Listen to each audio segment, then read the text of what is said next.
Oh, Song of the Welkin Moon. What's the name?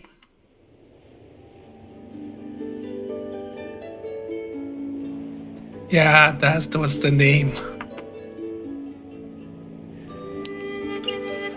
So now we completed the story, the Arcan quest. I don't know if it's any more of the Arcan quest, if it's the Welkin Moon with Colombina story. That actor. Oh,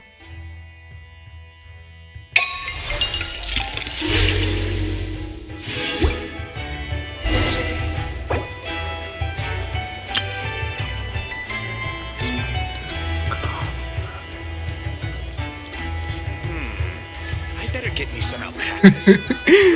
bro, my This kid area reality holds is the nothing god but as promise long for as the adventurers fire. from all walks of life. Wouldn't you agree?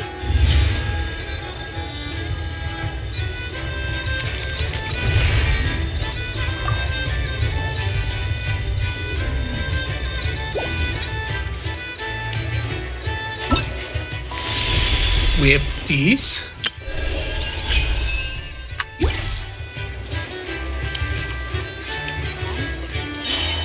Fruits from every corner of the West, including rare Northland varieties you won't find anywhere else.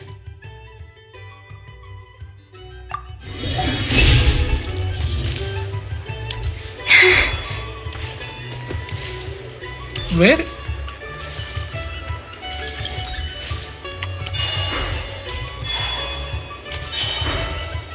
Ad Astra Abyssosk. Welcome to the Adventurers Guild.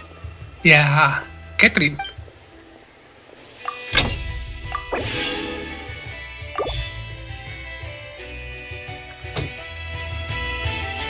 Ad Astra Abyssosk. Welcome to the Adventurers Guild.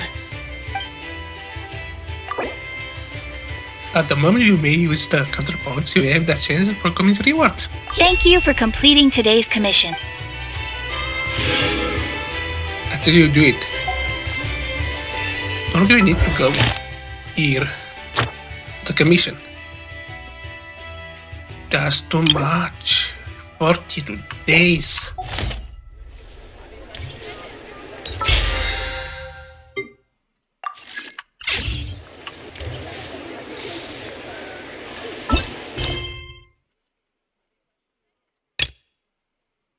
Molnest night.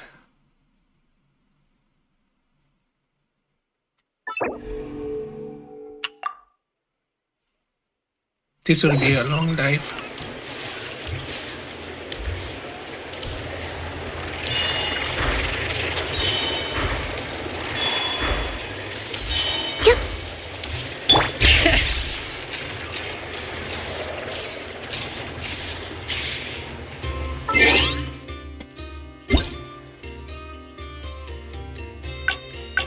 Ooh.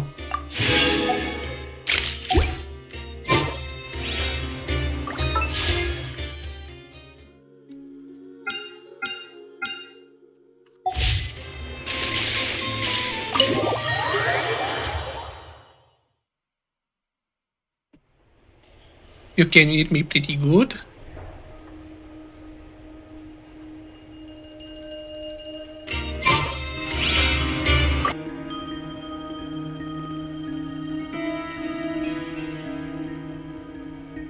Looks like the gang's all here! Yeah, Paimon.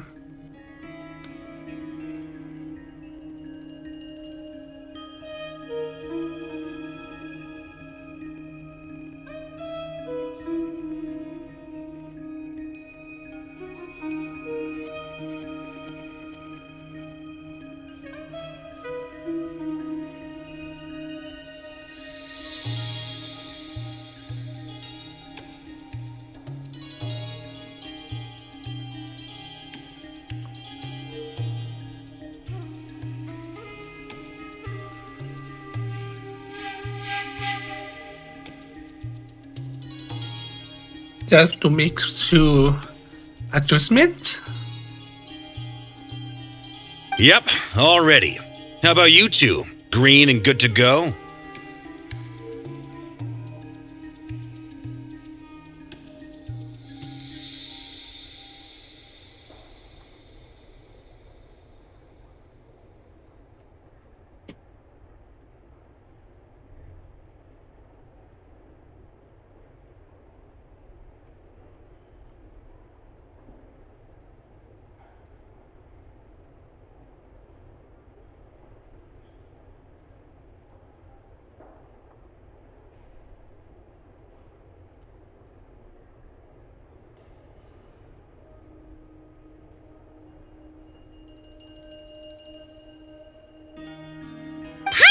ready.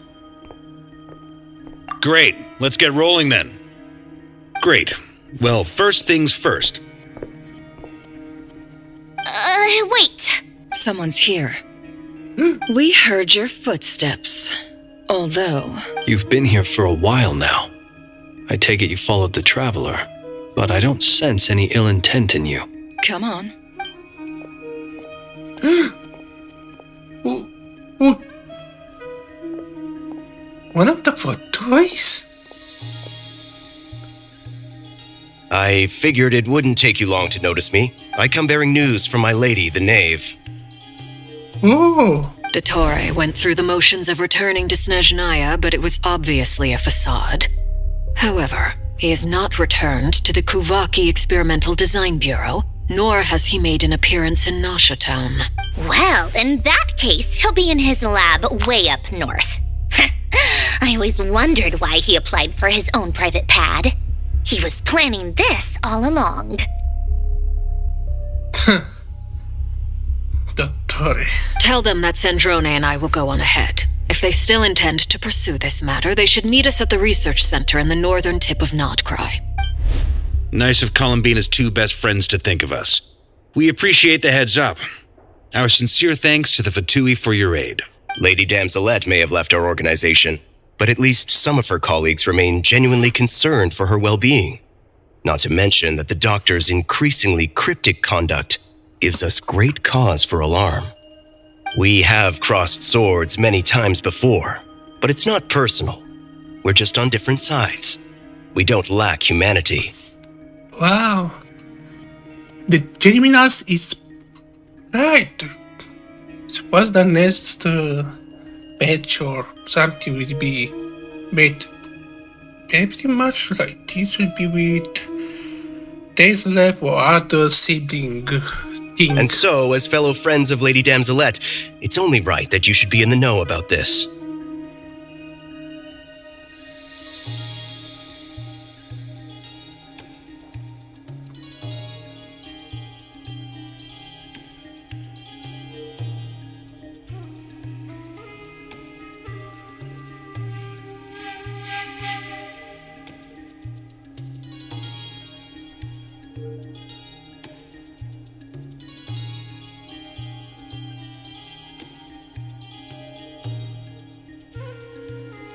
Arlecchino's situational awareness has saved us a lot of trouble. I'll leave the map here with you.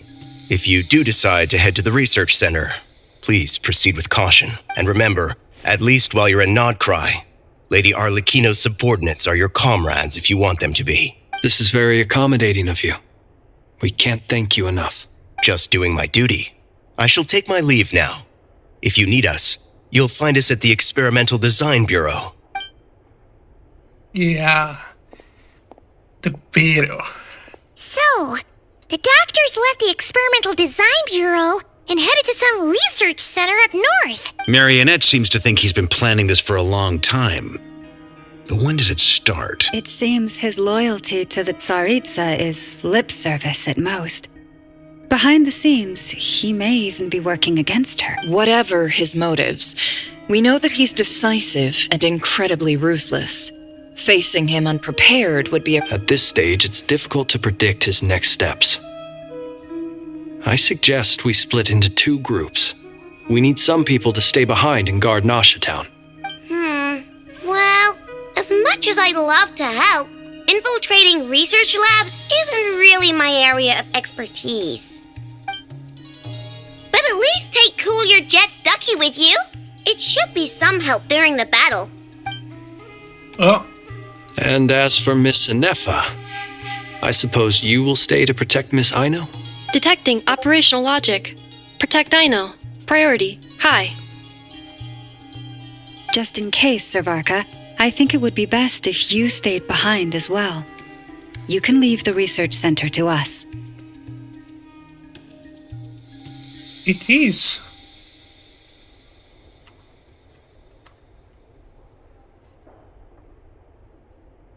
I mean, I would have said the Knight of Berea should probably be out on the front line, but okay, fine.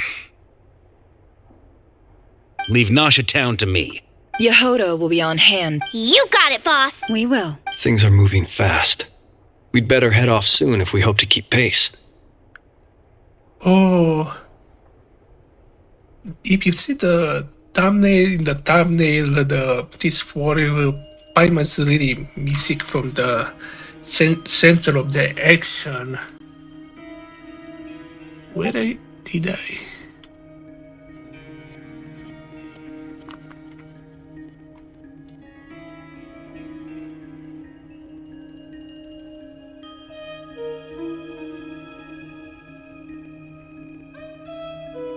Yeah, he's not.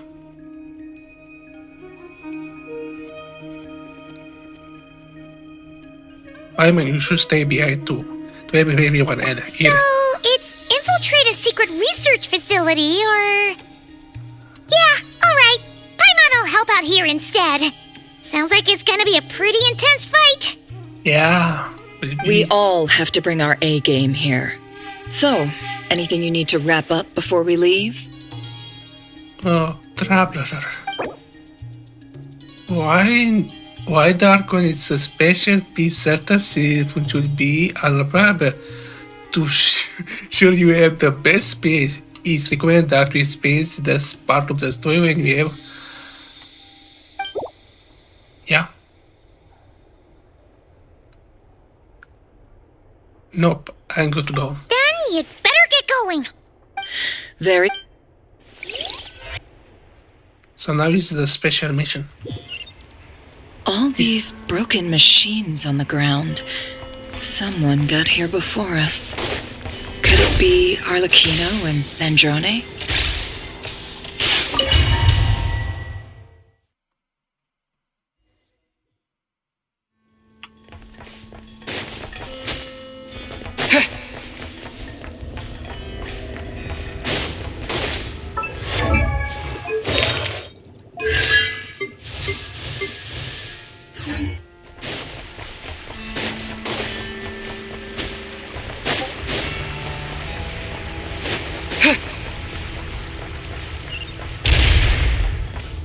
Oh, no. That's quite a welcome party. Forest, protect us. By the frost. Can't hide the truth. The deception ends here.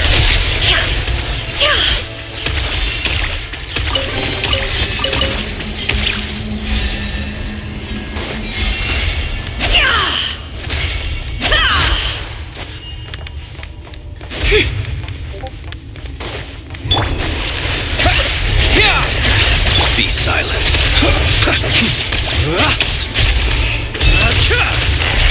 Receive my blessing. No more lies. It all falls into place. Get back! I said get back! Do you hear me? Oh no. Why isn't it working? No! Don't come any closer! Don't! Ooh.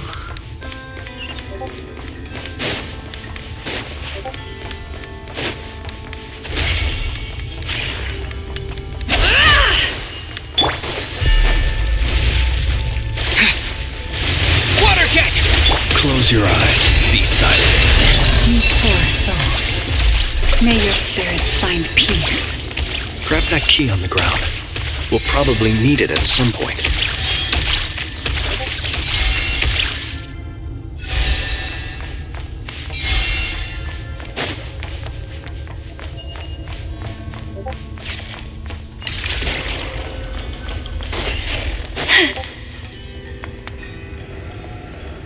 Watch out. There's no way through. Let's go around.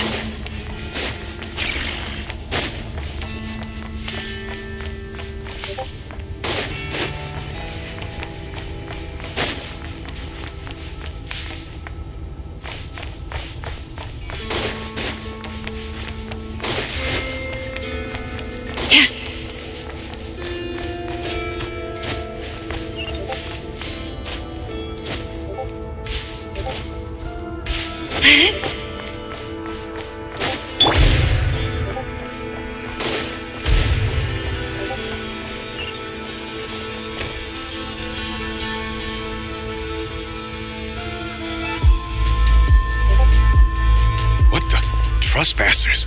Here? What's wrong with you people? We're looking for the doctor, and we understand he might be here.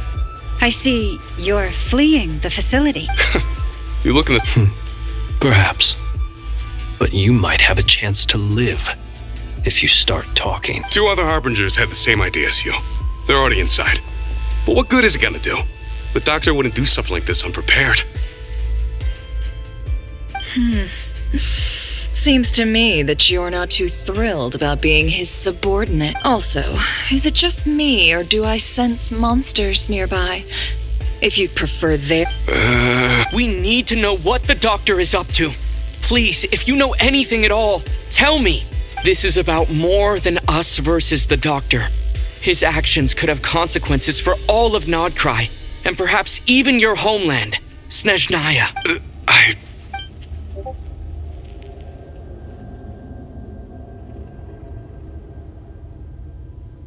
He's building something. Ambitious doesn't even begin to describe it. Feels like this could be the big one. God knows how long he's been planning it. A while back, he told us he'd be returning to Snezhnaya. We weren't expecting him back so soon. This time he brought some gemstones with him, or something. 2 of them. The moon marrow spheres. He stole them from their rightful owner, Columbina. Oh, Lady Damselat? Last I heard, she left the Fatui. Before she went, she told us she'd finished what Her Majesty asked of her, and wished to focus on some personal matters. I remember thinking that leaving us might not be the best choice. I mean, I always looked up to the captain the most. Back when this all started, the higher-ups dispatched 3 units to Nod Krai to execute their plan. They were led by the Doctor, Marionette, and the Damselet respectively. I was a part of the Damselet's unit to begin with. She never really interacted with us much.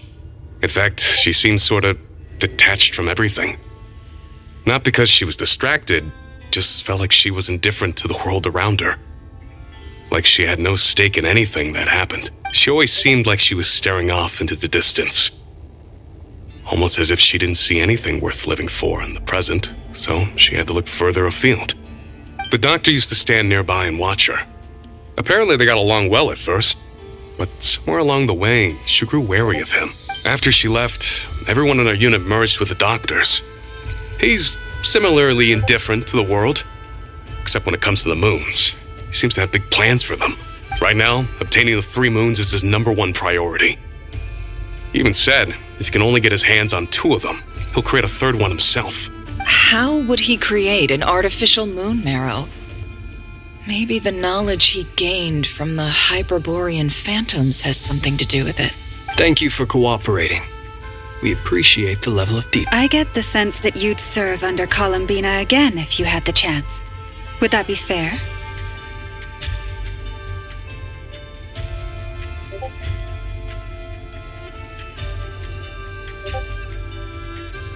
No, she's no longer a Harbinger. As a member of the Fatui, my loyalty will always belong to the Tsaritsa. I'm only telling you all this because I don't completely trust the Doctor. His actions do not align with the goals that first brought us to Nod Krai. I understand.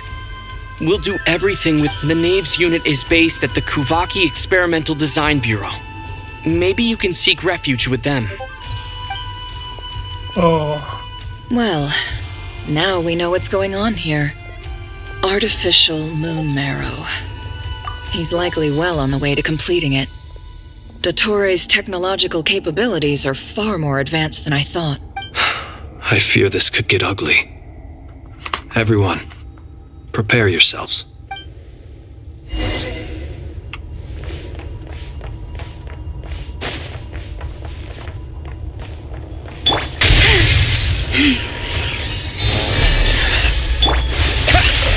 Observe. With one heart, we pray, you poor lost lamb. It all falls into place.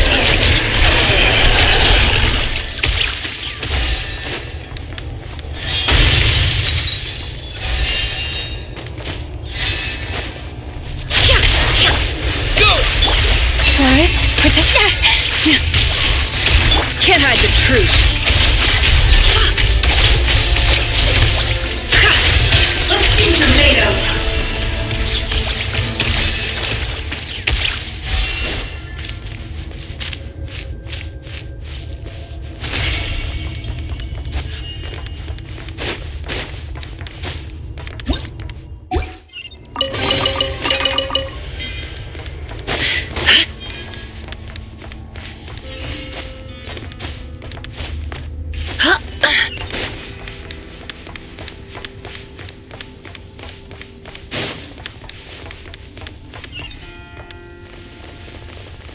riddle remains unsolved.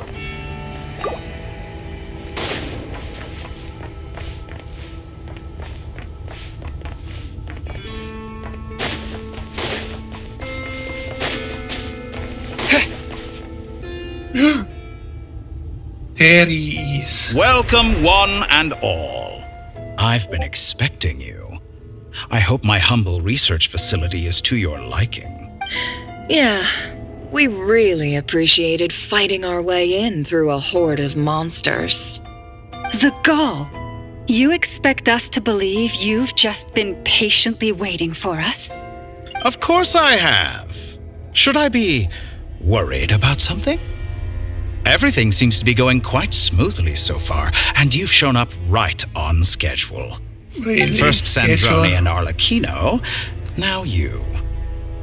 Quite a surfeit of guests I've had today.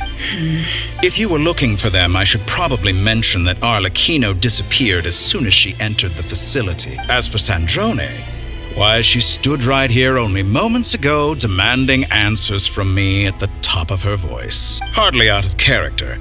She never was one for basic courtesy. But I have to admit, I was a little surprised to see her showing concern for someone besides herself. Does everyone you associate with undergo such a change in temperament? Speaking as a researcher, I have to say, it is not a change for the better. It threatens one's ability to remain objective. Wow. Risandrone. Well, since you ask... So you've got your hands on the moon marrow, and now you're claiming godhood. Don't you think that's a bit of a stretch, Dottore? I must protest what you are insinuating with that phrase, claiming godhood. I am not claiming anything. I am stating a fact. You're a researcher. I'm sure you appreciate the distinction between the two. Huh? Wait, you really think you're all that? You'll excuse me if I'm not being a polite little lady for you. We're colleagues. We both know what kind of person you are. By the same token, I knew you'd respond along those lines. You and I both understand that facts speak louder than words. To that end, I've had my people send you a small gift. It should go some way toward helping you understand my present position. What gift? Where have all your troops gone? Who knows? Perhaps they are already marching toward a new world, following in the footsteps of an unknown god. As vulgar and arrogant as you may be, dear Sandrone, I have no intention of taking out my displeasure on your subordinates. They will enjoy equal rights to my own. You sent your people to the Experimental Design Bureau? That's the Tsaritsa's property. Yes, and I am very mindful of Her Majesty's instructions. But you know full well that they do not conflict with my present goals. In which case, all I'm doing is conducting another one of my experiments. Is there a problem with that? Now then, you have a judgment call to make. Am I simply lying to stall you? Or is it possible that every word I am saying is the truth? In which case, your subordinates really are in danger. So now you've turned on fellow Fatui soldiers. You're completely insane. I have set a new rule for myself. Each person gets one chance. Naturally, that includes you, Sandrone. If you wish to leave, I won't stop you. We are colleagues, after all. Scumbag!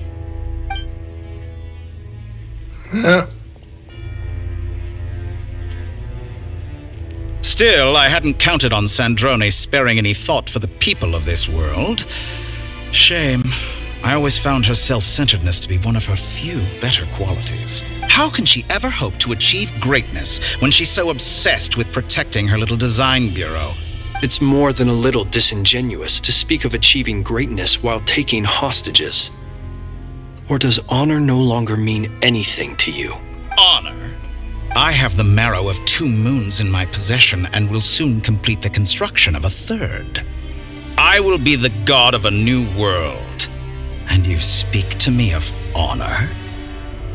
How charmingly naive. Those are sacred relics. You do not deserve them. In my view, many in this world do not deserve to be alive. And yet, I mercifully permit them to go on living, do I not? You'll come to regret your actions. Will I now?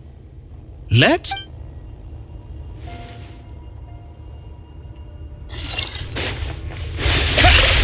Be silent. Observe. And exact. By the first man of all. No more lies. The mystery unravels. Wipe out! Be silent. Night falls. Beware the creatures of the night. Observe. Leave this place for the everlasting. She can't hide the truth. Absurd. Is that the best you can do? Be silent. Close your eyes. Do you fear the dark? Arlecchino. Thanks for the assistance. Arlecchino. They see you as an ally. What a farce. You're clearly here to destroy my research, not to... I say your research is more valuable than your life. Am I wrong? Witness my rise. Laid bare. Water jet! No more lies. The mystery unravels. Bombs away! Be Your silent. actions betray your fear of me. Is that the best you can do?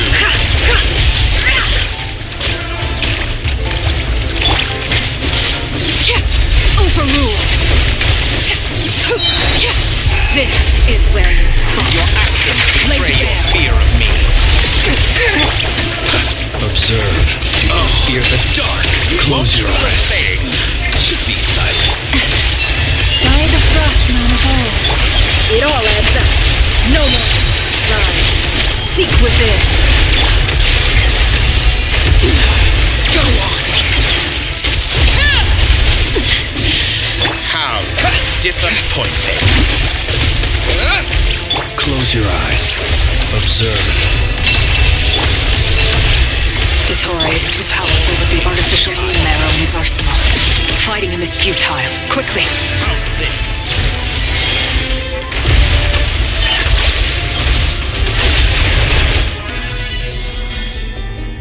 Let's go.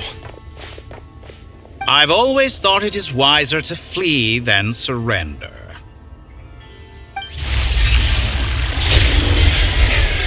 Watch out! What the? Forget about me! You should... Where's the traveler?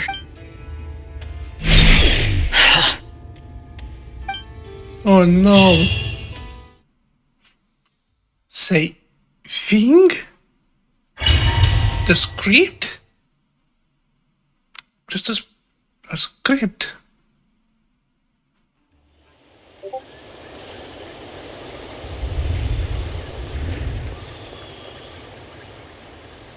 Wait.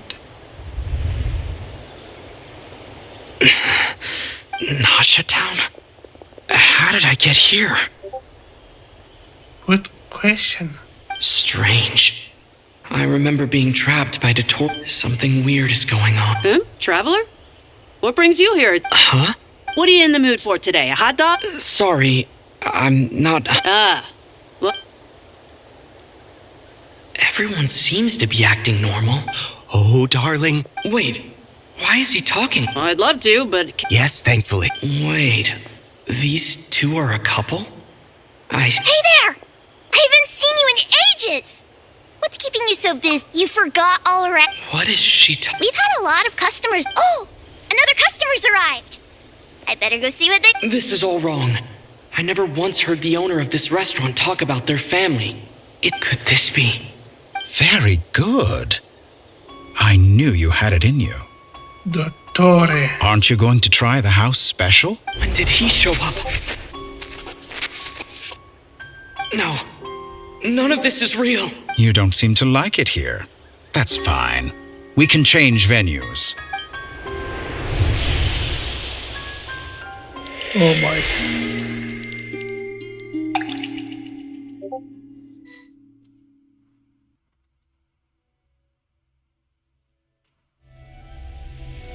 Oh no. Columbina. I'm still alive. Where is this place? It took all. So this is the moon's reflection?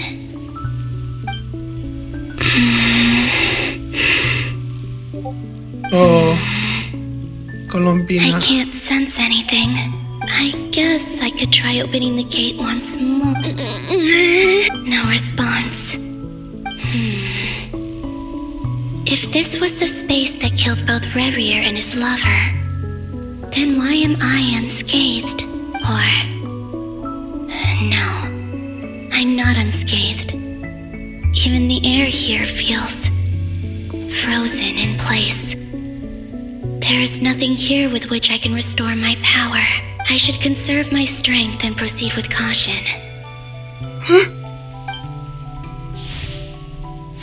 I don't believe Dottori's scheming will stop just because I escaped. If there is any chance that I can get back to the others, any chance at all, I must return.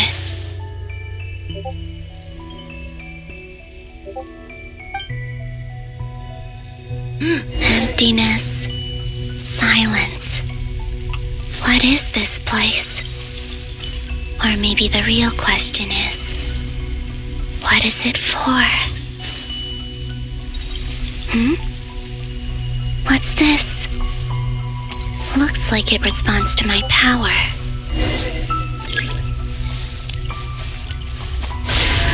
Golden.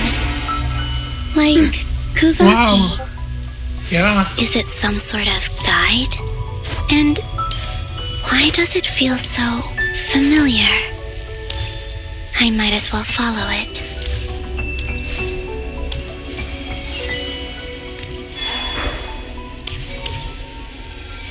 Where does this lead? Could it be the exit?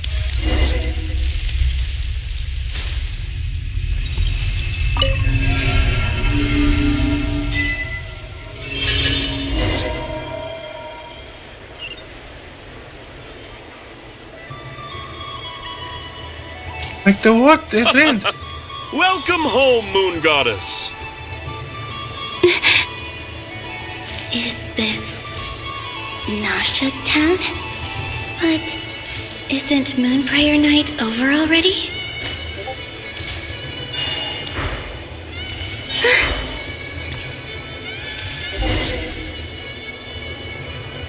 It was. Goodbye for now, Columbina. I hope you have a wonderful night.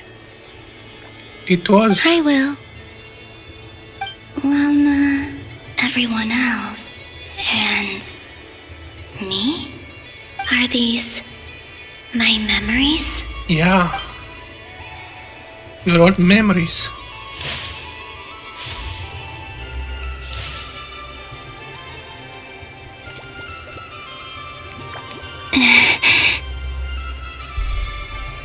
I can't touch them.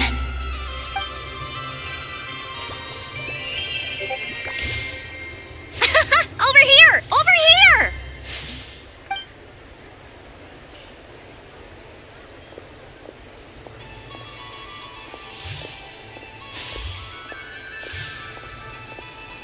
But the people in these memories pass right through me. If only I had known what would come to pass after. Even so, I should still take a look around. Just being back here, it gives me the strength to keep going.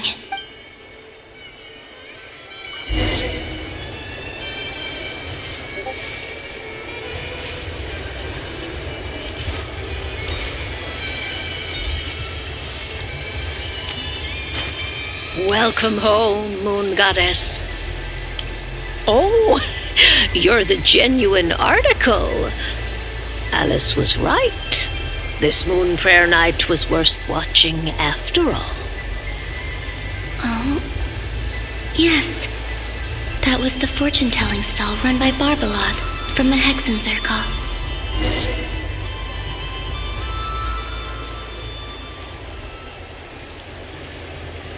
Please, draw the first lunar arcana. This represents destiny and is the foundation for the divination as a whole.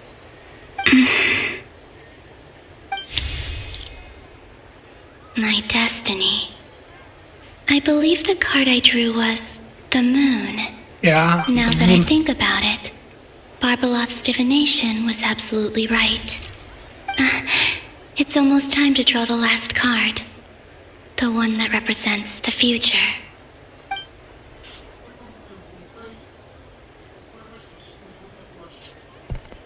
That was the card that popped out on its own. From here, I think.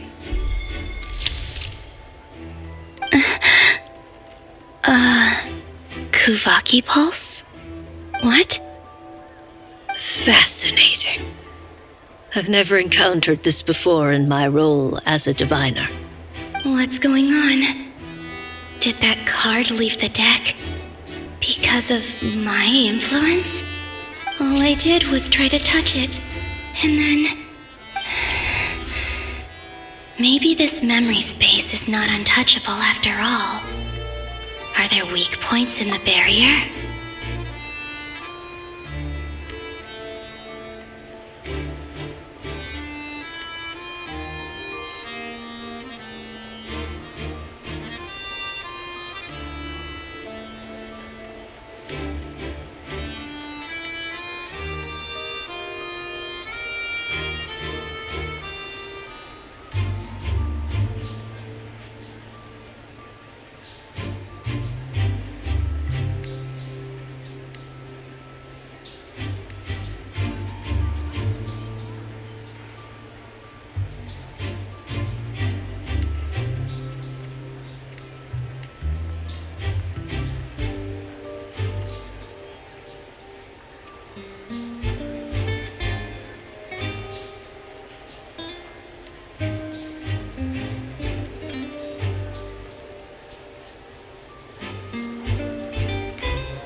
Maybe it is memory.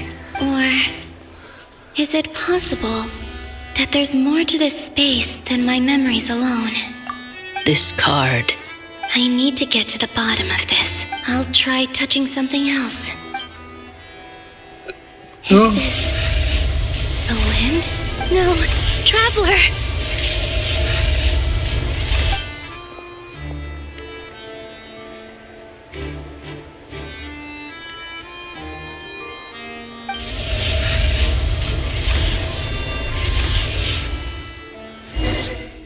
Oh no.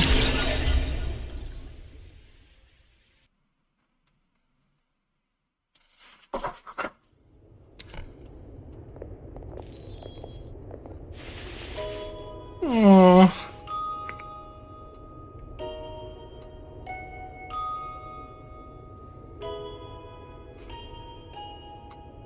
No more traveler.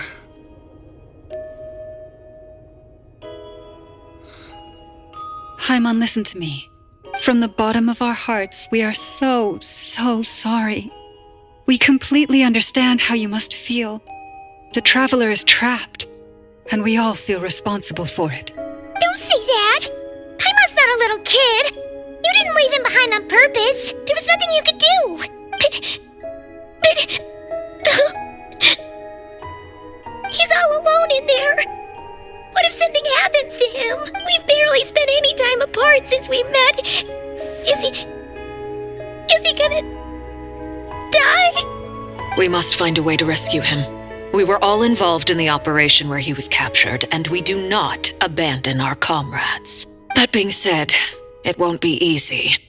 Through conversation with the others on our return, we've arrived at a basic idea of what we're up against. Dottore's lab has clearly been in operation for a lot longer than we realized. We found many monster samples stored there. In all likelihood, they were materials he used to research his latest technology. We also know that through his contact with the phantoms of Hyperborea, he gained knowledge about the moons and certain Hyperborean technologies. Using this knowledge, he then fashioned an artificial moon marrow to serve as a replacement for the frost moon beyond the sky. Unlike Columbina, Dottore is not being rejected by Tevat.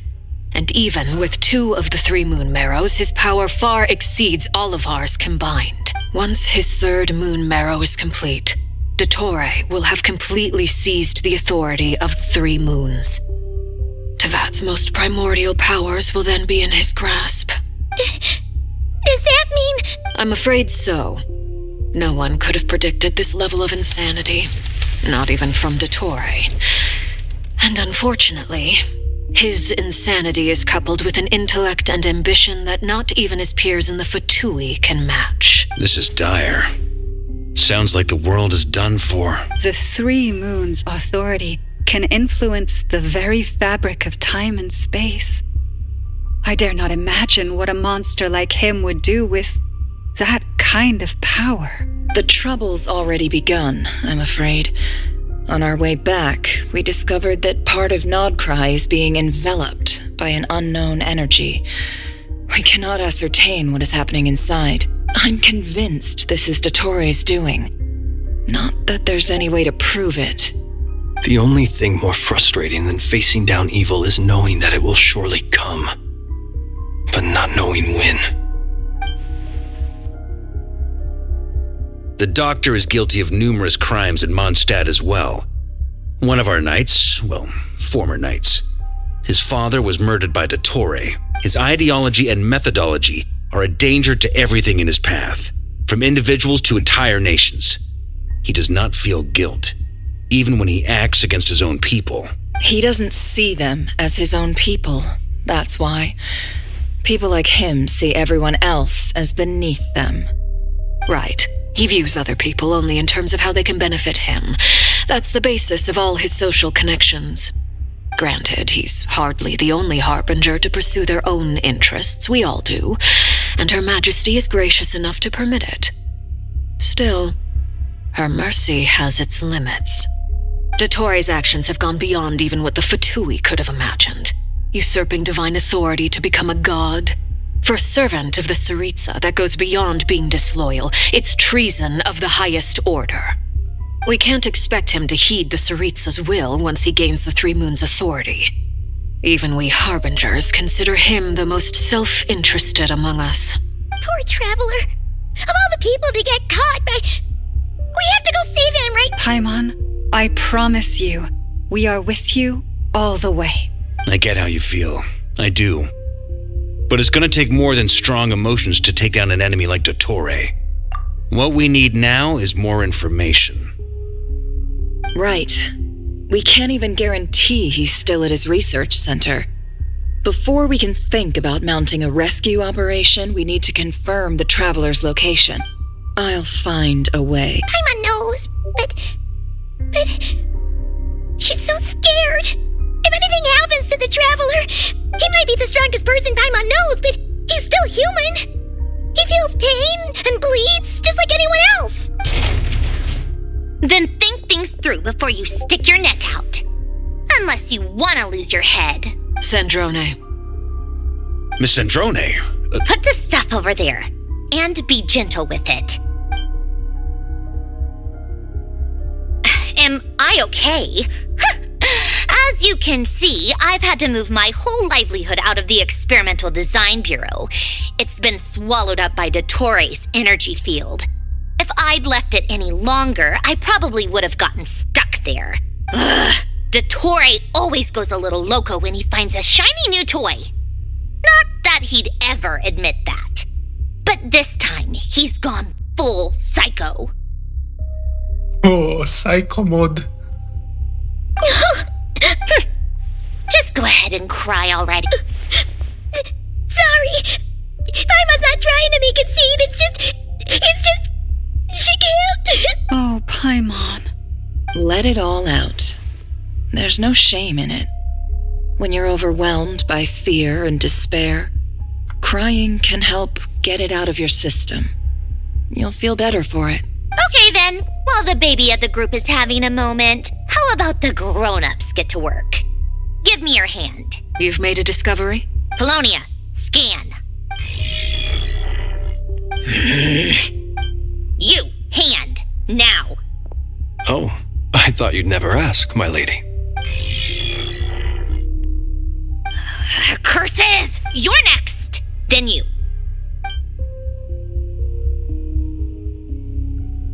Dottore, you son of a... He's done something to us! Everyone who entered his research center has been implanted with some sort of curse. I don't feel anything unusual at the moment. Does that mean it hasn't activated yet? Is there a way to figure out its purpose and what might trigger it? My best guess is Dottore created it using the Moon Goddess's powers. 1 second, analyzing. Ugh! That friggin' maniac! So, what twisted game is he playing this time? The moment I analyzed the energy composition, some encrypted text appeared in my mind's eye. And when I deciphered it according to the Fatui standard encryption protocol, I got the following message. Feel free free to run. Or you will perish in Nod Krai. He's mocking us. Yup, he loves to toy with people. Only in this case, there might be more to it. But I didn't detect any murderous intent or malice either in the message or the curse's energy. As if this is him at his least malicious. Or perhaps all people are cowards in his eyes. Maybe he thinks the threat alone will be effective. What a despicable person. If I may, as unhinged as Dottore may be, he has always exercised great patience with the objects of his interest. I remember a comment he made when we first arrived in Nod Krai. He said, "This world is, on the whole, an exceedingly dull place. But at least there are a few intriguing features, such as the gods or the traveler. Presumably, they interest him because they're unknown quantities. He wants to understand as much as he can about them." Agreed. The Traveler is Tevat's fourth descender.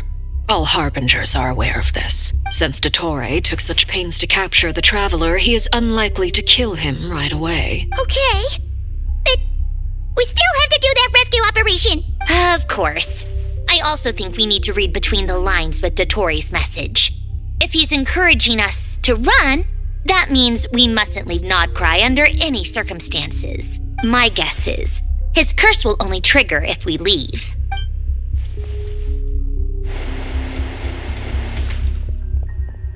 We've discovered multiple energy fields. Albedo is still attempting to analyze their structure. He told me to report back first. Each field is slowly growing, swallowing up more of the surrounding area in the process. And the pace of their expansion has increased since we first examined them. He's probably trying to swallow Nod Krai whole. His nefarious ambition knows no bounds. If this continues, The loss of Columbina could not have come at a worse time. Do we think she's truly gone for good? She entered the space beyond the Moon Gate, knowing what became of Rerir and Thalindus. I'm sorry, but I fear the odds aren't good. Don't be ridiculous. If I know her, she's busy finding a way back as we speak just so she can annoy me. She isn't dead. Whatever has become of her, the fact remains that we are two comrades short on the eve of a decisive battle. We need to find out the Traveler's location. But there is also other work to be done. agreed. Whatever Dottore's planning, we have to get the local populace somewhere safe. So, as well as a rescue mission, we have to organize a mass evacuation at the same time. It would be best if someone could approach... Snezhnaya is one option. I'll see what I can do. This would be so much easier if the Traveler was here. No! Stop thinking like that, Paimon. Paimon will join you. She's pretty well connected thanks to the Traveler. Either way, that's what the Traveler would do if he was here.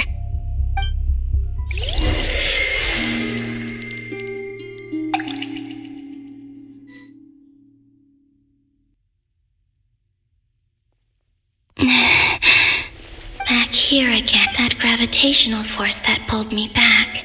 When I saw that memory of Moon Prayer Night, I think I influenced reality. Was it just a coincidence? Or, if only I could have sent the others some kind of warning on Moon Prayer Night. Maybe we could have stopped Dottore. I feel, well, even so, I have to keep moving forward. Back to emptiness and silence again. I should...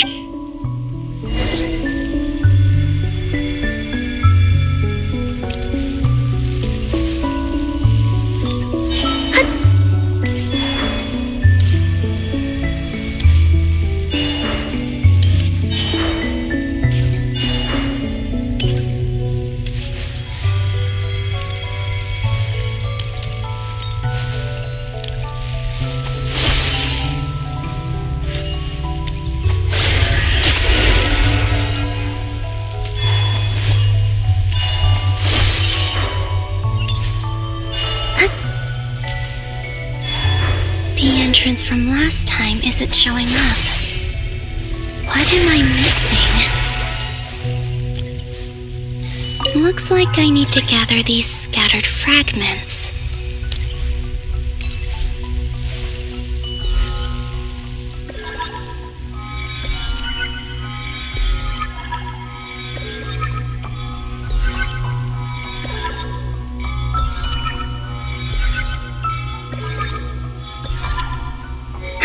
It worked! Hopefully I can stay inside for a bit longer this time.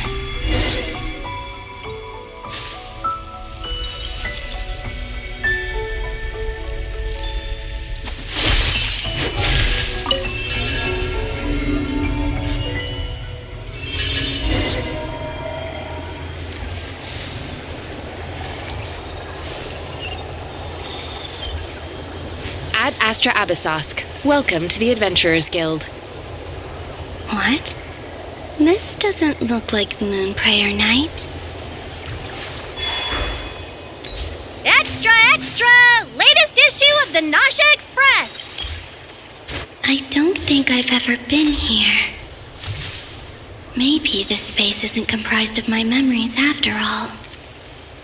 There aren't any festive decorations around. Is this Nasha Town after Moon Prayer Night ended? What if it's Did Dottoro's plan not affect the town? Or is no one aware of what happened because he used the Three Moons' authority? Let me see if I can influence anyone else. So, what do we do next? Wait, that voice. Paimon? The most important thing right now is to find that mage. Lauma the Traveler and I'd better go pay the Fatui a visit. Traveler!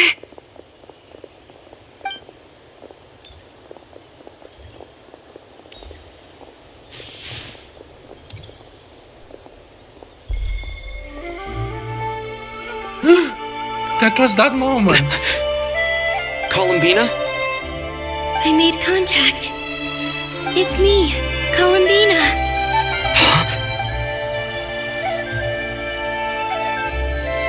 Yeah, that's the past memories. Let's go! This is no time to be Just a past memory. Huh? Wait a moment. This has happened before. Yeah. This is what happened when I disappeared. I stood right over there, thinking that no one would ever find me again. It was only when he called my name that I decided to follow them. But did he turn around because he sensed my touch just now? Yeah. Is it really possible that from in here, I can change the past? Yeah, If I can. keep following them, it's that gravity again.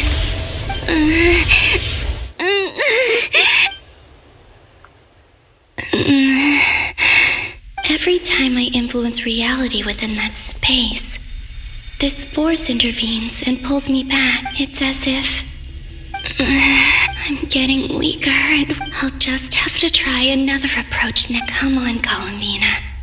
Keep going. You have to tell everyone what happened.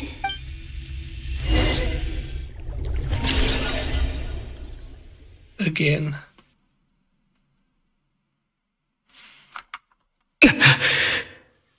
Suddenly, I've been plunged into darkness. It feels strange, as if something has grabbed hold of me. Is Dottore now powerful enough to interfere with space itself? Look at you, standing so still in total silence. I almost didn't recognize you. Hello there, traveler. He seems to be in a good mood. Ah, so you noticed. This is the completed trilune. 2 primordial moon marrows and 1 artificial specimen. You are wary of it. Good. Maintain that reverence. You performed well in that recent battle. Brave and reckless as always. Courage is the sign of a true hero. And impulsiveness is the hallmark of those who strive to advance. I say this not to belittle you. Most creatures are far more timid by comparison. 3 moon marrows? Does that mean... Well spotted. What do you think? For a replica I built myself, I dare say it looks the part. Dottore, are you planting illusions in my mind? I have no interest in fooling your eyes. On the contrary, I hope to show you the true essence of all that you see before you. Is this not a beautiful city? People live in peace and find joy in their work. The streets are safe. People can even leave their doors unlocked at night. You might say it is the Elysium everyone dreams of. All available data indicates your values and worldview conform with the mainstream. This kind of society should be quite to your taste. False beauty is deceitful. Lies are to no one's taste. I wonder, is it your moral standards that are too high? Or your expectations of reality? Answer me this. If someone existed in a sweet dream from the moment they were born, a dream in which they never once felt pain, which do you think they would consider superior? The dream or the reality? Reality. That's pure sophistry. It has nothing to do with your actions. As I suspected. You have yet to understand all of this for what it really is. What do you want from me? You sound impatient. Do you think the only reason I'm keeping you is because I want something from you? If it's not, then why haven't you killed me yet? No one can stop you if you're as powerful as a god. I'm delighted you recognize that fact. I believe we last squared off in Sumeru. Ah, the memories. How time flies. You and I have both grown. I'm not surprised that Arlecchino and Sandrone worked with you. You've always a way of slowly but surely ingratiating yourself with all levels of society. People laud you as a hero, but I suspect there's more to it than that. Oh, but to be clear, I don't say that to flatter you. Do you always give your opponent an appraisal before you deal the final blow? Call it a long-time habit. I'm a researcher, and one of my duties is to give an objective assessment of my subjects. But you misunderstand. We are not opponents. Not at this moment. I just want to talk. Think back to Tartaglia, Arlecchino, Capitano, Colombina, and now even Sandrone. Oh, Capitano. You've worked with each of them in the past. I believe you can work with me as well. What makes you so sure? Well, why not? Should the good associate only with the good and the bad befriend only the bad? I like to think we could have a more mature relationship than that. Surely you don't think all your relationships are grounded in friendship or shared ideals. People come together because it benefits them to do so. If you think of the people you admire, you must surely admit that they have provided some benefit to you. Morality, ambition, dreams. People have plenty of words to embellish the nature of their relationships. But once you break free from those ethical frameworks, you will see that the only thing connecting the two of you is mutual benefit. And that is what I'd like to talk to you about. We're finally getting into it. He's probably been planning to kidnap me for a long time now. But for what exactly? He has the authority of all three moons. I won't be able to gain the upper hand in a fight. Best if I pretend that I'm willing to negotiate for now. You say you're a god, but you also speak of mutual benefit. What could a god want that the three moons cannot provide? Excellent question. But before I answer, I would ask you the same thing. Gaining Colombina's allegiance was a rare and extraordinary feat. But the Moon Marrows are now in my hands, and I have the edge over her. For this artificial moon is not being rejected by Tevat. Her identity and lineage may have been a thing of glory in the old world, but they were also shackles that prevented her from ever integrating into Tevat. I, on the other hand, you may view me as a thief, but I have overcome that limitation. So what is it that the three moons cannot grant you? What stops you from negotiating with me to get what you want? I don't make deals with lying psychopaths. That's quite an accusation. Are you expecting me to get angry with you? Well, this is one aspect in which my personal growth has served me well. In the past, my less mature self might have been disappointed, perhaps even angry, over a small setback like this. Like when you and Lesser Lord Kusanali joined forces to oppose me, for example. But things are different now. Just as the rich do not quibble with the poor, I no longer find myself perturbed by these trivial affairs. Human relationships end with conflicts of emotions and interests. But relations between humans and gods are different. And ours is even more unique. I have ascended to the highest heights and laid claim to unprecedented horizons. And you were no ordinary person to begin with. Allow me to show you the world, Descender.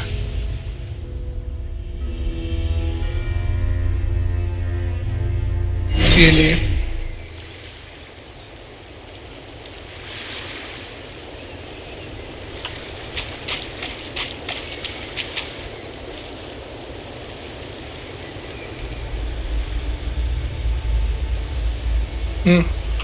That's why we need to follow him. To stand, walk, jump, sit, and lie down. These are the most common of behaviors. Have you ever wondered why we were born following such laws? Who stipulated that we could not fly instead of walk?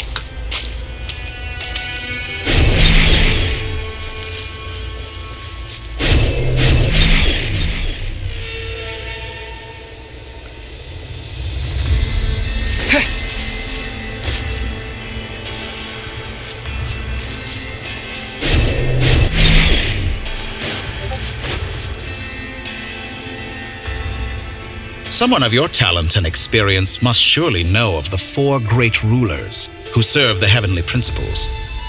They govern life, death, time, and space. One wounded by a blade will die from blood loss or infection, and one who falls into a lake will drown in agony. The elderly wallow in solitude, and the solitary age faster.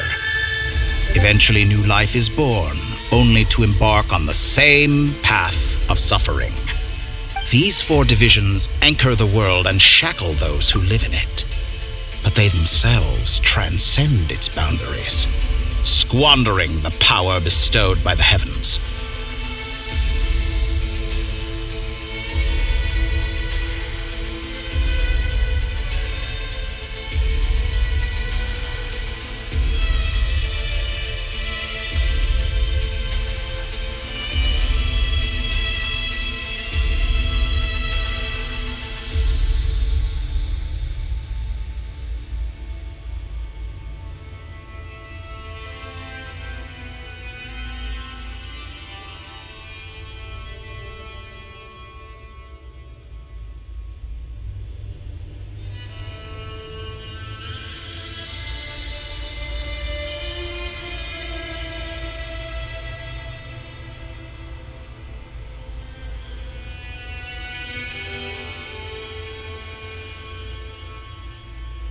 All who live yearn for equality, but unless the gods prostrate themselves and profess that they are mere servants of the living, equality can never exist. Who makes the rules we must live by?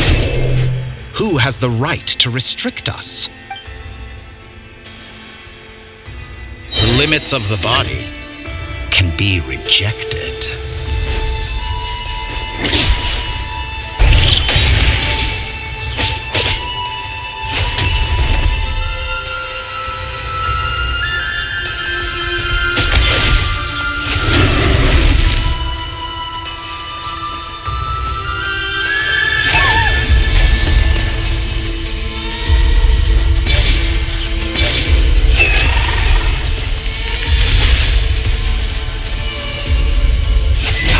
Feel to be among those with absolute power.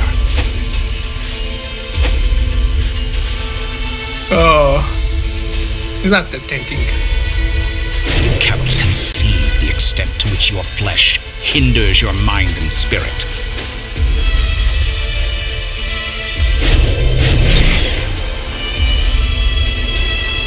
Only by discarding our useless, primitive eyes can we perceive a new world.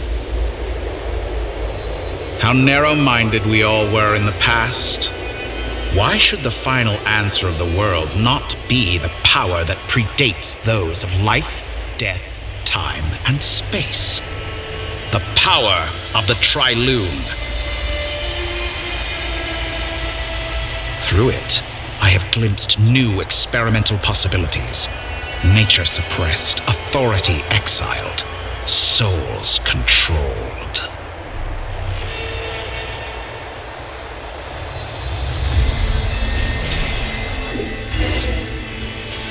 You know, I heard recently that a group of critics reviewed countless stories and drew an interesting conclusion. They found that it is more often than not the villains who strive tirelessly to push the boundaries of progress. In fact, long before this, someone voiced a similar idea in an academia editorial. I felt a great affinity with this perspective. I have never been afraid to step up and play the role of the villain. Fanatics are trampled down for their transgressions, and those who transcend are rebuked for their audacity. And so, the majority of creatures are too timid to follow my lead. But all sacrifices made during my experiments have been worthwhile, as you can now see. I can offer you something new, something unique, precisely because I am a villain. Think about it. We are eternally bound through mutual interest.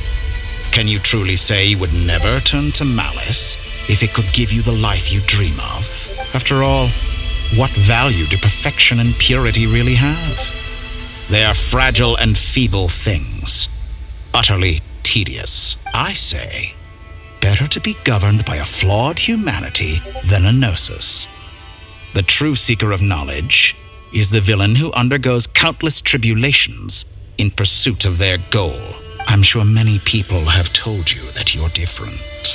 Because I'm a descender? Exactly. Very clever.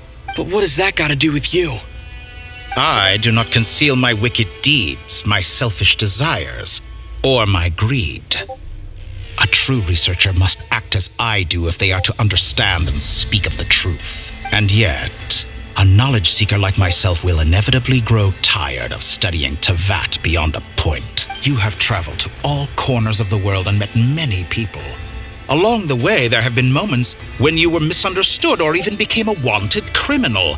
And all the while, you have spent your days doing some of the most mundane jobs in the world. You fight and toil, claim minuscule rewards from my friend Pantalone, then you fight some more, winning some battles and losing others as your search goes on. And this cycle continues, with no end in sight. Surely you must sometimes grow weary of being stuck in this same loop day after day. We're completely different. I embrace everything that life throws at me. I am engaged in every step of my journey. How does that make us different? I too embrace what life brings, researching everything that interests me. Think of all the novel things I've managed to create, like the artificial moon marrow. Don't you see? As unique a specimen as she was, even Columbina is not irreplaceable. Take that back! She's gone because of your actions! I didn't say that to anger you. Though admittedly, I don't see what there is to be angry about. Anything Columbina could do for you, I can do better. I know what your ultimate goal is. You wish to walk the path your sister walked, and seek answers from her at the end of that journey, don't you? Someone like you could never understand what it feels like to care about another person the way I care about her. Perhaps not, but that doesn't mean I can't help. I could find your sister right now, bring her before you, and make her give you the answers you seek. Don't be so presumptuous. You'll never begin to understand the situation between us. Oh, no. This is no presumption. I'm only offering what I know is possible with the power of the Trilune. But it seems like you would sooner continue with your journey through this world. Do you truly desire this journey? Or is it simply a necessary process from which you cannot escape? Think of all the time and energy you have spent, everything you've had to endure just to make it this far. Is this really what you want? Or has your hand been forced by the promise of that final answer?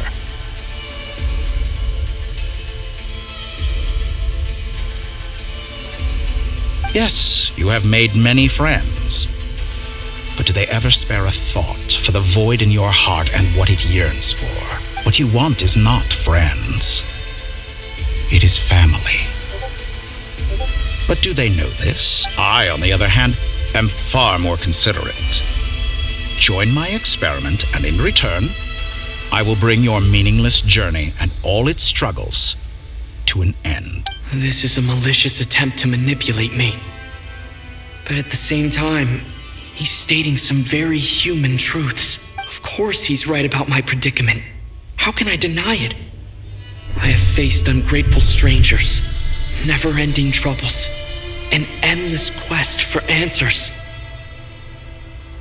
I want to see her. After everything I've been through, words can't describe how much I miss her. Wherever you are right now, do you miss me too?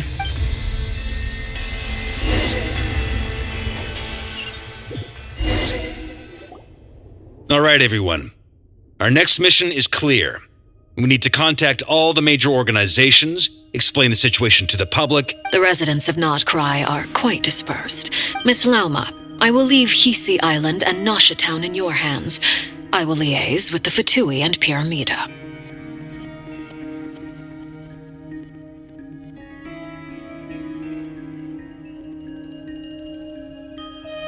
Agreed. We will reach out to Natlan and Snezhnaya. Anyone found north of the Experimental Design Bureau should follow the Fatui to Snezhnaya. As for those dwelling south of that line, I will ask the Voynich Guild to help persuade them to leave. Then I, Mr. Varka, and the Frost Moon Scions will escort them to Natlan. The Voynich Guild has dealings with the Curatorium of Secrets. I will send them a letter vouching for your credibility. Yehoda, you should help Lauma. This is too big of a task for one person. My wish has come true. You're willingly lending me your most capable employee for the day. Well, good for you if all this only takes a day. Of course, if it takes any longer, I'll be charging a fee. Boss, wait! Don't I get a say in this? Oh, I'm sorry. Something to add, Yehoda? Well, no one's more important to me than you, boss. And remember how Lauma healed your eyes after that big battle? I think that's worth at least 2 or 3 days' work for the Frost Moon Scions. Are you completely incapable of acting in your own self-interest? Or do you simply devalue your own labor? Are you sure you don't want to come with us? Who will see to our other work if we're all busy evacuating residents? Sandrone insists that Columbina is still alive, and we have a traveler to rescue. There's much to be done. But boss, I'm just worried that... Well, Nefer, I'll link up with you. What makes you think I'd need... I'll need it. And That's quite an... I bet we're in for an up... Loading schedule. Store essential local research data and understood. I will execute this to the best of my abilities. Great stuff. Thank you, ladies. I've contacted the Lightkeepers. A colleague of mine will join us shortly. I will persuade them to conduct a thorough search of the region to ensure that no civilians get left behind. As for me, I guess I'll be making an early return to Sumeru. I think it's important that someone informs the Dendro Archon of what's going on in Nod Krai. Roger that. Someone should inform Mondstadt, too. Mr. Duran, can I trust you to handle that? I think you fly faster than any of us can run. As an added incentive, get there fast enough and I'll see about getting your gliding exam waived. Really? Ha! Mission accepted, sir. I intend to stay behind and help Miss Sandrone with her research. She has some alchemy-related questions that she'd like me to explore. She recognizes your expertise, then. I wish you a fruitful collaboration. Thank you. In truth, I was surprised to... I believe she has been investigating... I should mention that we have one other friend who isn't present. He hasn't made his position in all of this clear. But if we know anything about him, he's likely investigating on his own. Paimon's been very quiet today. But I know how close she and the Traveler are with the Natlanese. She should come with us to the border. Okay. Make sure to heed Sandrone's warning. Many of us have been cursed by Dottore. As such, under no circumstances should anyone cross national borders. Remain within Nod Krai. That aside, personally I have faith in Columbina. Things look grim, sure, but who knows how it'll play out. Same goes for rescuing the Traveler. Both of them are important allies and friends. We'll be counting on you to gather intel on them, Miss Nefer. Ah, wonderful. You're all here. That voice again! Nicole? Whoa, that was loud! And it came out of nowhere. So mysterious. Sorry, this is the only way I can speak to you all right now. Please accept my apology. Anyway, time is short. I'll cut to the chase. We're still facing quite a catastrophe here at the world's borders. Alice has roped in every Hexen Circle member she can get a hold of. Except for me. She told me I had to come and help you all out as a matter of urgency. I quote, "You love talking, don't you? Well, now it's finally your time to shine. Take these. Make sure the whole party gets one each. You'll be in charge of making sure everyone stays connected." Huh? Is this a Dodo communication device? Scanning. Unknown device. Analyzing. Unknown device. Conclusion. Cute. Affirmative. It is cute and good. I believe that I quite like it. This is no ordinary Dodo communication device. It's my very own special modified version, specifically... sorry. I almost went off on another tangent there. Anyway, help yourselves.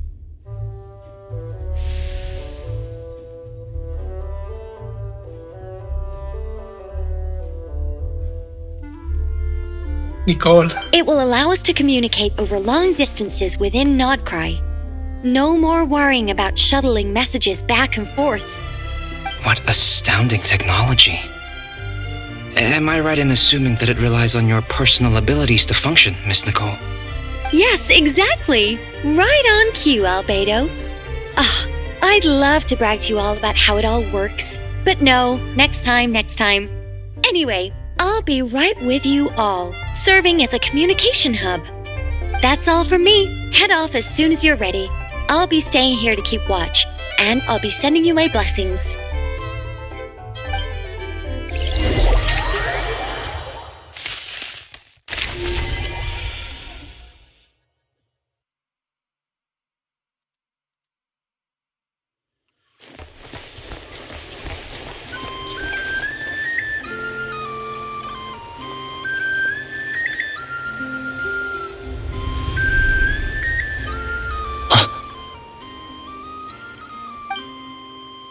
Sir Flint. Perfect timing. I just arrived myself. You are most considerate, Master Ilua. But in fact, I know you have been sitting here for quite some time. If you saw me, why didn't you say something? I was curious to see how long you could sit still for. Also, shouldn't you have managed to sense me approaching? That would be a first. You always seem to appear out of thin air without making a peep. Also, how many times do I have to tell you not to address me as master? I don't qualify. I beg to differ. Why should a young man so well versed in social graces as yourself not be worthy of that title? Please, Lord Flint's... Sir Flint's. I'm begging you, don't flatter me into complacency like you do with everyone else. You understand me better than most. My newest acquaintances tell me I love complimenting others. What do you think? I think they don't understand why you do it. You just love puffing people up till they're a big, happy ball of hot air that floats away into the sky. In all sincerity, I can only hope that they bring good tidings when they come back down to Earth. Is the situation that bad? We just held a strategy meeting. Let me fill you in. Wow. In short, we need everyone gone from Pyramida. We also need a team of light. I only hope we do. Old Man Nikita will definitely. Good. I'm sure you. If you've got something to say, Master. You mentioned that you. How difficult is it going to be? I doubt it will be easy. I know you're a lightkeeper, and it's your duty to protect others in times of crisis. But I have a feeling that you'll be walking into grave danger. However bad things have gotten in the past, Nod Krai has never faced a mass evacuation before. But from the sounds of it, you don't intend to come with us. I don't mean to pry, and it's probably none of my business. But whatever it is you're intending, you don't have to go through with it, you know. I've been afflicted with some sort of curse, and I'm told it may well trigger if I set foot outside of Nod Krai. As such, I cannot leave. I have to act, if for no other reason than to fight this curse. What? No. Why? Why would anyone want to curse you? There are plenty of people out there willing to trample over others in pursuit of their own goals. Frankly, Sir Flint, I am furious. You're making light of what is an incredibly serious situation. Indeed, I am. And? And what? I told you I'm furious about this. Nothing I can do about it. Hey, you mean you're completely unmoved by my anger? I'm devastated. Then allow me to express my sincerest regret. Come by the lighthouse sometime. Maybe I need to spell this out. For sure. Lean in a little, Flint. Oh my. This doesn't bode well. Yeah.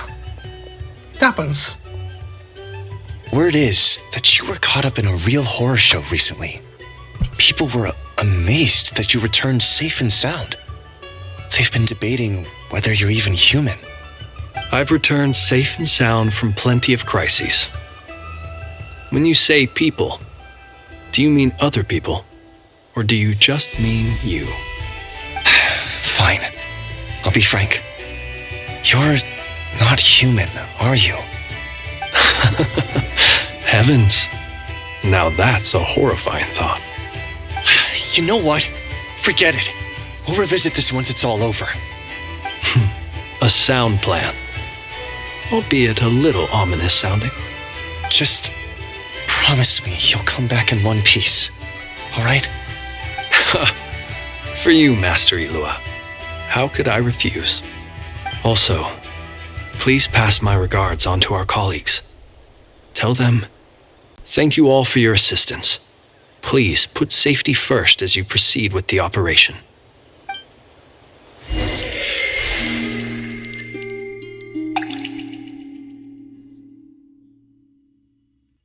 Colombina again?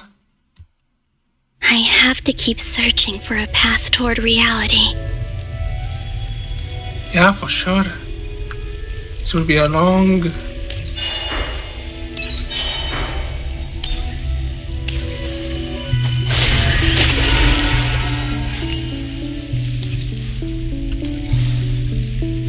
Wow. Wait! Det är Moon Marrow.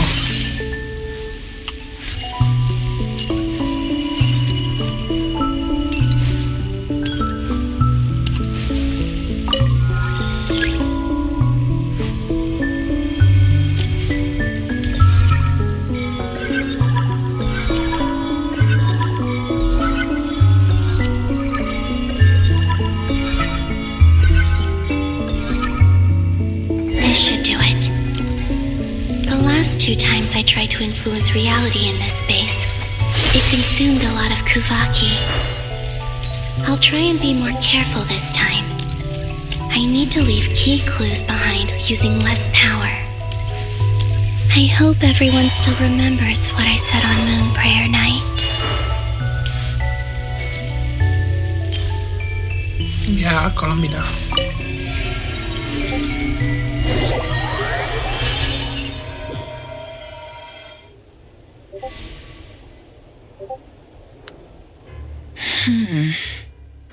Nothing here either.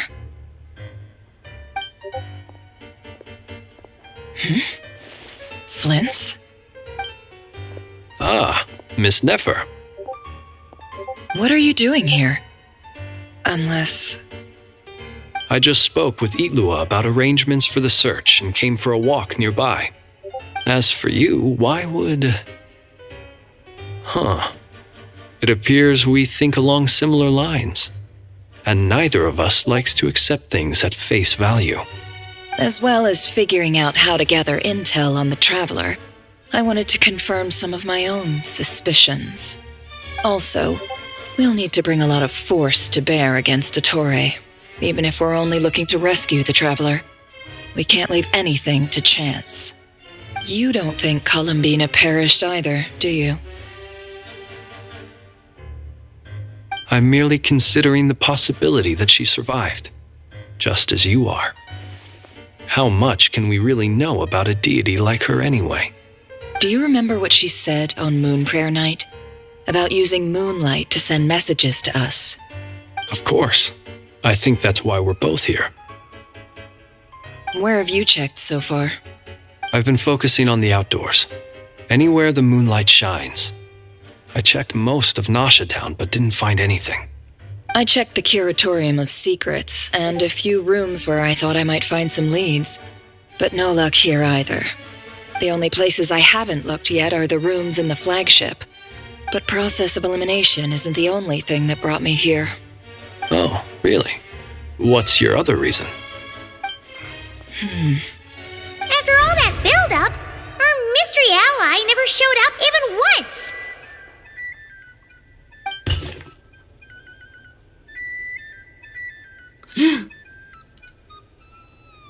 Huh? Am I imagining things?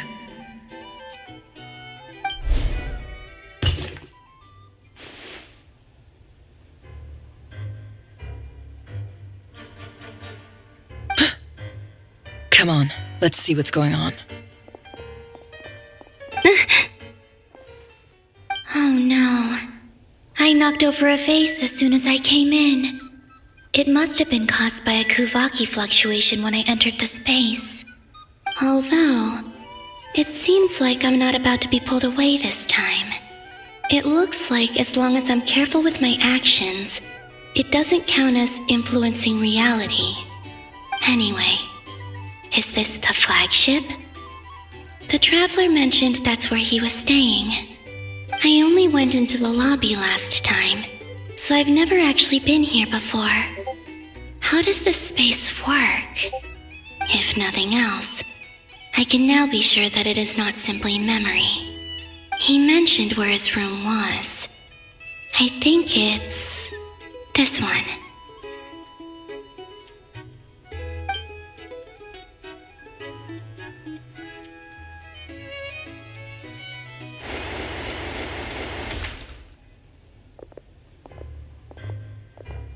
The door is closed. But if this is anything like when I disappeared, then maybe...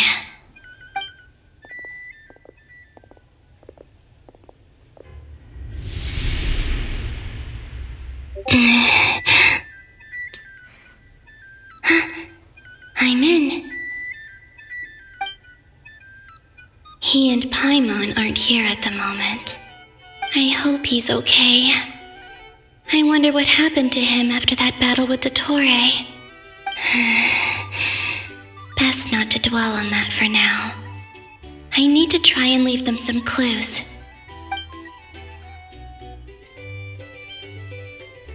Please, Traveler.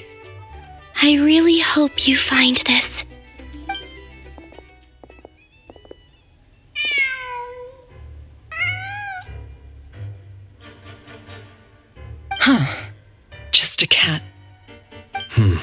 Nothing else here strikes me as noteworthy. Didn't you stay here for a couple of nights once? Before Rerir showed himself, yes. It's also where the Traveler and I... Did you notice anything? I remember thinking how much noisier the flagship is at night compared to the graveyard. The Traveler and Paimon were most congenial neighbors. This is where they've been staying, yes? Over here? That's right.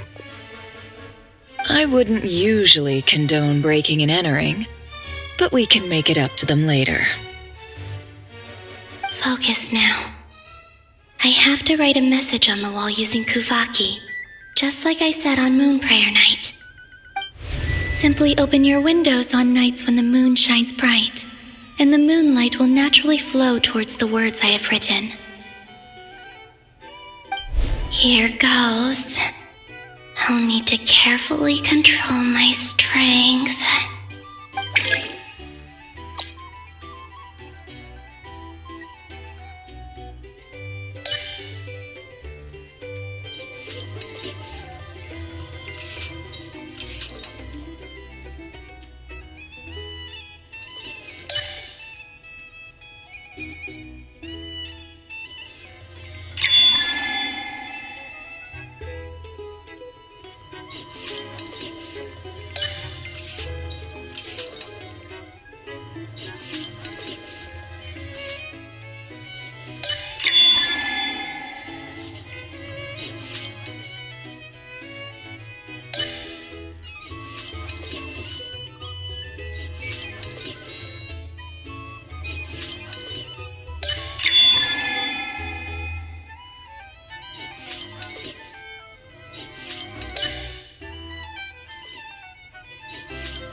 Wow, beautiful.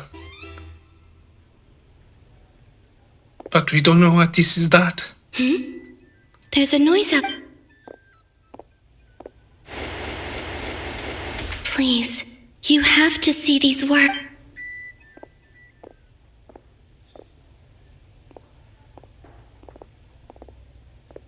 What priorities?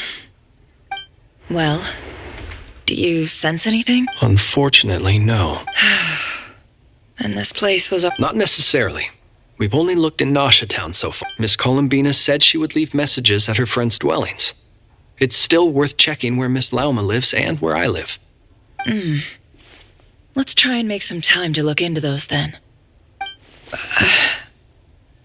Wait.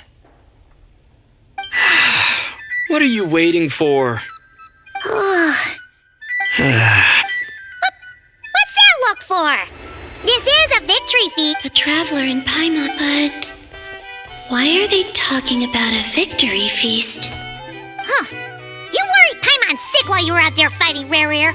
So this is your chance to make it up to her, alright? Wait. So this is the night after the battle against Rerir. How did I end up here? That's quite a long time ago now. Wait. Time. That's it. Every time I've entered reality within this space, it's been at an earlier point in time. Every one of those points has been before I fell into the moon's reflection. And everything I've done to affect reality really did happen in the past. Does this mean that within the moon's reflection, time flows backwards? Starting from the moment I fell in? Not long till Moon Prayer Night now. It's gonna be even livelier than... Although... It's gonna be sad saying goodbye to the damselette. Paimon. No, I can't.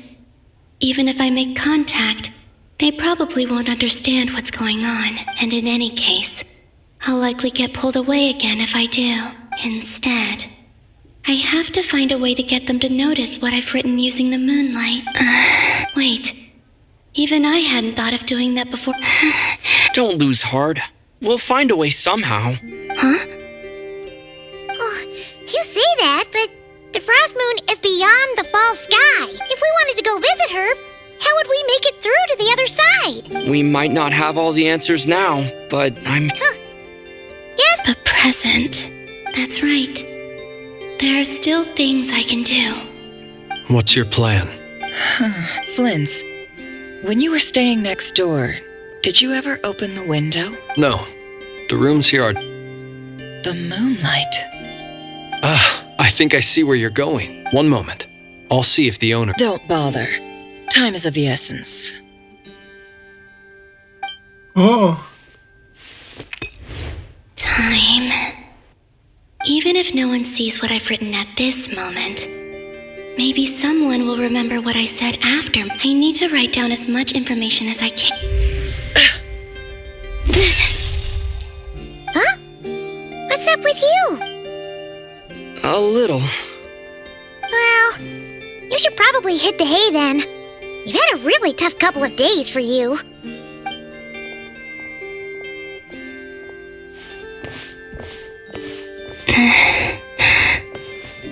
You truly have.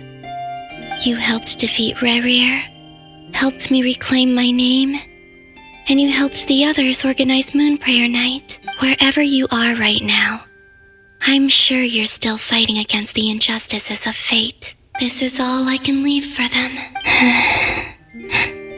How I wish I could stay here, but it's time. I hope to see you again in the next time, and if the opportunity presents itself.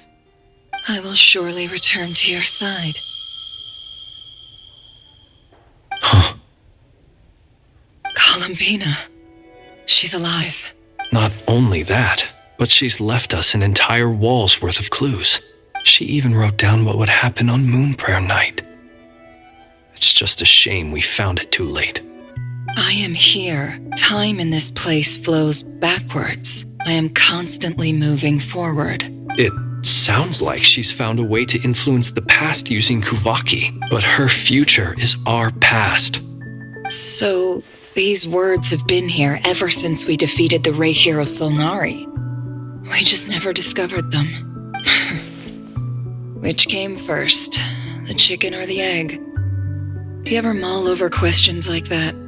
Only when I'm in a good mood. And at Good least... question with the egg and the chicken. Well, everything that has happened already belongs to the realm of fact.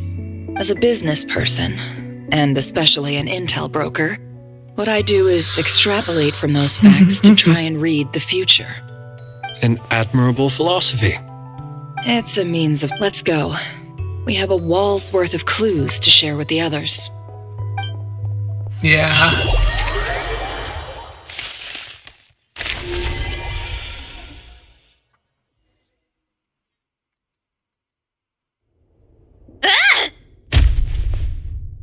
Oh, Marionette. It appears that the doctor's energy signature has changed to something similar to Kuvaki, but not like the Nod Krai's Kuvaki devices will only have a limited effect on it.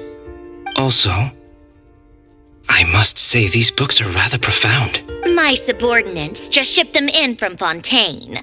Some of them are from the Narcissenkreuz Ordo. Some are incident reports from Petrichor, and then there's a few test reports for these junk machines.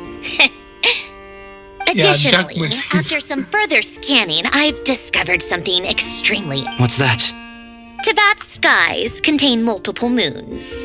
A long time ago, when I did my first scan, I detected 3, just as the legends say. But when I checked again just now, I detected 4 moons. So there's one extra? Yeah. Originally, I thought that if I could still find 3 moons, that would at least mean Columbina's still alive. But then it occurred to me that apart from the frost moon, Tevat's moons are just husks. And husks surely shouldn't show up in the scan, since they're not alive. It's weird, isn't it? If we can't even distinguish between a dead and a living moon, how are we supposed to know whether a moon goddess is still alive? Yeah, or does this mean that the moon marrows are equivalent to the moons themselves? Probably. Yeah. It's certainly possible. In which case, the 4th moon you detected may be Dottores' artificial creation. So he wasn't bluffing. He really built his own moon marrow. Ugh, I'm so mad right now. It's easy to get overwhelmed. Nothing can calm me down at a time like this. I need more time, and I need progress.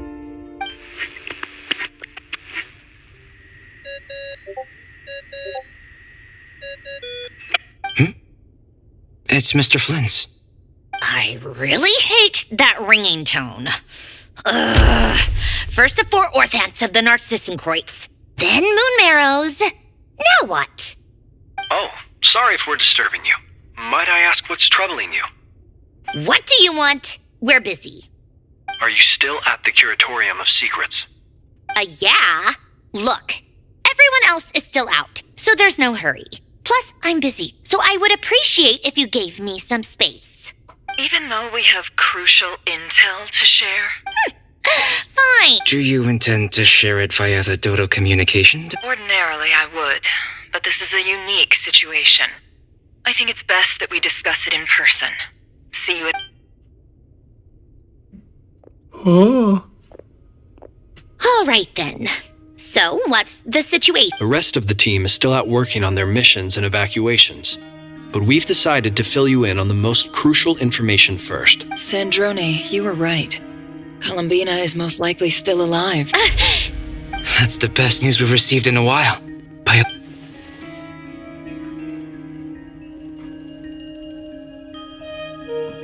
Random locations. Appearing in reverse order? Are you serious? So not dying isn't enough for the moon goddess, huh? She has to show off too. Anyway, does this mean we can deduce her condition from the moon marrows? Miss Androne, there's nothing wrong with simply admitting that you're happy to hear the good news. I'm not. And she's the least of our problems. We're facing a huge crisis. If she can't control the flow of time in there, she's just gonna keep moving backwards. Different points in time won't intersect, and she'll never find a way out. Let's say life begins with a drop of water. When did time begin? The moment this planet came into being? No, that's not right. Her final destination would be the moment at which the space she is in was created. But it doesn't seem like we can influence that space from the outside world. So how can we help her? Also, if she's alive, Rerir and Thalindis might be too. But as far as we know, neither of them have come back out. That space may not have an exit at all. I'm afraid I must concur with Miss Nefer in this. Can't exactly argue with that. Let's leave it there for now. I've taken notes on everything you said. Will it help with your research? I doubt it's gonna help with breaking Dottoro's energy fields. But who knows when it might come in handy. Better to have it all written down than try to remember everything when I need it.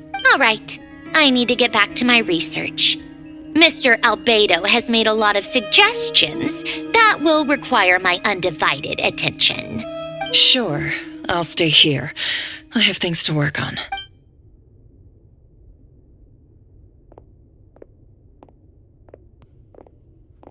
Well. Paimon, are you there? Oh, right. She went with Varka to Natlan, didn't she? Good thing we've moved her and the Traveler's luggage in here. Speaking of the Traveler, where could they be? There's a note from Paimon.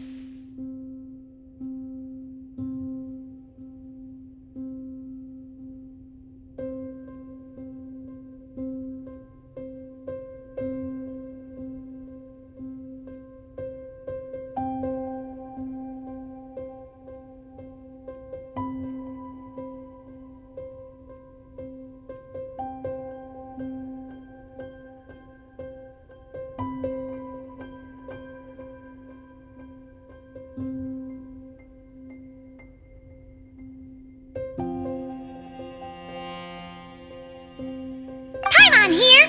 Not in at the moment, but if anyone needs to borrow her stuff or the Travelers, go ahead and help yourself.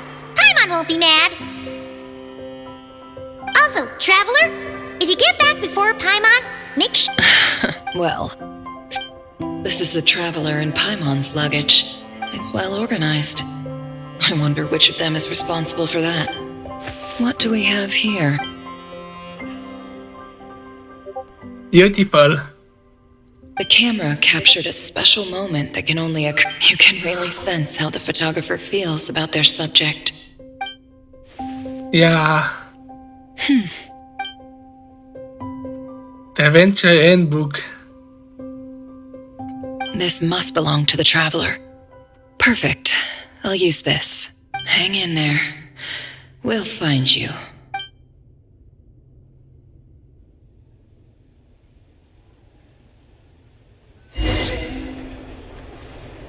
Wait! Polonia. Search keyword world formula and bring me all relevant books.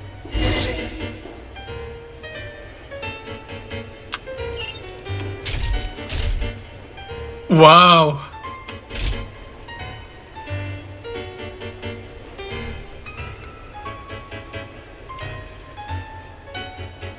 Imagine 12. Literally. Bulk. Huge. Can you really have jump? Imagine if it can be playable.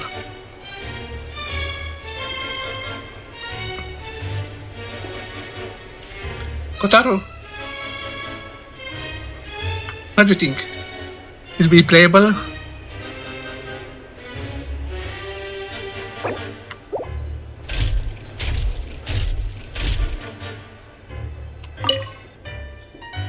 Or formula?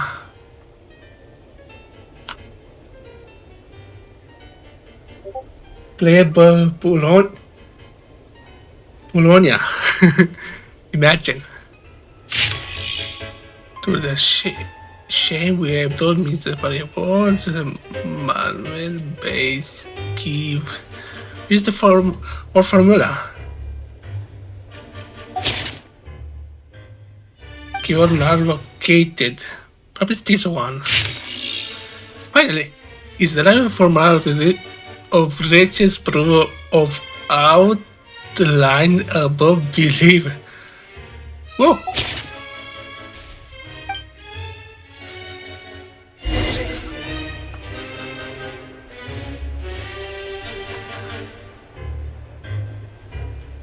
Yeah.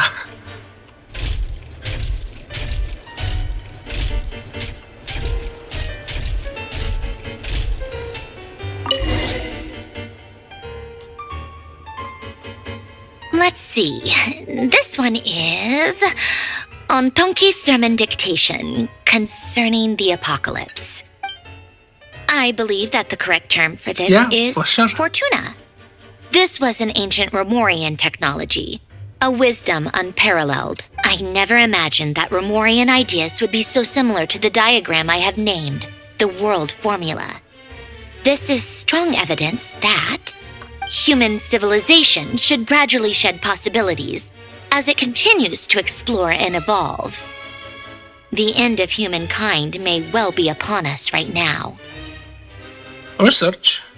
I will play a game because now I can. The sparks of civilization shall run out unless we consider introducing variables from outside the system. Variables? Surely that can only mean one thing. Descenders? Dottore likely captured the Traveler because of his descender status. But the Three Moons' authority comes from the world itself. Why would Dottore need anything beyond that? Yeah, Lord Masters, for sure, but not more. Where does this variable factor in? The world formula calculates the fate of an entire world. Introducing a variable would therefore give us... Oh, give what?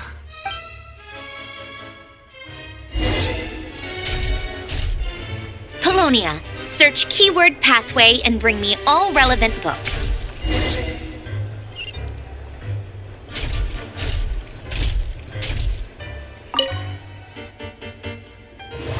Imagine, kids can tease this and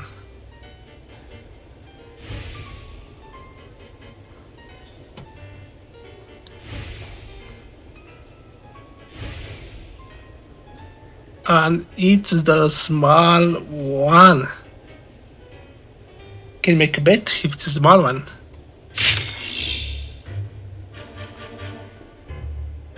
The pathway. Someone compute the pathway displayed on the gate of distance. Current path located.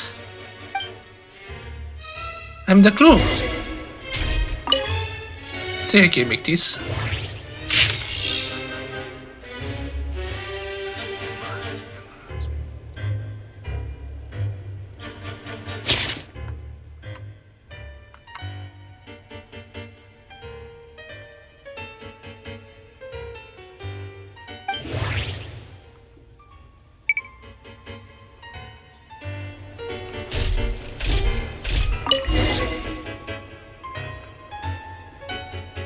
Otonki Sermon Dictation. Explications on the Chemical Marriage. These titles are pretty esoteric. Yeah, Observe and aesthetics. compute the pathway displayed in the guidance diagram. Deconstructing and reversing its effects could generate potential ideas.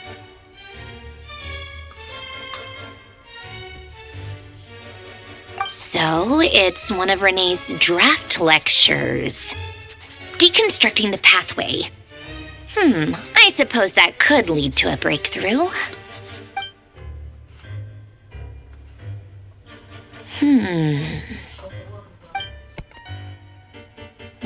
This is so long. This guy sure loves showing off his knowledge.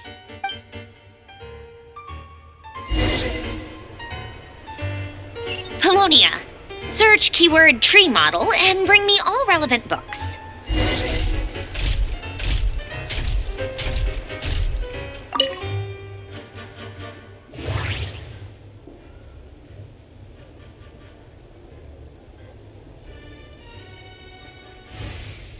You should not say it.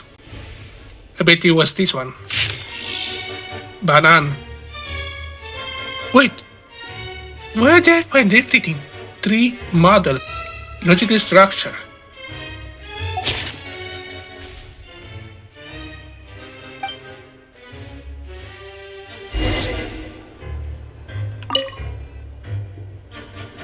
Where did I find everything book?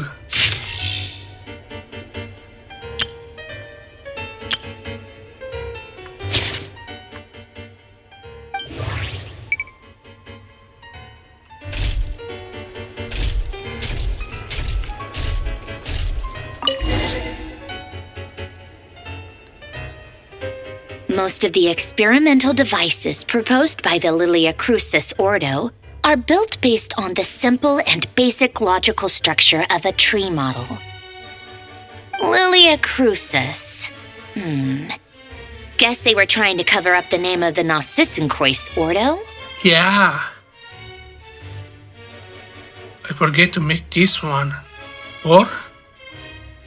When Duke St. Germanus departed, he said, "It seems No, I that didn't make there's it. no going back. Alas, in all other things, he is but ordinary." Excuse me? I'm sorry. That's just ridiculous. What kind of book is this? Great Detective Herlock, The Alchemist and the Clockwork Saint? Isn't this a novel? Come on. She believes she found the formula or something in the book, or she not find. Still, the author swears that they knew Renee well. Whatever. I guess it's not beyond the realms of possibility that Renee would say nonsense like that on occasion.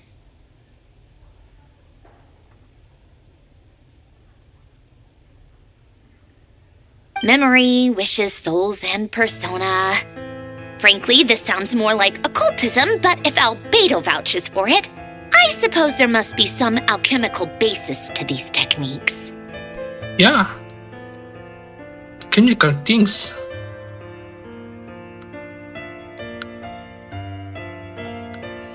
Yeah, fictional books. The way Alain Guillotin saw it, the world was comprised of machines. The universe needed machines, and thus his technologies were created. That's why I was born.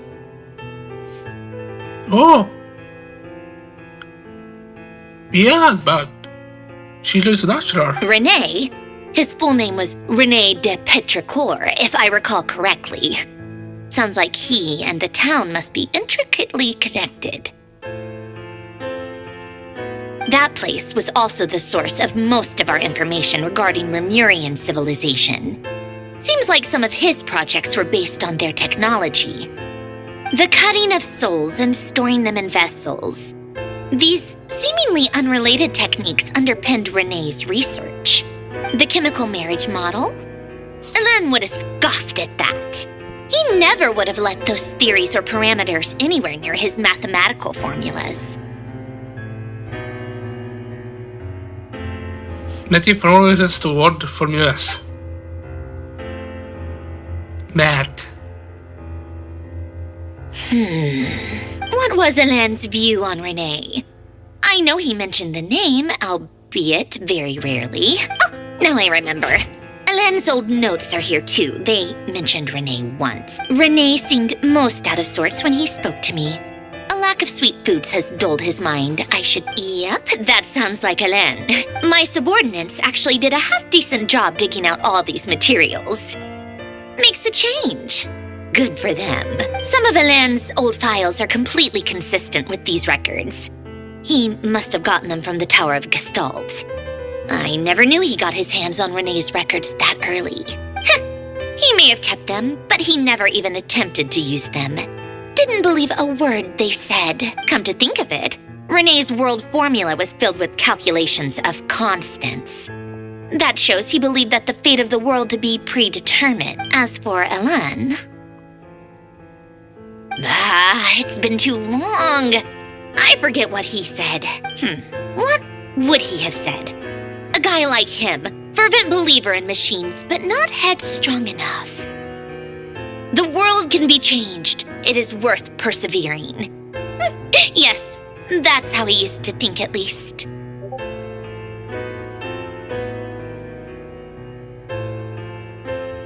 He created that procedure to save this world. Yet the scale of the world's fate proved too enormous. The result was beyond his ability to calculate. He died having never seen the outcome. And there I was, left behind in the ashes of his dreams. Oh. Did you really never take a close look at Renee's research? Or did you read it but deem his philosophy incompatible with your model? The very thought of trying to incorporate his ideas probably made you feel sick to the stomach. You once asked me what I wished for. Should have asked him instead. He's the one pining for things you'd sooner die than witness. Oh. Even the tiniest variable can make big waves in the present. Now then, allow me to put these incompatible fragments together in your stead. First, establish and verify the existence of the Great Circle.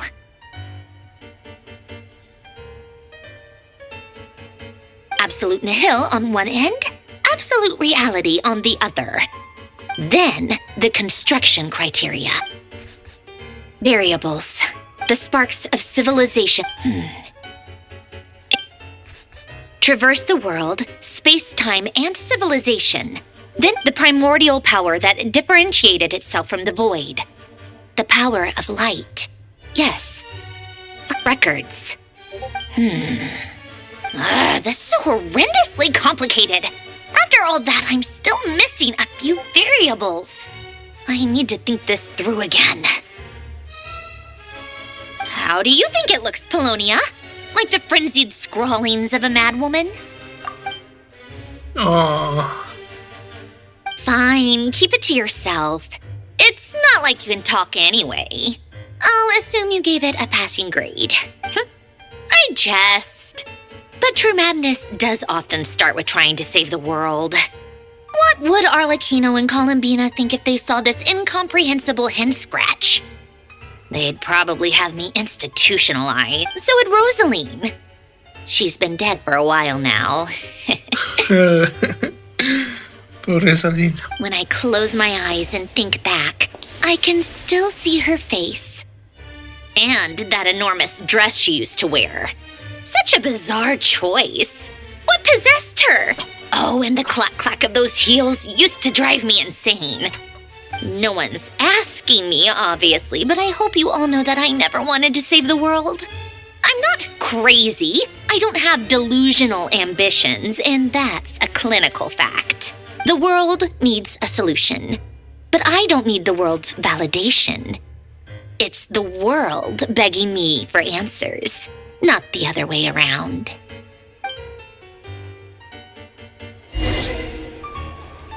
Hey, time.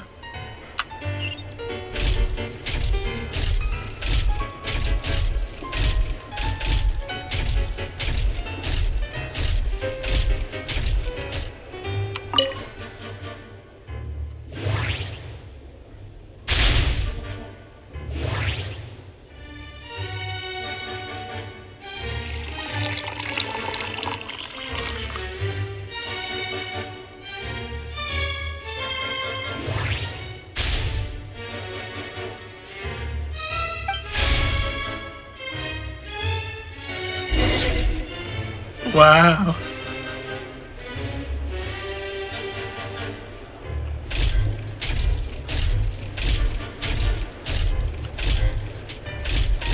Imagine.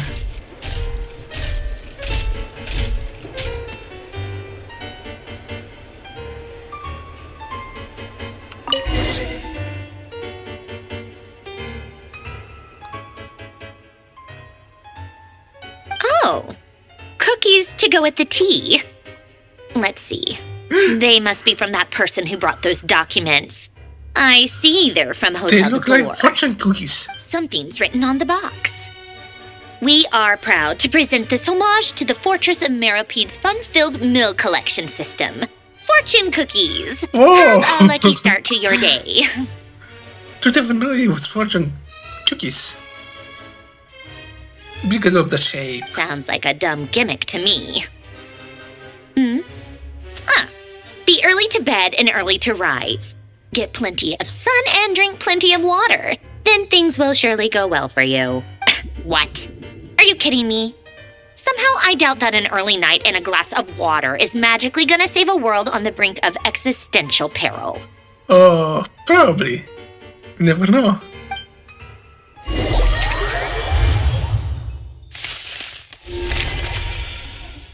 Wow. Score to evacuate. Lady Arlecchino, word has reached us that Lady Marionette's troops are all in position. They are ready. Excellent. The only thing is, they are fewer in number than we expected. It looks like many of them must have lost their lives at the hand of the monsters released by the Doctor. Forget that one. Yeah. Can't be helped. As you wish.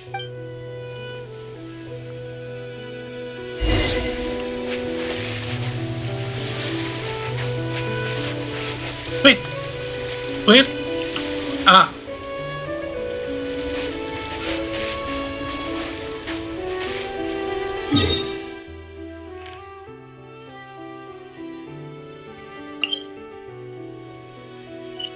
The energy fields.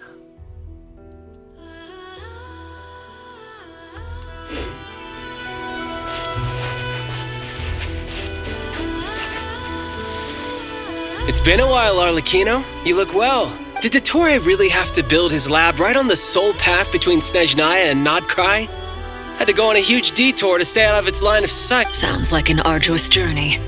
I assume you brought word from Her Majesty? Of course, all part of the job. Firstly, the Tsaritsa has authorized Fatui Internal Affairs to review Dottore's case. They will reach a formal verdict on whether he has turned traitor and whether he poses a threat to Snezhnaya.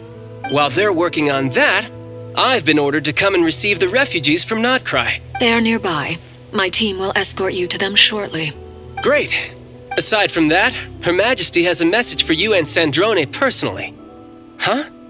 Where is Sandrone? She stayed behind to work since I was making the trip anyway. It seemed sensible to have one person on standby at base while the other came out to meet you. All right, guess that's just how she rolls. In that case, tell her that the Tsaritsa's decree this time is pretty awesome sounding. I think she'll like this one. Still, I wonder what...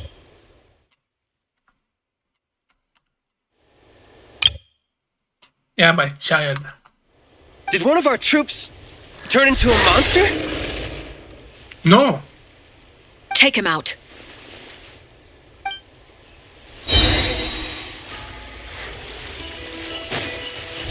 Transfixed! Brace yourself! This is gonna hurt! Witness my rise! Overruled! You've gotten stronger, Arlecchino. Nice! Stop that right now. I appreciate the praise, but I'm not fighting you today. I knew it.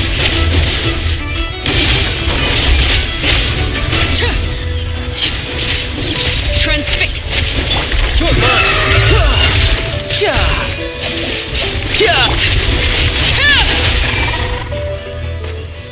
I can't believe it. He was a living, breathing human one moment, and the next... Another fine piece of work by our dear colleague. What in the world has been going on in Nod Krai? A lot. But long story short, Dottore stole 2 moon marrows that should have belonged to Columbina, then built a 3rd moon marrow of his own to concentrate the Trilunar Authority in his hand. What? What do you mean he built a moon marrow? People build roads and houses, not moon marrows. What's his next DIY project? He's gonna build a god? Probably the AI project. Do yourself project. You could stand to be less surprised. We are harbingers. The work we are engaged in makes the creation of gods seem mundane by comparison.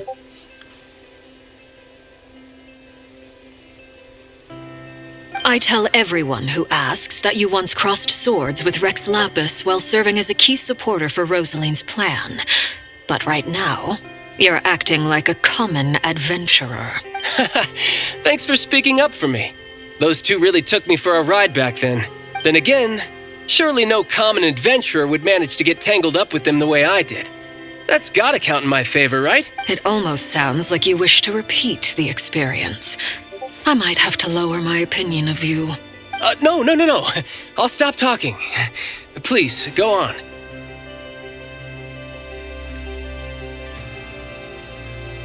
Yeah.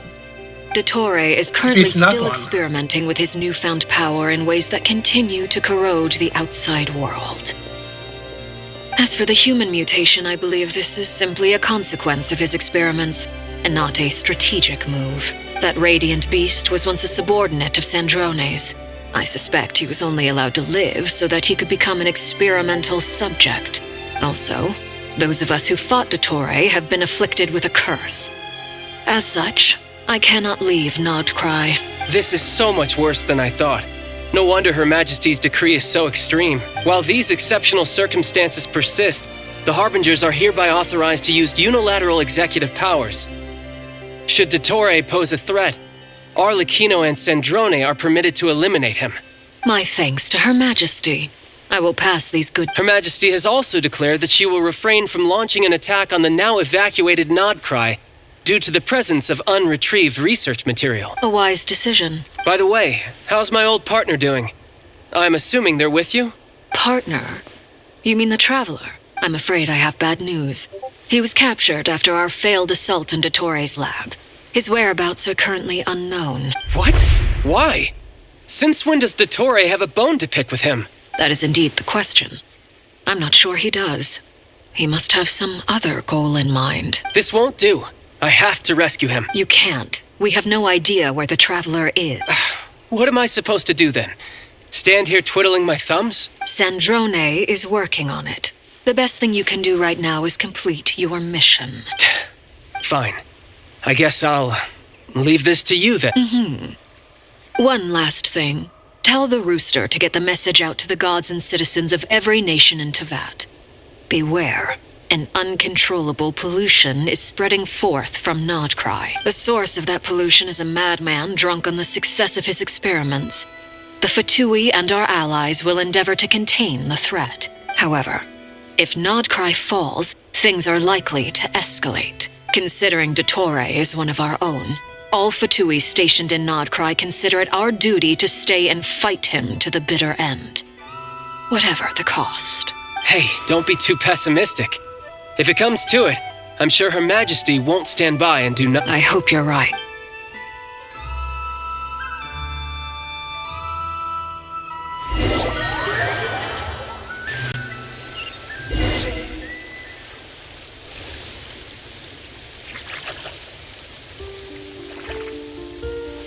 You're right on time. Thanks. Hey, do you think I'll get that gliding exam exemption? I made sure I was on my best behavior in I'll help you apply, don't worry. For now, let's see what we have here. What are the doctor's energy fields even made from? The usual attract and repel principles that govern Kuvaki. They are very mysterious. But ultimately, they appear to be comprised of energies from the 3 realms. Thanks to research by Master in the Hexen Circle, we know that Tevat's 7 elements are derived from the more primordial power of the Light Realm, which is antagonistic with the power of the Void Realm. Since you have the power of the Dragon Durin within you, I'm sure you can already tell that this energy field contains no abyssal energy. That's true. It's not abyssal energy. It's something pure, wild, and untamed. I've been thinking about something. Do you still remember the device that Dory supplied from the Academia when you and Miss Columbina fought Raria? That was one of the most marvelous feats of ingenuity I've ever seen. The design, the craftsmanship, the materials, not to mention the operating principles. Surely the most ingenious feature of all. Dory didn't go into detail on how it functions, but I have a working theory. The clue was that Miss Columbina was somehow able to use the pyro energy that you provided, despite the fact that, as a moon goddess, she should only be able to use light realm energy in principle. Now, all elemental energy is, of course, derived from light realm energy to begin with. Hence, I suspect that the device works by restoring elemental energy to its original state. This presumes a theoretical model of the 7 elements akin to that of light refracted through a prism. Perhaps it is no mere analogy. Maybe there is. I almost wonder if it is at one. I suspect only less. But back to the energy field before us.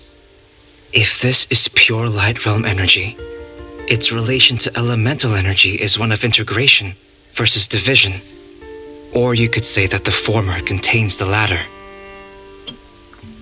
Could this mean that elemental energy can dilute the power of the light realm? Should we give it a try? We should.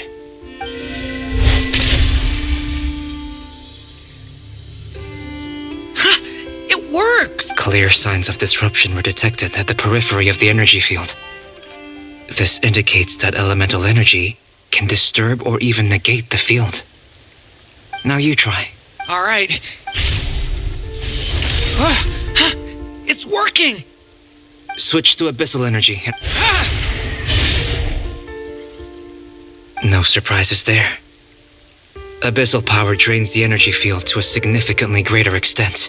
I now feel confident in asserting that the energy field is indeed pure light realm energy.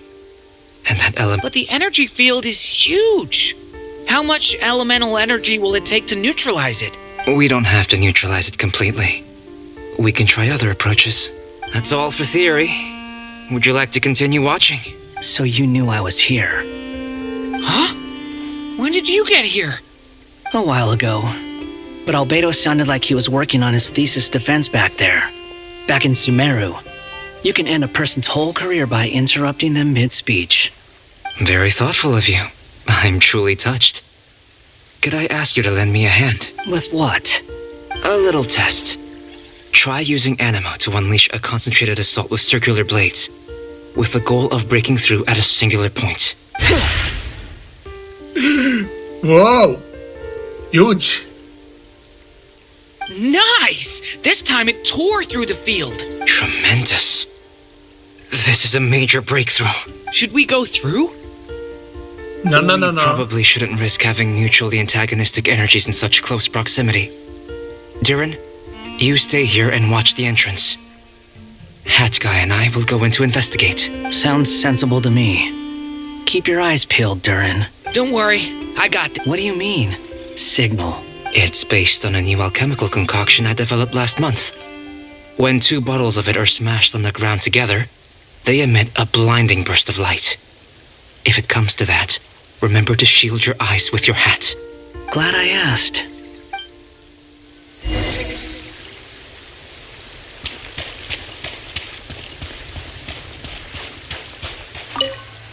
Like I thought.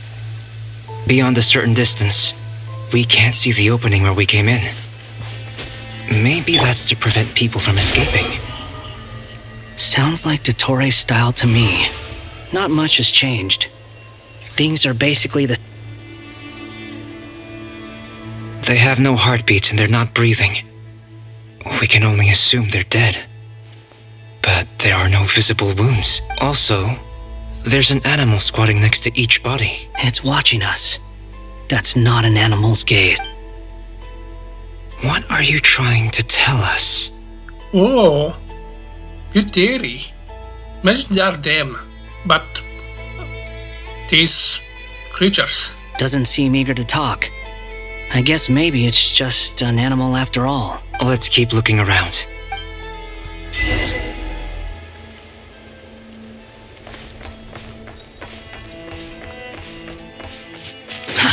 Too slow. The wind rises.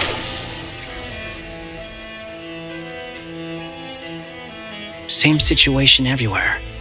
Not a living soul in sight. Well, I think we can safely rule out the possibility that they're all pets. Is skirting around the topic your way of showing consideration? Just being cautious.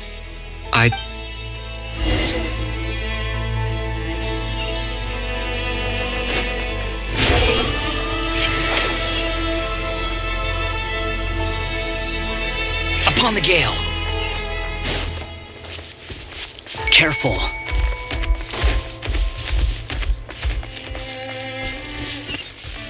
Please, help us. Please. Over there, I hear a voice.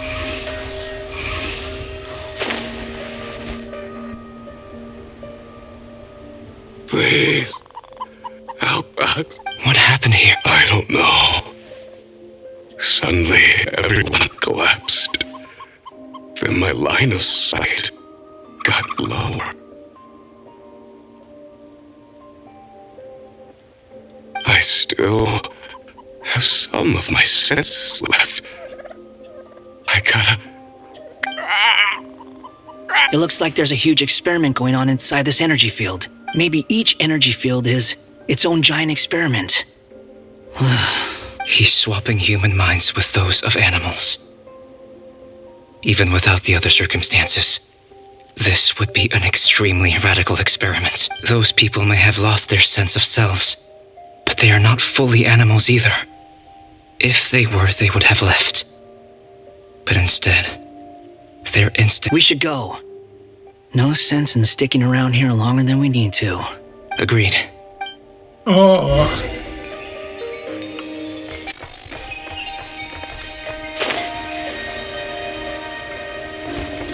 The wind rises.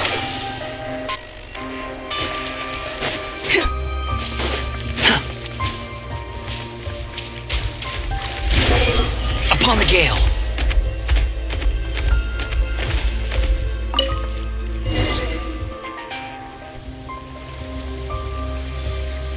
Ah, you're back!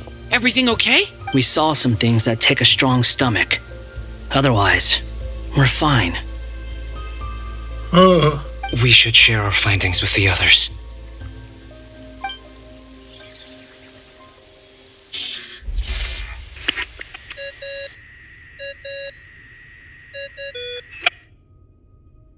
Yes?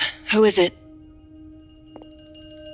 Miss Nefer, it's me, Albedo. We found a way to break through the energy fields. With enough control, it's possible to tear them open using elemental energy. Also, we managed to take a look inside. Dottore is carrying out his cruel experiments on an immense scale.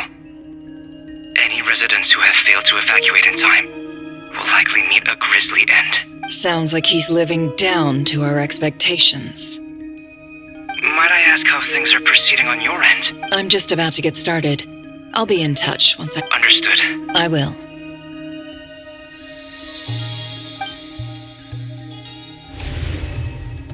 Well, Nefer, I'll link up with you once my tasks are complete. What makes you think I'd need you to do that? I'll need it. And considering the way you approach certain matters, I think you'll be better off with me present.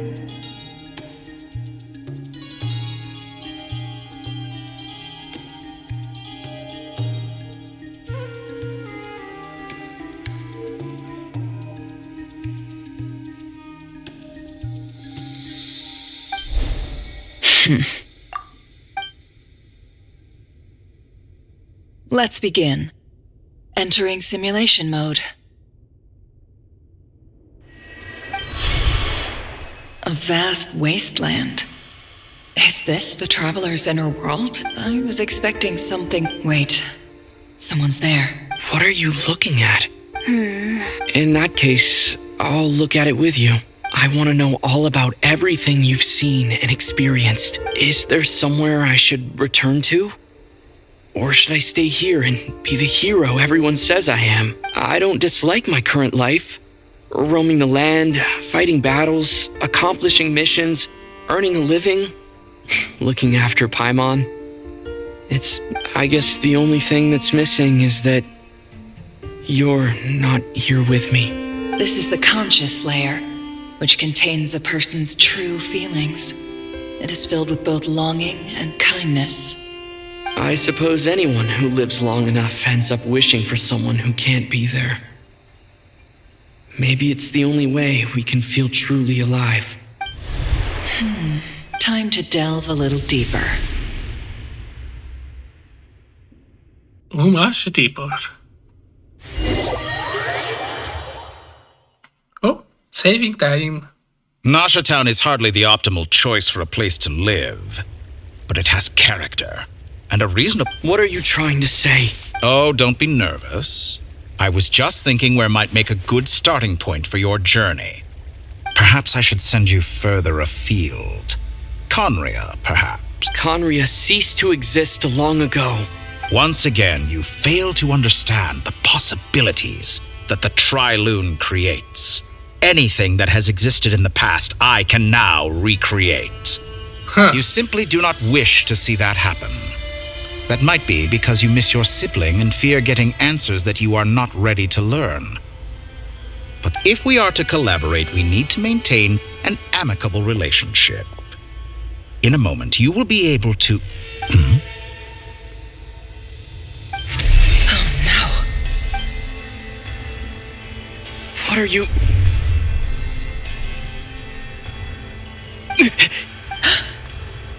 What are you gonna do? Don't move. Oh no. Something unwanted has crept into... Oh? Gone as quickly as it came.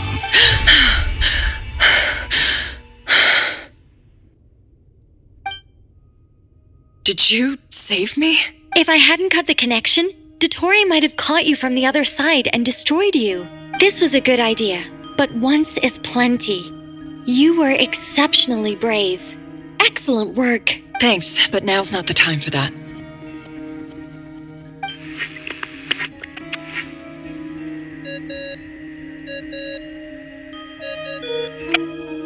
Albedo speaking. I think I know where he is. What is this endless I can't see anything. Even though... What happened? Ah, sorry about that. I take it you didn't notice. Just now, a friend of yours took a little peek into your mind. Could it be Nefer? How did she do it? Did she use something as a medium to connect to me? Do you think she's aware of your current circumstances? Oh. Oh dear. Have I stunned you into silence? I only wanted to slow down your time a little so I could stop your intruder in her tracks. It would have been nice to capture the spy. I must say, I'm finding the ability to adjust the flow of time rather intriguing. The moment you closed your eyes, time seemed to grow impossibly viscous, didn't it? A whole month passed before you opened your eyes again, but only for you. No one else was affected. I dare say this is something only a god can achieve. Point taken. You've proven once again that you have god-tier powers. Oh, you misunderstand. This wasn't about proving a point. I was testing things out. I find I learn best by doing, and I have to admit, time is not the easiest dimension to control. I only wanted to make you sleep for a short while, but it ended up lasting a whole month. Clearly some finesse is required to wield the authority over time as I wish. I hope you're not angry with me. It was only a month's discrepancy, nothing too serious. Had I been off by a year, a decade, or even a century, that would have been quite a different story. You could have frozen me for millions of years. So much for collaboration. You aren't showing much sincerity. Millions of years? To what end? I wonder if you don't understand humans all that well. They are very pragmatic creatures who understand only that which they can perceive with their senses. If I had you sit here for a week, I imagine people might sympathize. But if I left you here for 100, 1,000, or 10,000 years, the sheer size of that number would cause it to lose all meaning to them. They would not have the capacity to comprehend your suffering, and thus they could not empathize. Unfortunately, while gods do exist in Teyvat, it is ordinary humans that account for most of the population. Their lifespans are so limited, their bodies so fragile. Did you ever really hope that they could begin to understand someone like you? Your long life and unique origins make you fundamentally different from them. How long will it be before they start to treat you like the alien you are? Before you are ostracized, outcast? Alien? Even I feel bad for you sometimes. This world has made you into a slave. So many times you have served its will, and not once have the powers that be ever thought to grant you the one simple thing you wish for. You have been treated most. I can change that. I will grant you special privileges and give you back the status you rightly deserve as a descender.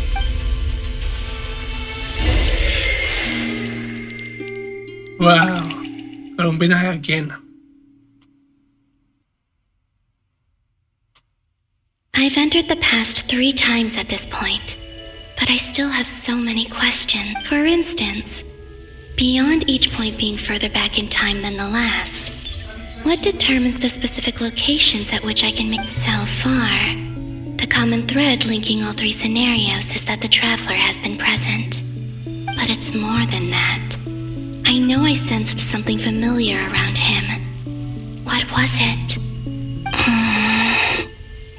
I'll keep this question in mind as I carry on.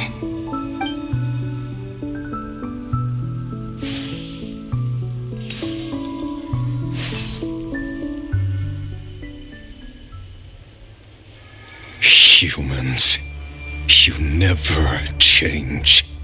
Always trying to use powers you neither comprehend nor control. This looks like Star Sand Shoal. Was this before Rerir regained his physical form?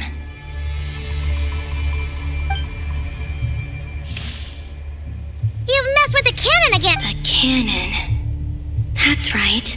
And right after that... My body was once torn into countless pieces and hurled into the swirling... I wonder if I could try to prevent his resurrection, but how would I do it? Traveler, behind you! Look at that light! No, I won't make it into... He's using the Kuvaki shield, like I taught him. He's strong. He's the island. The Frost Moon Scion. A question, if I may. Kind, Miss Cole. When the cannon's Kuvaki beam was Maybe that really was me after all. Well, future me.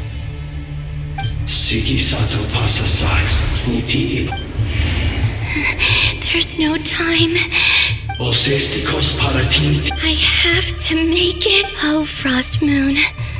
If you can hear me, if you can sense my call, then please, heed me once more!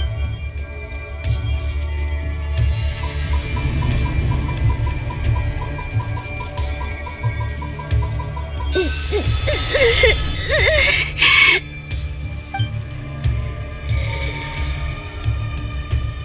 it work?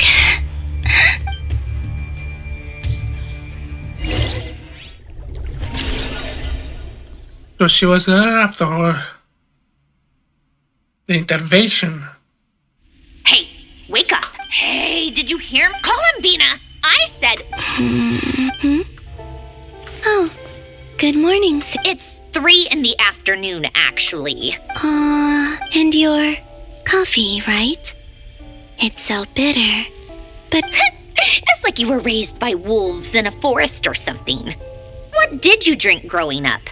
The Frost Moon Scions certainly led a more frugal existence than the Fatui. Then I'll bet you've never eaten one of these before. It smells delicious.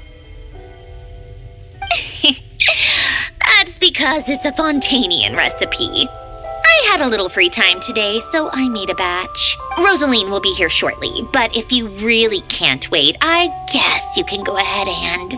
All memories. Hey, at least let me finish before you start eating. Did the Frost Moon Scions not teach you basic table manners? Or did the rules not apply to you because you're the high and mighty moon goddess? These are so tasty. Of course they are.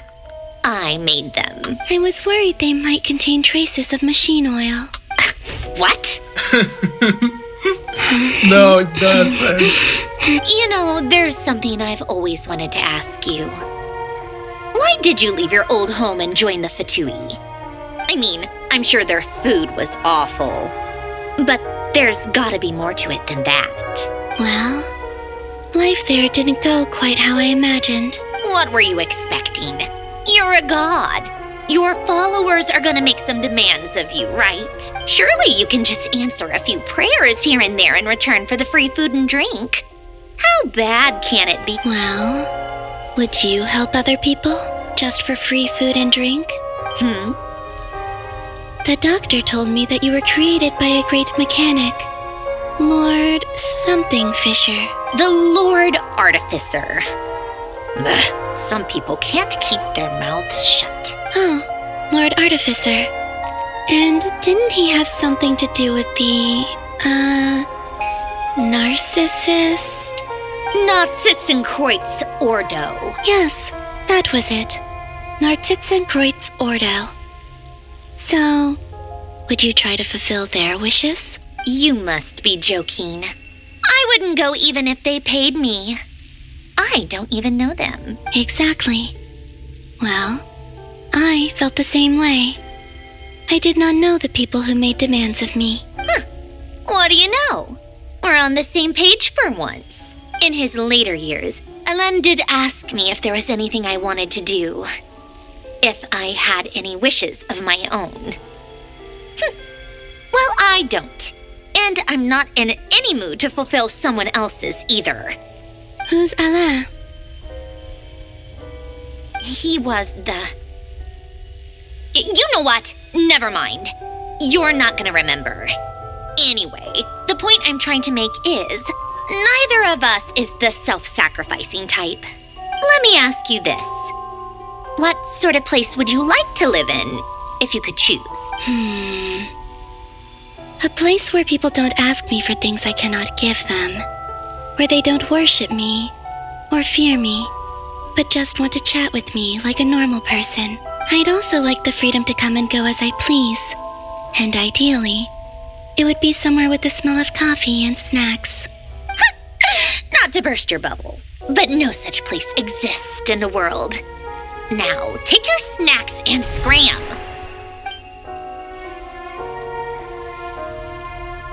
Yet again, here. Did I?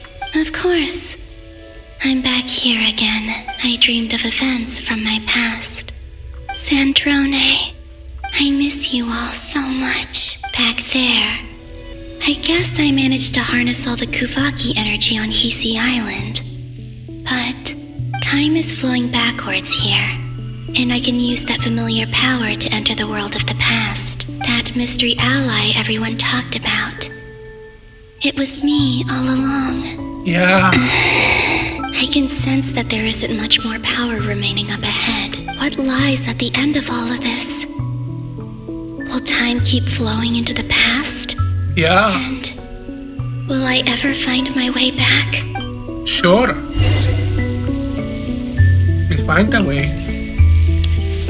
Charlie. Yep.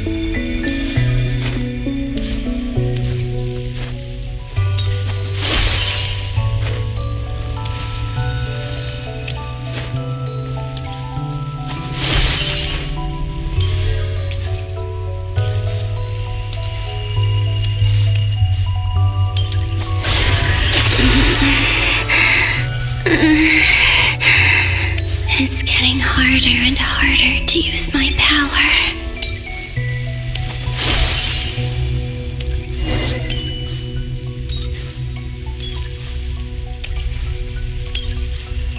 I'm no match for the abyss in this state. I need to avoid the contaminated fragments.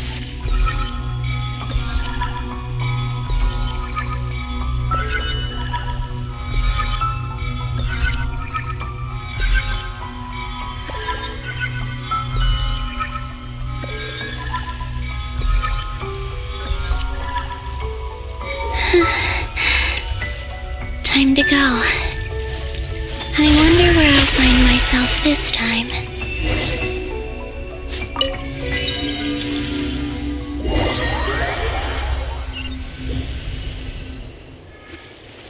The Final Night Cemetery. Or not! How are we supposed to read through this many files? Difficult, yes, but it is also our most efficient option. Seems like they're searching for information. Oh, I remember. Was this my doing too? To expose the true intentions of this Rarir. Are my actions changing the past? Or are they simply completing a process? Is all of this inevitable? If I choose not to help them now, will it change how they... Hope... They're my friends. I can't not help them.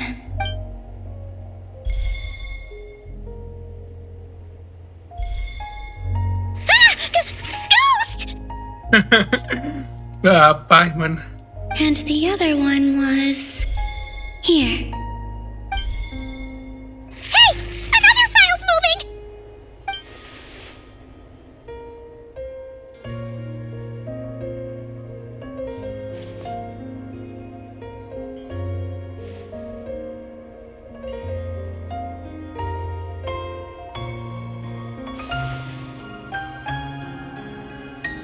That should do it. Luanatar?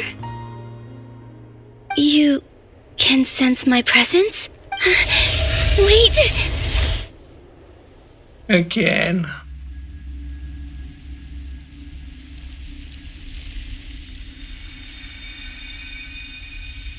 Luanatar.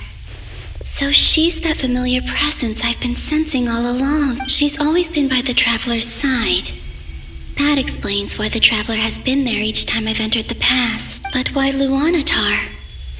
Is it because she has a connection to me as the Moon Goddess's familiar? If so, why not any other Kuhenki? That's...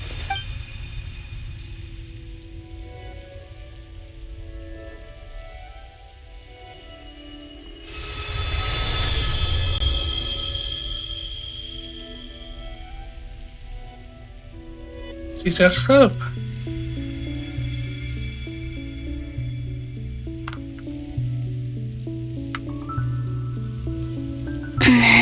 I cannot sense any power up ahead. Just a full... This is likely my final chance to enter the past. It's now or never. I have to find a way back. That was her. As Luanatar.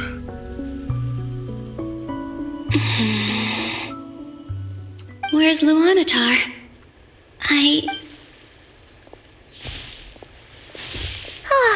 Seeing Enefa and Aino reunited... No. Stay calm. Think, Columbina. A way back. To where? Do I go back, and if I return in my... Dottoro's actions that day prove that even if I manage to get back, how can I fight against him when he wields the Tri-Lune authority? I can't. I have to find some way of rivaling the power he has... Wait. Time flowing backwards. The Tri-Lune authority. Does that mean... I think I know what the final destination of this lunar reflection might be. I know what I must do. Speaking of homes, we must already be close to where the frog... But how do I communicate my plan? Should I write it down here? I need something with a close connection to me.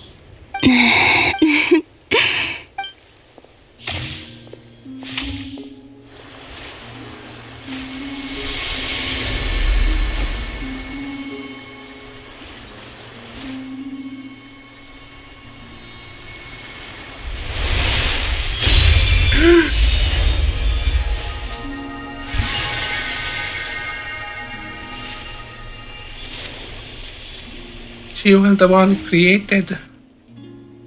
Hey, what was that?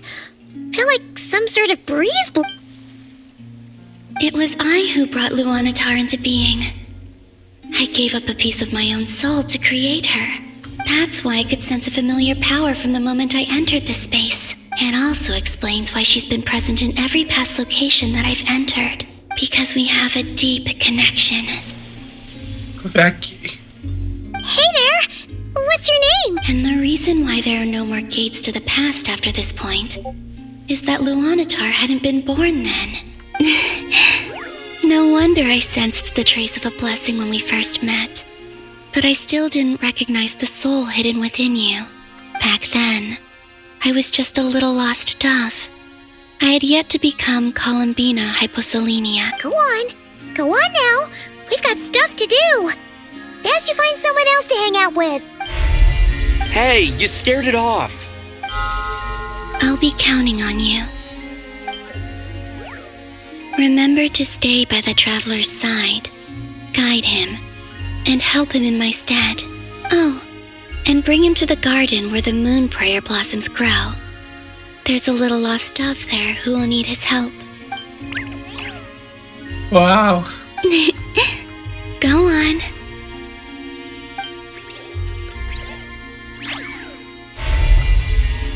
Yeah, told you. You too. Go and live your story. As for mine must go in a different direction. Wow.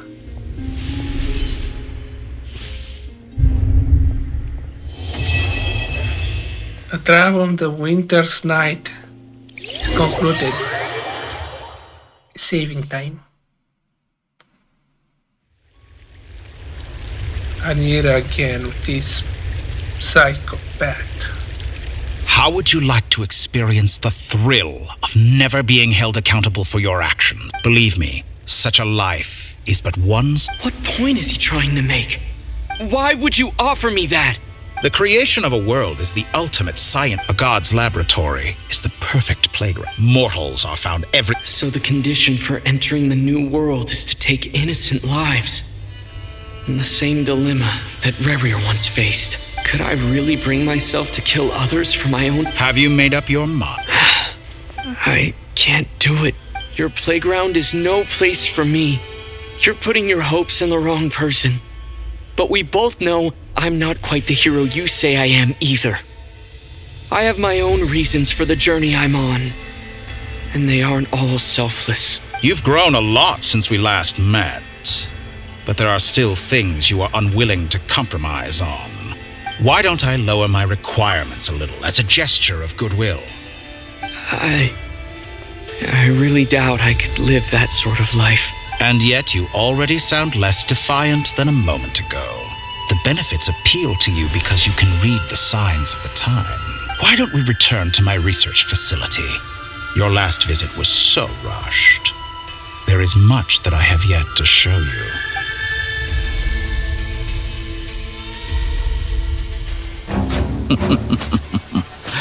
Now to that question,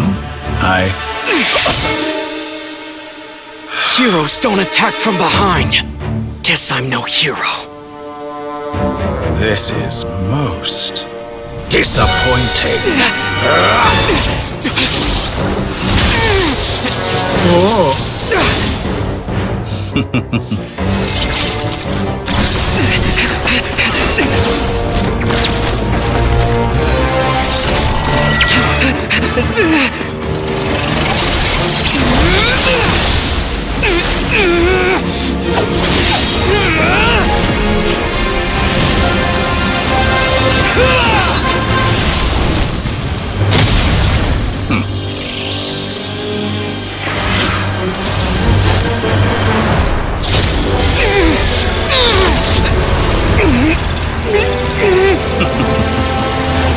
Now then.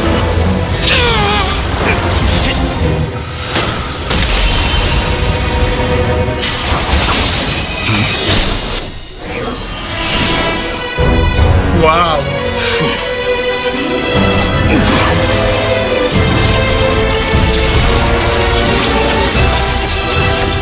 A new face.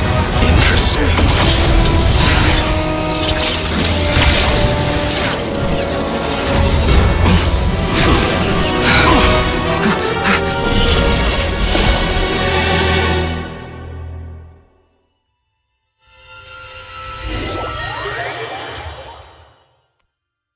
Interesting.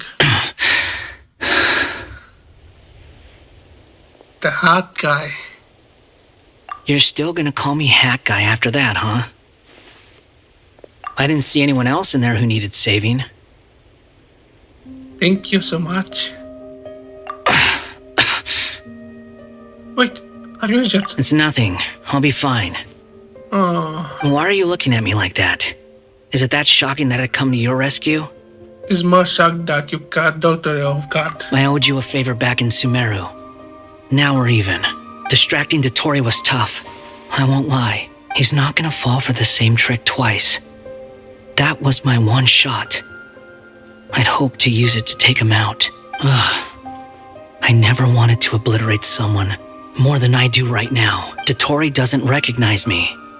But his segments were originally made based on an analysis of my operational principles. I expect it's only a matter of time before he figures out what I am. So Dotori doesn't recognize Wanderer because he deleted himself from Irminsul. Did he really miss his only chance for revenge by saving me? Why the long face? Hey, I'm not blaming you, okay? That's a wanderer. He was really redeemed. And I'm not complaining either. Rescuing you and killing Dotori are equally important goals. Everyone would be pretty stuck without you. It's best you live to fight another day. How are you holding up?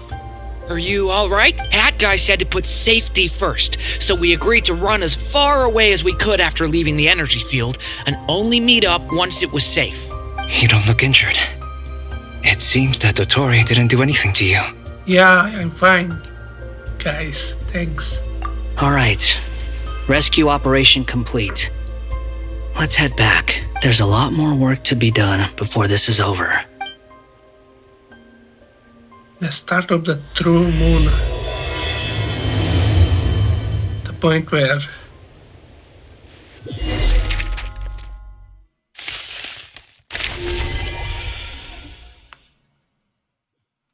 wait, find a way to make a breakthrough? Understood. I will bear the Saritsas. I don't see what's so awesome about it, though. I thought you might say that. How's your progress? Quite promising, actually. Remember how I asked you to look up some files for me? That stuff on the Nazi-Kreuz Institute. Rene de Petrichor and Jakob Ingold. Alain Guillotin despised Rene's theories and methods, but he never managed to come up with better alternatives either. So I adopted some of Rene's ideas.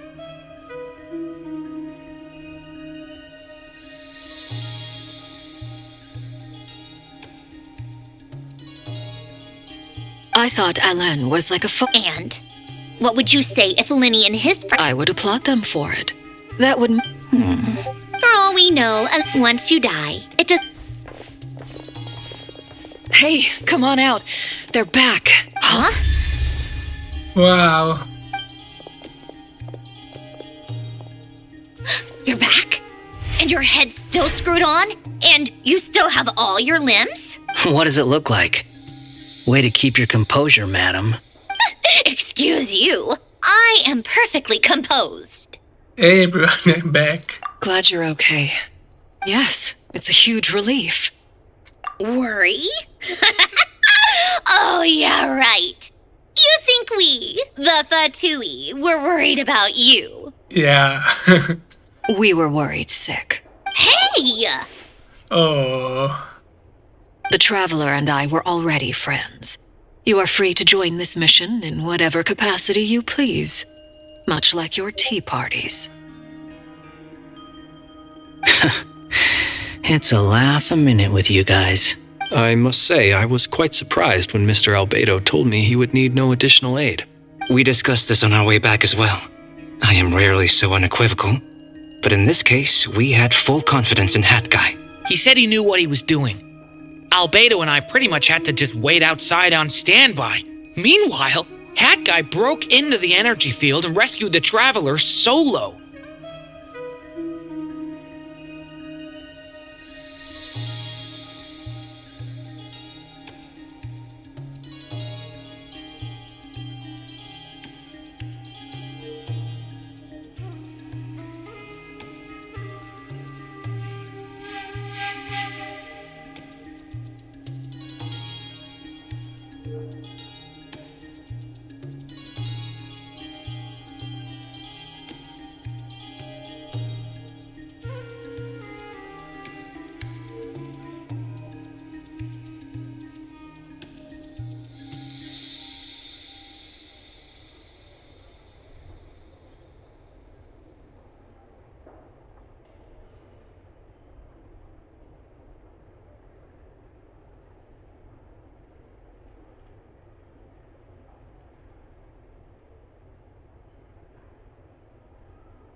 You didn't have to mention that. I come back. I just eat the dinner. Well, I'm thoroughly impressed. You are a force to be reckoned with, Hat Guy. Is he back? Is he really back?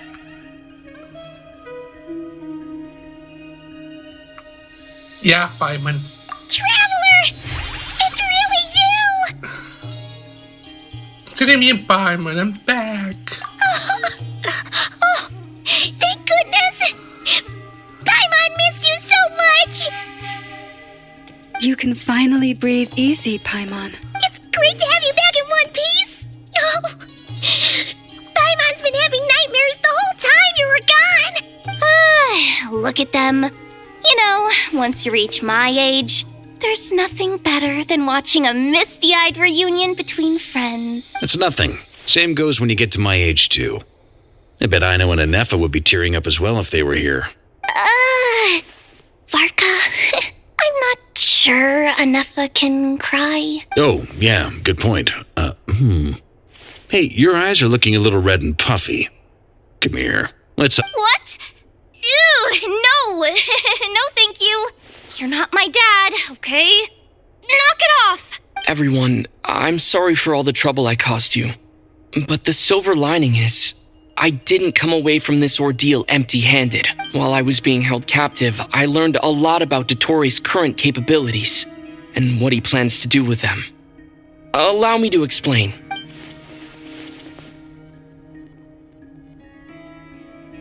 The three moon goddesses were even more powerful than we imagined. No wonder Dottore believes himself to be equal to the gods, maybe even superior. Utter blasphemy. Yeah, blasphemy. While everyone was gone, Nefer and I made an interesting discovery, and I believe Miss Sandrone has something to share too. Oh. Called it. Getting rid of a pesky troublemaker like her is like trying to clean up after a crumbly cake. It always comes back to haunt you. I knew she wouldn't give up. Our next step is to find a way to bring her back. A place where time flows backwards, with no destination in sight. Surely it must have been created for a specific purpose. But I fear the answers are buried deep into Vat's history, held by great powers beyond our reach. It sounds like she's on a specific path through time, just traveling in the opposite direction to us. The question is, where does that path lead? Or will it keep going to infinity? We considered that question as well. Strictly speaking, time is not infinite. Indeed not. Every road has an end. Nicole! You sure love... I do, in fact. It's something I've always done at our mages' tea parties. Quiet, mysterious, and persuasive. Wait, I see the...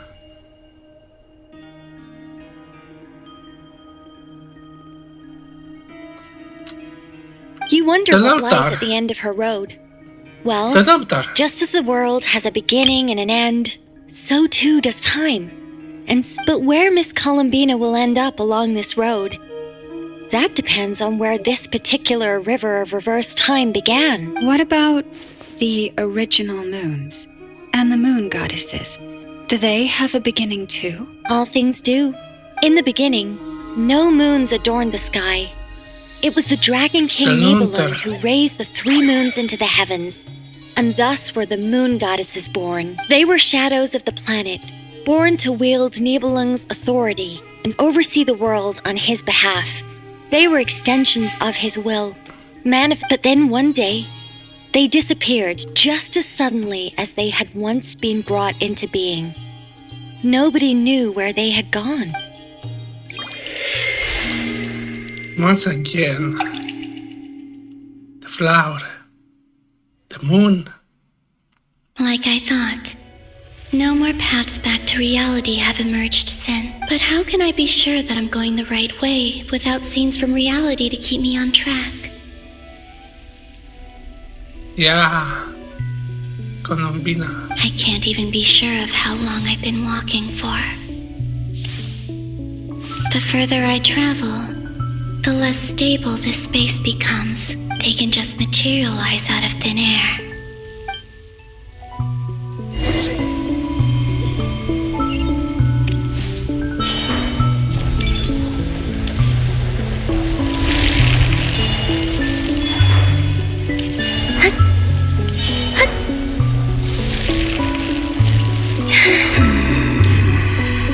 Oh!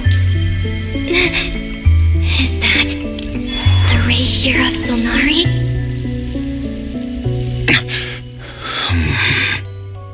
You are the moon goddess. But how?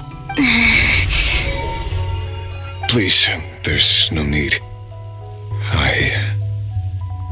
I'm not interested in fighting. I find that a little difficult to believe. Yeah. Honestly, so do I. The way you used my own power against me was... It was a brilliant strategy. And then, in the final moment before I was thrown into this space, I got to see an old friend. Mr. Dainsleif. Right. It was so long ago now. But we were friends once. When I first got here, I was filled with hatred, remorse, and rage. How I cursed and devoured. I tore everything here apart. I was consumed by the desire to leave this place and have my vengeance. But to no avail. This is a place with no exit. This is the second time I've entered this space. Though I have no memory of the first. I was torn to shreds the moment I entered. But this time I survived. It must be partly because of this new body. And partly because of all the Kuvaki I absorbed in Nod Krai. Are you the source of the abyssal power in here? Not all of it. Some is from when I first arrived here and tried to destroy everything. But there was already a degree of abyssal power here before I entered. And like a venomous snake baking in the merciless sun, it tried to slither into my shadow. Tried to? So, you rejected it? Yes. Because after that, the world suddenly became silent for a moment. What do you mean? The voices in my head, they were gone. And then I saw her.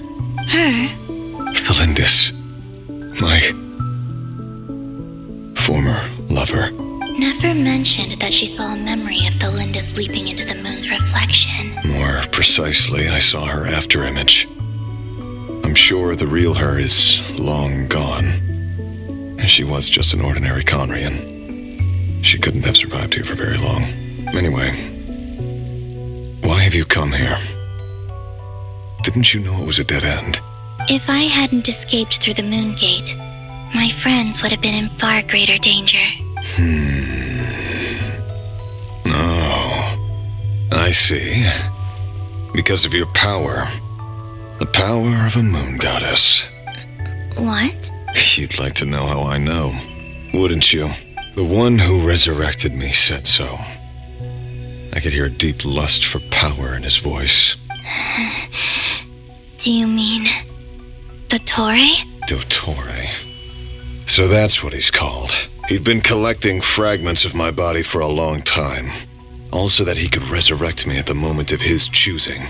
I had no interest in his research. But being as corroded by the abyss as I was, we were aligned as far as hunting the moons and recovering my strength were concerned. So that's why the Wild Hunt suddenly became so active in Nod Krai. When I left the Fatui in my weakened state, Dottore must have felt that his time had come.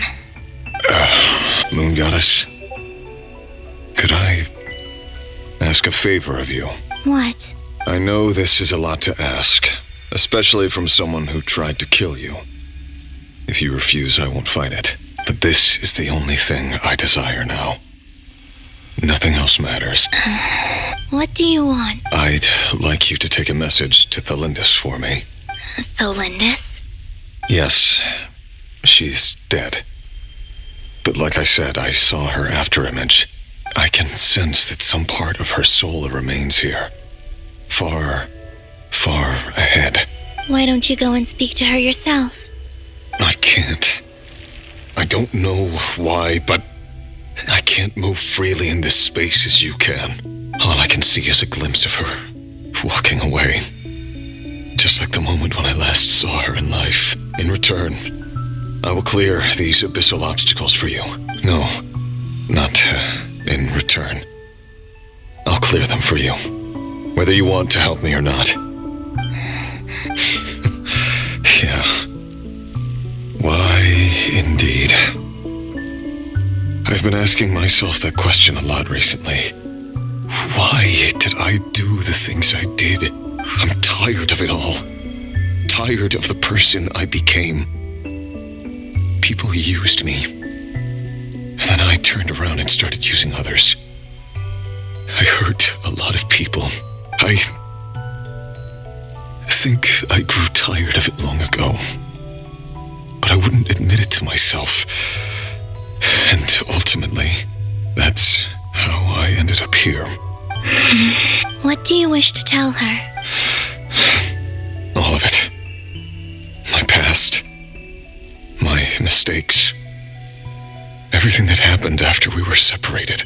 Is it okay if I give her the abridged version? Yeah, I'm sure there's plenty you can skip over. Just tell her the important parts. Whatever you think that means. Like the part where you relentlessly tried to kill us? It's up to you. Love demands honesty. But my relationship with Thelindis was built on lies. We hid too much from each other. But I will do my best.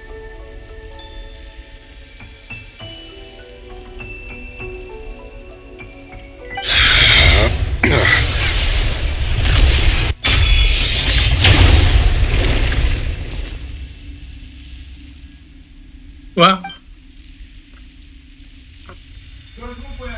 There.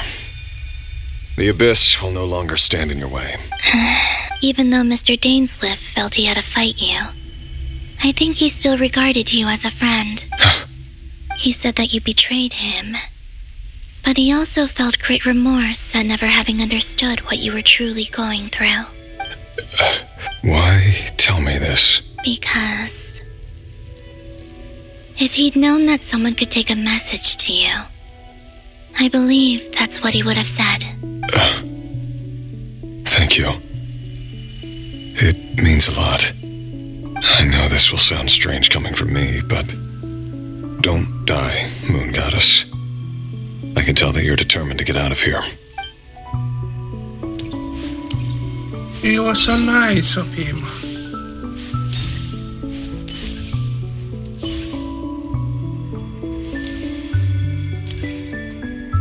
He was really a right character.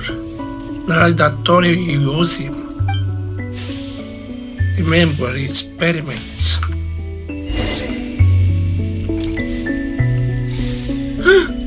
He kept his word.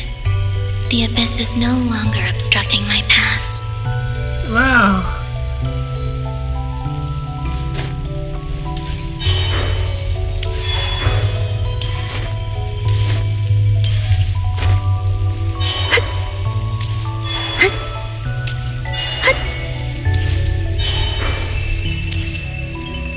Wow. Is that Thelindis? Hello, Miss Thelindis. Who are you? How do you know my name? I've never seen anyone else here before. You can call me Columbina. I promised Rerir that I'd bring a message to you. Rerir? My Rerir? Is he well? He's doing better than he was. Better than he was, huh? Sounds like he's had a pretty rough time. Others have had a rough time on his account too. In many cases, their time ran out because of him. And I'm not just talking about the children of the Crimson Moon. So, things got worse before they got better. Could you tell me what happened, Miss Columbina? Are you sure you wish to know? Yes. This is my opportunity to learn the truth. No matter how hard it is to hear, I have to know. I admire your courage. However, time is short. I cannot stay here for long.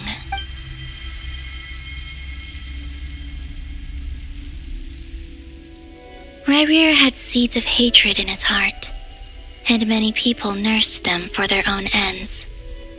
On some level, Everything he did was to try and find a way to see you again. But in the end, he came to regret his mistakes. He wanted to apologize for hiding his past from you. Beyond that, he did not say specifically what it was he wished to convey to you, but I'm sure that you've always been on his mind. You are what has kept him going over all these years. I'm sorry, Miss Columbina. This is so upsetting. I'm not sure how to put my feelings into words. It's all right. I understand. Well, that's everything from me. So, I guess I'll be... Wait. One moment. Time flows backwards here. The road ahead only leads further and further into the past. I know. I intend to reach the end of that road. Without a moon marrow, without the 3 moons' power, you won't make it far. Wait, unless... Are you one of the moon goddesses? Yeah, she is. Wait, should he come back to the past? You could say that. I see. I often think to myself, if life is like a train ride, why haven't I reached the terminus? Where am I even going? And it's not just me. It's this whole place. Wherever it is, it seems like it's existed forever. It's such a mystery. Where is it going?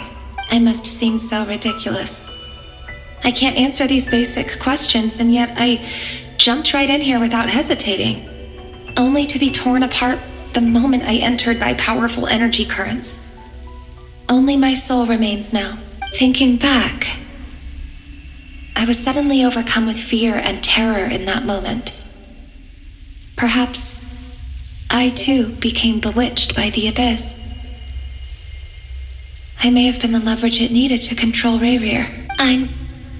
I used to be a researcher at the Universitas Magistrorum in Conria, researching the iridescent moon's marrow. Eventually, I came to the conclusion that time in here flows in reverse. Rayrir was one of the Finster King's retainers. With me, he was in an impossible position. It plagued him constantly. I wanted to help him escape his lot in life. I wanted him to be happy. So I thought I'd use this place to return to the past. At the time, I thought I could just go back to the day that the Finster King first found the princess. It was only after meeting the princess that the Finster King started going too far with his research into the abyss. That was the day all of our woes began. I thought I could stop the king from ever meeting her and solve everything. I couldn't kill the Finster King himself, so I had to find another way to save Rayrir. That's why I wanted to go back, to kill the person who had brought new possibilities to our realm. I'm sure it was a futile endeavor, but the abyss probably enhances the basest human desires. So I naively hoped I could change everything, but I was simply too weak. Like a speck of dust against the whole universe. Look at me. I didn't even survive the journey here. Not physically, at least. Oh, brutal this. I know I'm never getting out of here, but you're different. You can make it, and I want to help you. I owe you that much. How do you plan to help me? Have you noticed the golden energy that exists here? Based on my past research and my observations since coming here, I believe they carry you forward faster. I can share what I've learned and help you understand the pattern in which this energy appears. Wow. I think you just might... Now, I know you will be able to change the past. Also, I've been speculating about where this phase ends. The documentation was scanned, but from what I know of the legends about the moons, the oldest ones seem to begin with Nibelung, king of dragonkind. I have no way of verifying any of it by this point. But if it's true, you might be able to reach that era if you keep walking. Understood. Thank you, Miss Thelindis. I'm the one who should be thanking you. If you hadn't entered this realm of everlasting death, what use would my deductions be? Thanks to you, they have some meaning. About Rayrir, I'm so sorry. For everything. It wasn't your fault. That's not true.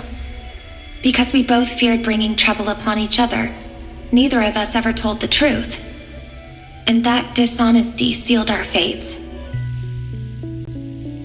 But enough about that. I wish you a safe journey, Miss Columbina. Yeah. Columbina Ipasalimia. And may the outside world never have to experience pain like this again. Rayrir, you're there, aren't you? I cannot see you, because you exist in the future. I expect we'll be trapped in this prison of space-time for all eternity. But please, gaze upon the past, and then sit for a while.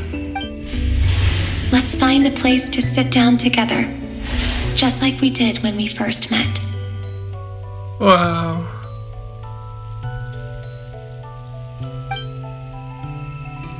They can go to meet each other in this place. This realm.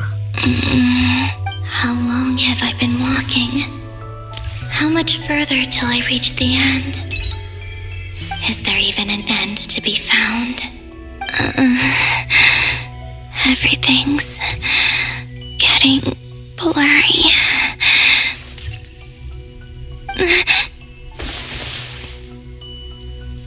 F-Stray, Columbina. Are you all right, little sister? Have you come from the distant future? Oh! A distant future? How exactly did the moons just disappear? Shouldn't it be a little harder to get rid of major creations like moons? The world is a vast and ancient place. On a certain scale, all life lasts for but a fleeting moment.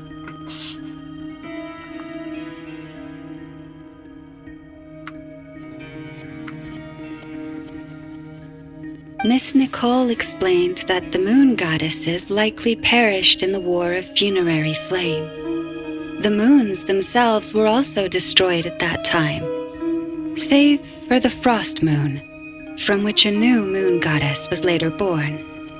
Am I missing something then? 'Cause the stories say that the moon goddesses were born on the moon, but doesn't Columbina say she was born in Nod Krai?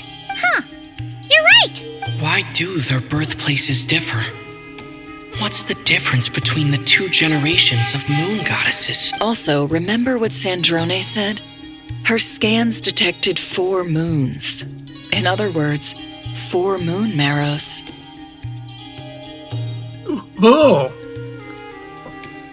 Technically, the result of the scan means that 4 moon marrows were detected and positively identified as moons in that moment. Yeah. Sure. In other words, this piece of information alone isn't enough for us to know how Miss Columbina is doing right now. Yep. We have no way of staying up to date on whether she's dead or alive.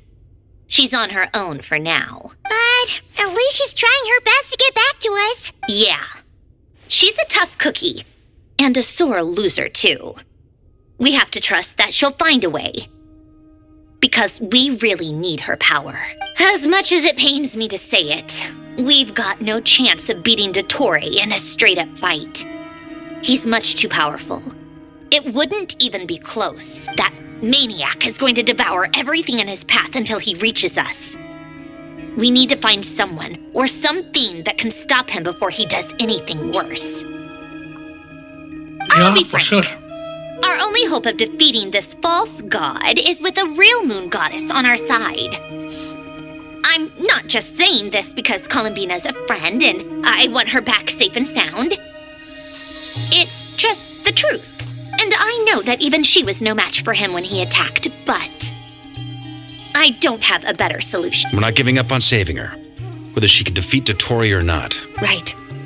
Don't worry, Miss Sandrone. We're all aligned on saving Columbina. No one's trying to argue that we can only justify saving our friend because it will help save the world. This is about multitasking.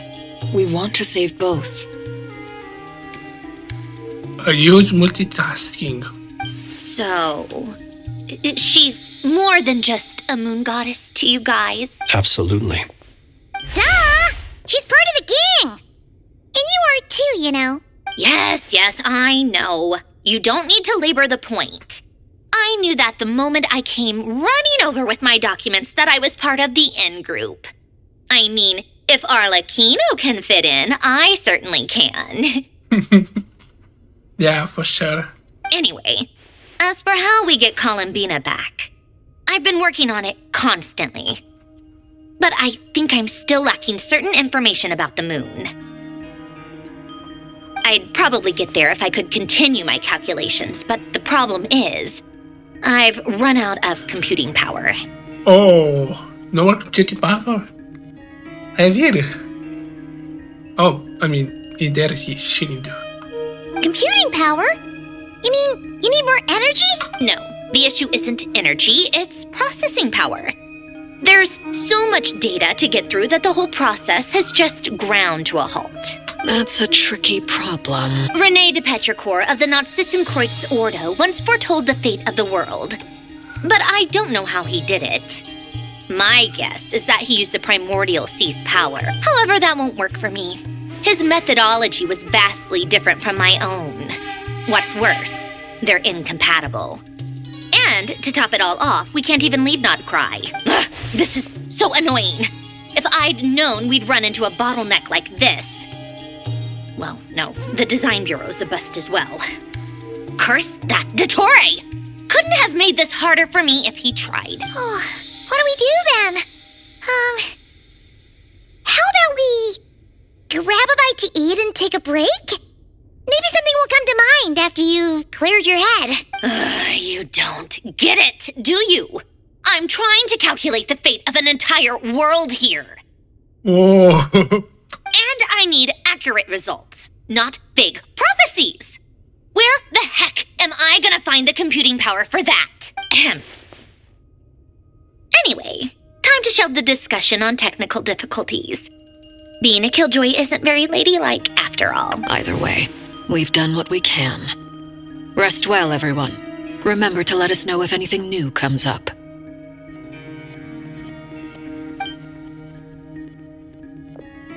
Hat guy? Is he hinting that we should talk outside?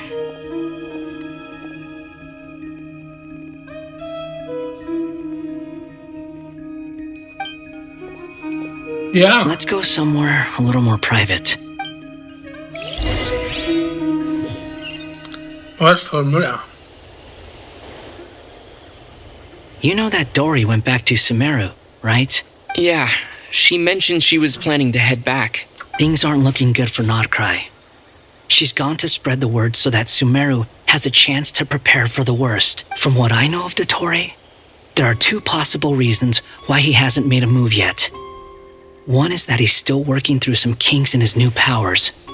The other is, he wants to see how we're going to react. He'll easily devour everything eventually. So I guess he's in no rush to make it happen. The first false god he made was me. Now it's his turn. Even though my records were erased from Irminsul, Dottore's ideas haven't changed one bit. He once told me that becoming a god was like turning yourself into a hungry wolf or giant serpent to devour the moon. Clearly, he began studying the moon goddess's powers long before he even tried making a god. He's always wanted to get his greedy hands on divine authority one way or another. And in the end, he devoured the moon where I failed. In the desert of Sumeru, there is a chessboard built by King Deshret, also known as Al-Ahmar.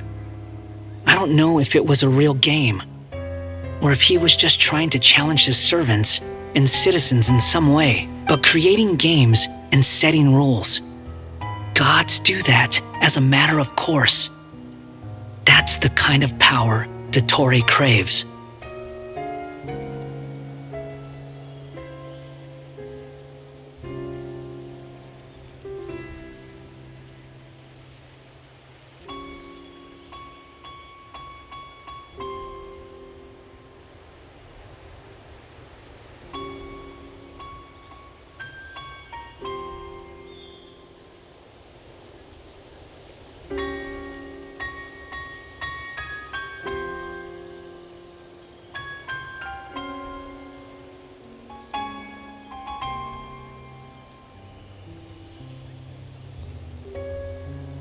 Now he has the Trilunar Authority. His power is leagues beyond the common people. I don't think there's any point in other nations rushing to the front line. They're better off focusing on defense and hoping they can fend off any threats that spill out from Nod Krai. Either way, Dory will inform Lesser Lord Kusanali, and she will contact the other gods in turn. The Seven will have some recourse available. If nothing else, their protection should keep the rest of the world from descending into chaos as quickly as Nod Krai has. So on the bright side, even if Nod Krai is doomed, your friends in other nations won't be in any immediate peril. That's good to know. But I'm not ready to give up on Nod Krai yet. There's a word for people who refuse to let anything go. It's called being greedy. Maybe it sounds greedy to you, and probably naive too. But whatever you call it, that's what gives me the determination to keep fighting. Battles are fleeting, but the will to fight is a long-term commitment. Give up for even a moment, and your resolve will shatter. Why do you always feel the need to do the right thing?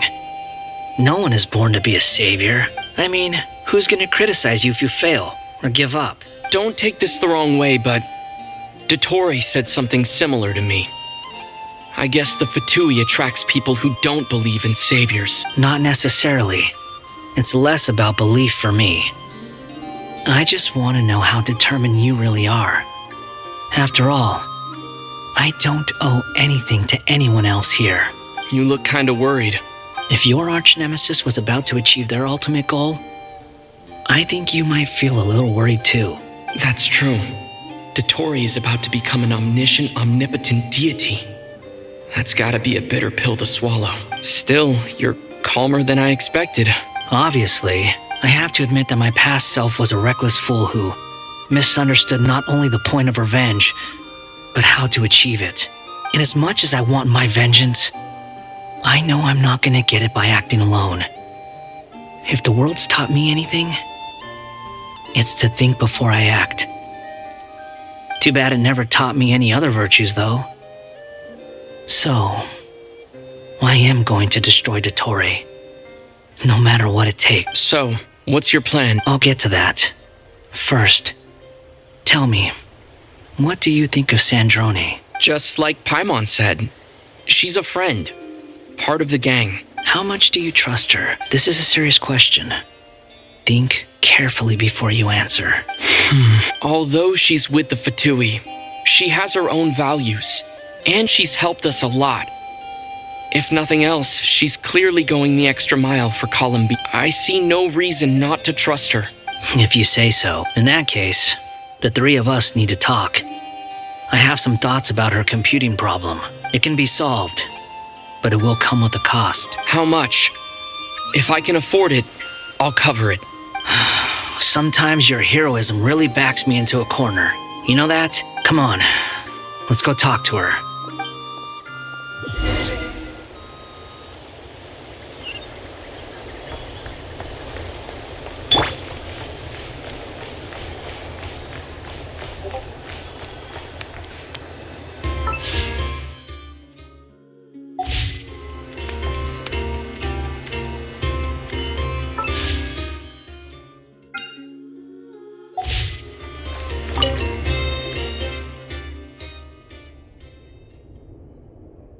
Miss Androne, Traveler.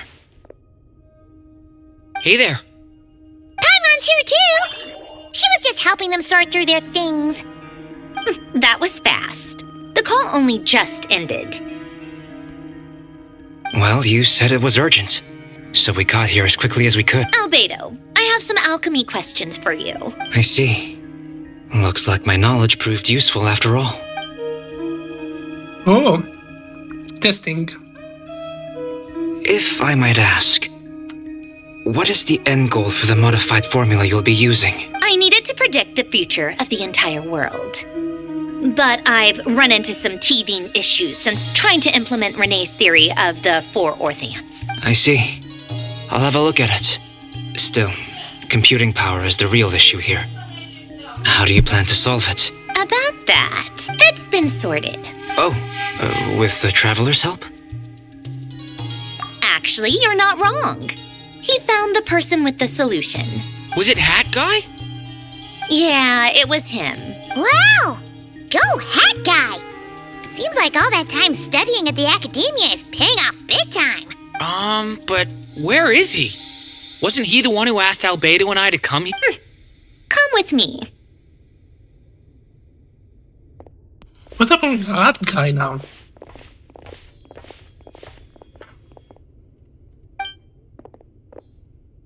Hat Guy? What's happened to him? Hat Guy! Can you hear us? No response. Hat Guy mentioned that he was a puppet. It seems that his functions are currently shut down. I presume this has something to do with the solution to your computing problem. That's right. He and the Traveler came to see me. Oh. Wait, what? You have a solution? Would you calm down? Why do you always react so hysterically to everything? Excuse me? How would you know? You shouldn't be so quick to judge complete strangers. It's very bad manners. Oh, please. It doesn't take that long to figure out that you have a temper. Where does a mere student get that kind of compliment? I've actually published more papers than you. Not that status counts for much. Even Paimon's applied for academia admission.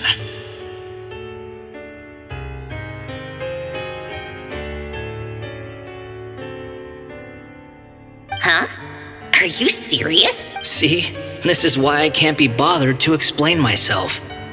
She recognizes no one's skills but her own. Okay, fine. I'll hear you out.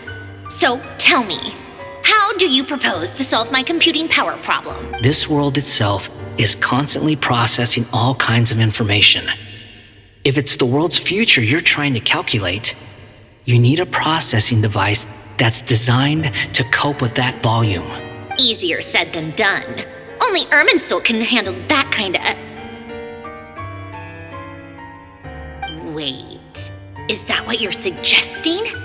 But surely we can't just plug my formula directly into the ley lines. You should be able to tell that I'm not human, right? Yeah, I noticed.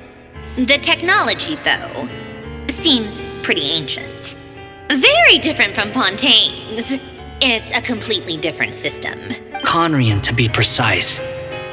I'm what they would have called a puppet. Puppets need an energy source and processing power. The artisans who built them sought out the materials most suited for that purpose. You? Do you mean... The Traveler and I have talked it over. He's willing to vouch for you. So, I'll allow you to borrow my core for your calculations. It was built using wood from a silver white tree, which makes it a small part of Irminsul. Conrian technology and Irminsul wood. Who in the world could have built you?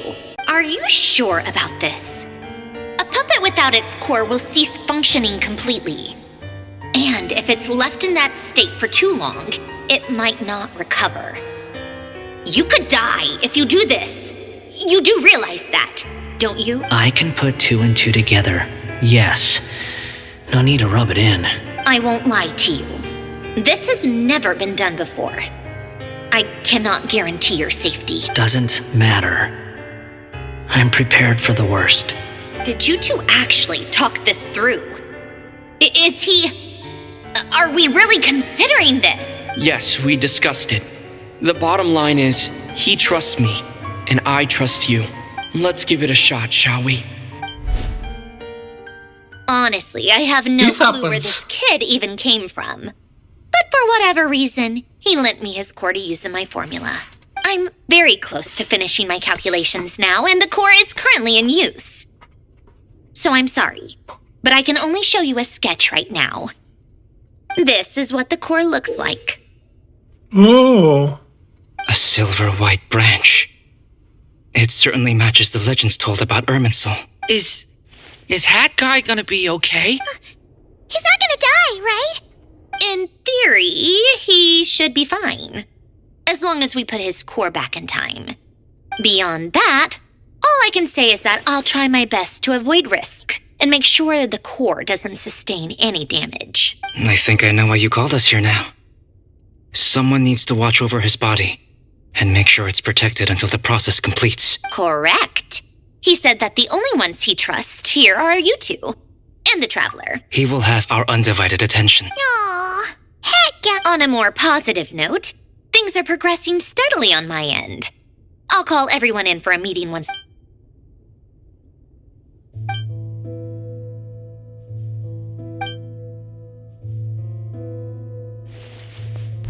The worst case scenario with the core removal is either a system reset or a total loss of function. But I'm not afraid. A quiet death should have been my fate long ago. A core is completely different from a heart. It's like another vital organ entirely. I never believed it could be a true replacement for what I sought, but in the end, it turns out the core was more useful to me. Pretty funny when you think about it. It's like the punchline of my entire life. Do you think there's any difference between a puppet and a human? If not, then this would just be another samsara. I have already experienced both a past life and a next life. Part of me wonders whether I'm only capable of making this decision because I've become a real human. What's with that expression? Isn't this a good thing? Sanjoni will succeed, won't she? She will. We all have to persevere until this is over. That's right. And I'll protect you all until a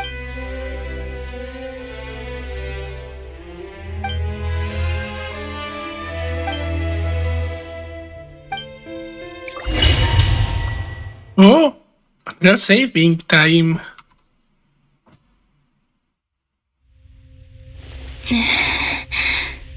Who are you? Oh! Call me Sonnet. You have the same power as Canon. Sonnet. So, you're the goddess of the iridescent moon? Oh, goodness. You recognize me? Well then, what's your name? Columbina. Columbina Hyposelenia. Hyposelenia? What a lovely name. Did you choose it yourself? It was a joint effort between me and my friends. Friends? You mean your friends in the heavens? Huh? Oh, sorry. You must be exhausted. I apologize. Hang in there. Let me introduce you to my older sisters. Do you mean the other two moon goddesses? Arya and Canon? Wow, you sure know a lot. Hey, does that mean that our story goes on into the future? Oh, I guess that wasn't the best question to ask. It's all right. We were prepared for that possibility. You could say we were too prepared. I can't even remember how long my sisters and I have been here by this point.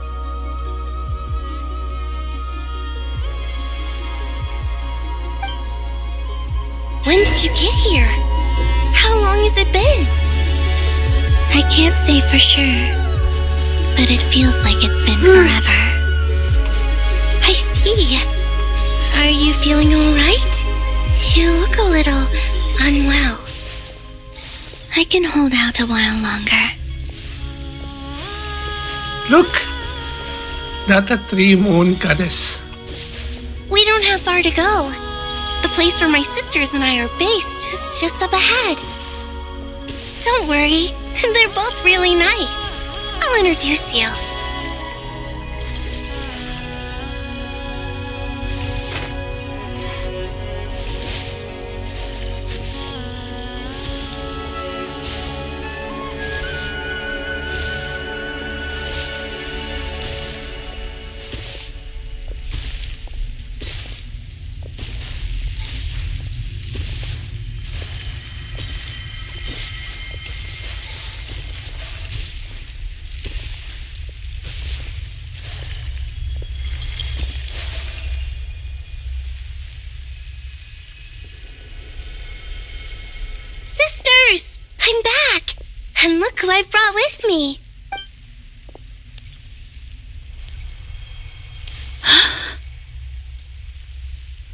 Wow.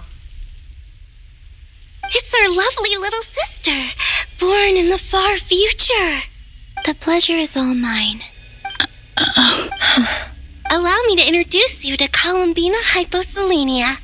This is Arya, the goddess of the eternal moon. And this is Canon, goddess of the frost moon. Canon, don't you think Hyposelenia's power is similar to yours? Yeah. Jeez. Hello, Columbina. I apologize for our startled reaction just now. And please, forgive our little sister if she's been annoying you. She tends to talk a lot. It's fine. You seem shy. Don't worry, Columbina Hyposelenia. No one can hurt you here. Could you tell me where here is? Please. I must know. My dear sister, this is where Tevat's original ruler, the Dragon King Nibelung, imprisoned the moon goddesses. What? You're scaring her, Canon. No, I'm fine. Please, continue. Nibelung, our original master, created us in the distant past to maintain Tevat. But he left this world and traveled into the dark universe beyond, to explore worlds vaster still. Day and night, we fulfilled our duty in the heavens, until the day that the first descender arrived. The great ruler of the firmament. The heavenly principles. Is that what later generations call them? I see. But we did not reject them at first, nor did they seem to harbor ill intent towards this world. We coexisted in peace. They were like a guest in our home. Slowly, however, we came to realize that our guest had a growing desire to change and dominate the world. And you didn't stop it? No. There was an order to the rules they set up that Nibelung never taught us. We wanted to know if this order would bode good or ill for Tevat. All right. Canon and I wanted to know. Sonnet was against it from the outset. Later, we discovered that this great ruler of the firmament bore an almost paranoid hostility toward the desire of certain life forms to seek power. Or perhaps they feared them. They would even cast down celestial nails as manifestations of their power, to punish the civilizations of the world below. Only this was far beyond mere punishment. Right. Their rules brought order. I did everything in my power to help the punished escape catastrophe, but still, too many lives were lost. The ancestors of the Frost Moon Scions were some of the ones you helped. But just when we had decided to take countermeasures, the Dragon King, Nibelung, returned. And so began the War of Funerary Flame. So, that's the name the world gave that war in the future. Well, who won in the end? As far as I know, the Heavenly Principles won, although it came at a great cost. They remained in Tevat, where they continue to rule to this day. And the world's original master, the Dragon King Nibelung, was destroyed. And what of the moons? Are there still 3 moons in Tevat's skies? You can tell us the truth, Columbina. We know we are but remnants of a bygone age. We are prepared for the answer. Only the Frost Moon remains. But it has been cast beyond the false firmament by the heavenly principles. The eternal and iridescent moons were both shattered during the war. So death finally came for us in the end. Sonnet. But you're still here, aren't you? A moon goddess cannot live without her moon, Columbina. She's right. That's why I began to disappear. Because the frost moon is cut off by the false sky. Our souls may endure within this lunar palace, but if our moons are destroyed, then we shall disappear the moment we depart from it. I'm sorry. There's no need to apologize to us, dear. If anything, we owe the world an apology. If only we'd decided to act sooner, rather than arguing amongst ourselves. All the more reason not to spend this time in regret and repentance. Instead, we should focus our efforts on how we might help our future sister. Sorry? Don't you see, Columbina, your story is not yet over. Is that not why you are here?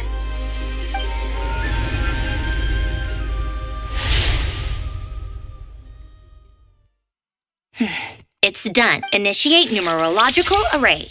Continue running primary process. Calculate the world's fate through extrapolation. And identify nodes of potential change. Secondary process? Scan for moons.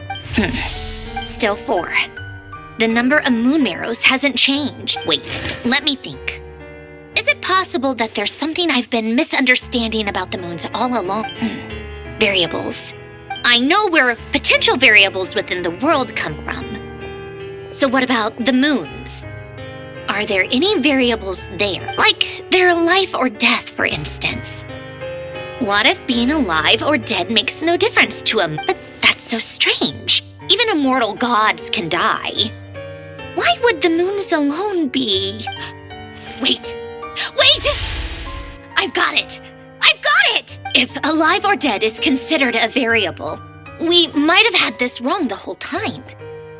No one ever said that a moon marrow equals a living moon. We just made that assumption ourselves. Initiate secondary process. Scan again. This time filtering out interfering perimeter. Moon marrow. I don't care if they're natural or artificial. Get them out of my search result. Why? It says 3 moons still exist in Teyvat, even after excluding the moon marrows. But we know for a fact that 2 of them are dead. Redo the scan. Narrow the results to living moons and real moons. No, scrap that. Narrow it down to moons that have lunar authority and remain alive. Why? Why is it still 3? They're still alive. What is this, Columbina? Has the world lied to us? Or are you the one pulling the wool over our eyes? Yeah.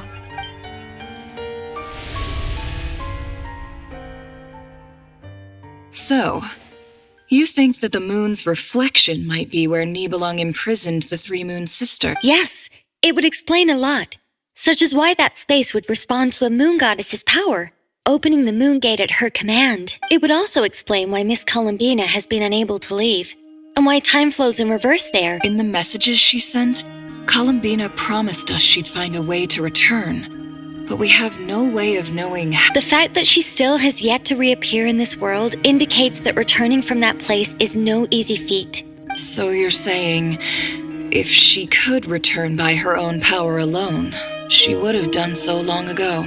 Yes, she certainly wouldn't leave it to this late stage when it's so touch and go. I've been giving this some thought, and I've come to believe that Luana's heart might be an anchor that she left behind. As a sort of, this could also explain why Luana's heart is always by the traveler's side. Sounds like a plausible theory. If that's the case, the question is, what could they be?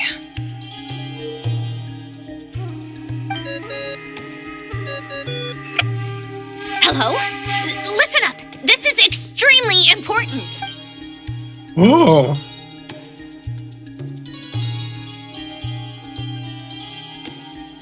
Let's finally do it. Not only is Columbina alive, but she may well exist in a form unimaginable to us. I'm still unclear on the details, but she's done something truly inconceivable in the past. And the clue to what she's done lies in the moon and Teyvat sky. Truly amazing. Oh, I'm so delighted for her. I'm sure we all feel the same. And I'm sure Columbina is ready to get back here and fight by our side. I'll keep my calculations going and try to find some way of coordinating with her. But that's not an excuse for everyone else to slack off, okay? All of you had better keep trying to think of solutions. How can the dead moon still live? And Luanatar...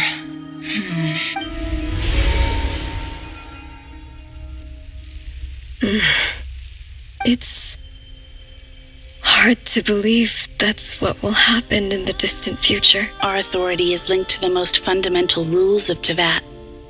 I suppose it's no wonder that many would covet that power. I didn't realize that when you said friends, you meant people who live down in Teyvat. That's so lovely.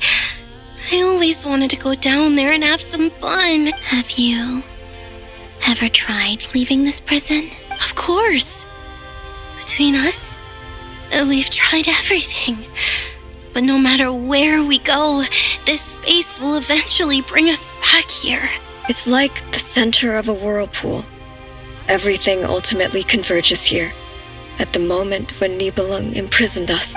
In that case, have you tried using any of those pathways that connect this space to the real world? Sorry? What are those? They're passages through which you can make small-scale changes to reality by using Kuvaki. Or am I the only one who can use those passages? Because part of my soul remains in reality. Kuvaki? What is that? You don't know? It's a unique kind of elemental energy found only in Nod Krai, the land from which the moons arose. Oh. Well, it's true that the moons first rose up from the part of Teyvat you say is called Nod Krai, but there is no difference in the elemental energy between there and anywhere else. What? Could you show us some of this Kuvaki hyposelenia? Maybe if we see it, it'll... Okay.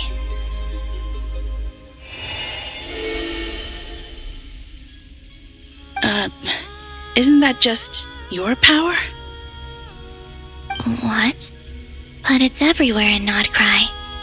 In the air, in the land. Even the creatures who live there have adapted to its influence. How curious.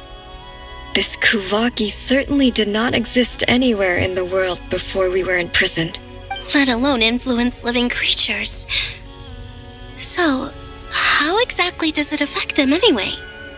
Can they float in the air like us? This is so strange. Why would their reality differ so much from mine? Columbina, you're looking for more than just a way out of here, aren't you? Yes. If I am to help my friends, I will need tri-lunar authority on par with that of our foe. You mean... you'll need our power? This sounds extremely risky. The three moons' powers are not mutually compatible. Concentrating them into one goddess will be a very painful process. And if anything goes wrong, it could tear you to pieces. I know. But I'm willing to take that risk. Even so, let's say we successfully transfer our authority to you. How will you take it outside this prison? Nibelung constructed this realm specifically to prevent us from using our powers to interfere in his war. No moon goddess can leave this place alive. What if I don't leave alive? Whoa. Where do we even start? How are we supposed to figure out what we're meant to do to help,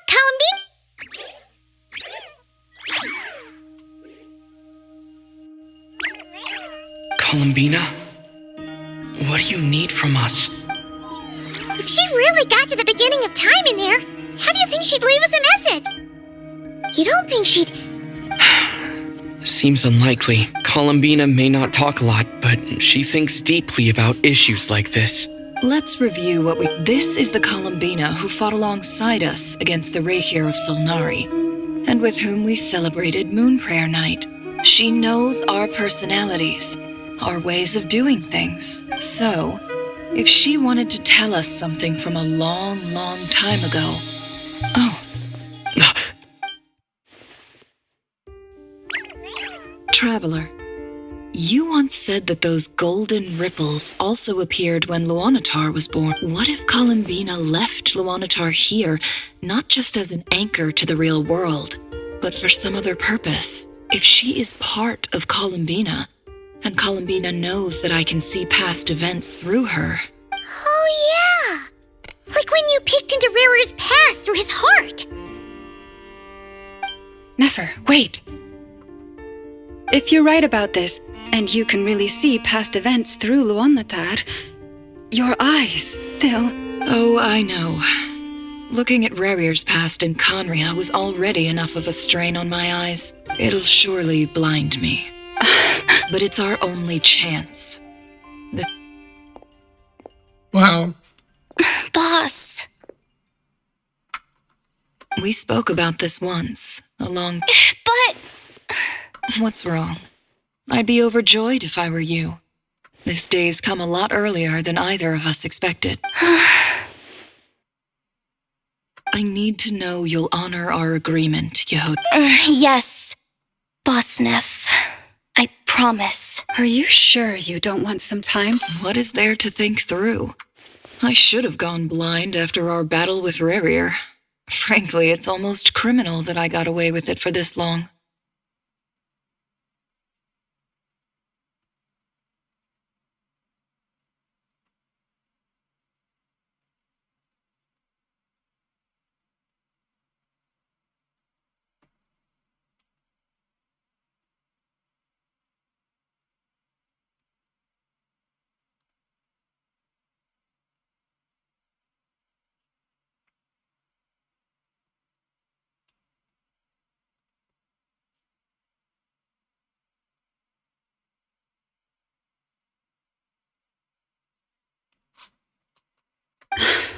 Then at least let me take some precautions on your behalf. And if you really do lose your sight, I'll visit your office every day.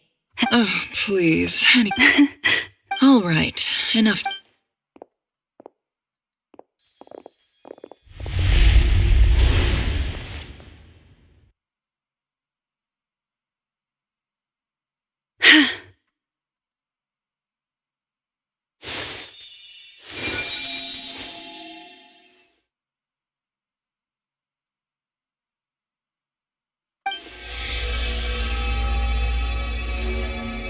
All done.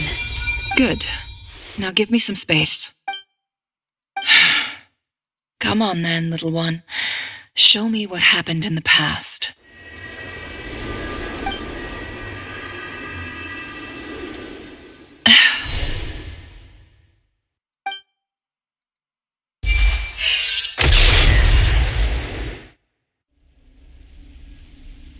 Between the Trilunar Authority, Kuvaki, and the soul-surviving moon, the Frost Moon, I think I might know how to get back. But... time to go talk it over with...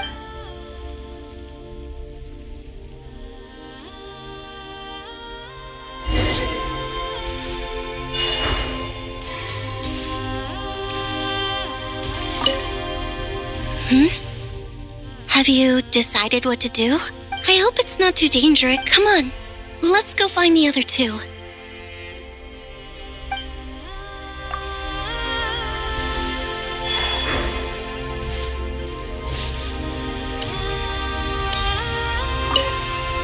It seems you have reached a decision. I'm all ears. What do you propose?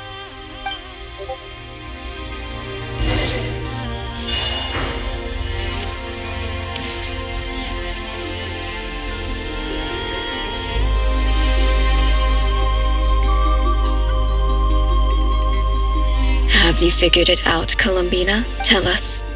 How do you plan to leave this place? I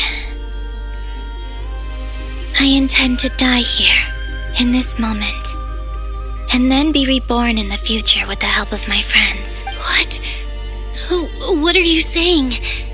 How can the dead be reborn? And how will you inform these future friends of your plans? You can't exactly leave oracles. Nothing can escape this place. Not a single ray of moonlight. And even if you found a way, what if they never find the message you left for them?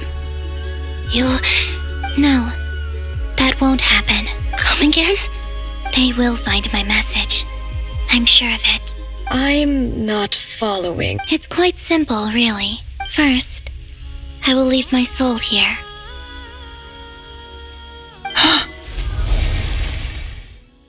I see it. Your soul? You mean you're a divinity? Yes. I once left a portion of my soul in the future. One so small that this prison barely noticed anything. In this very moment, She can resonate with my soul across time. When the time comes, I believe that she can serve as an anchor to pull my soul from here back to the future reality. Just as gravity connects the world to the moon. Exactly. In the future, where I came from, the moon has been cast beyond the false sky, but I can still feel that it is there. In a similar way, I can feel a connection to the soul fragment I left behind even now. My friends can use it to detect my presence. But how do you just leave your soul here? Is that even possible? On my way here, I met an ordinary mortal who entered this place long before I did. Her body is long gone, but her soul remains. And before that, I encountered an old enemy whose entire soul survives here intact, while the power that once corrupted his body has faded away. So, perhaps this space is specifically designed to imprison divinity and authority, but not the physical body. Still, even if your body can escape, would it not just be a lifeless husk without the soul inside? Wait, is that what you meant when you said you wouldn't leave alive? Yes, I shall turn my body into moonlight and pour it over Nod Krai. That power shall protect the land and quietly blend into it, awaiting my soul's return in the future. However, I cannot do this on my strength alone. I would need your help to do this, so I'm humbly asking for your assistance. Oh, dear sister, you need not be so formal. As I said before, we are but remnants of a bygone age. You, on the other hand, were born alone in that distant future, and you have walked a long and lonesome road since then. How could I bear to let your story end here in this dungeon? Don't forget, we are your sisters, your family.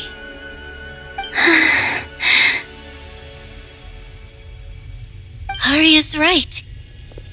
Actually, I've always wanted a little sister. Can you imagine how it's been for me? Getting nagged by 2 older sisters all the time. Now, I finally get to be the big sis. And not just that, but I get to help you return to your world, too. How could I say no to that? Sonnet.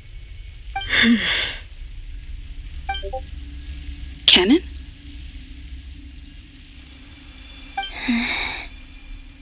I'm sorry. I know this is a bold request. The Frost Moon is rightfully yours, and it remains intact. Oh, no, please, don't misunderstand me, Columbina.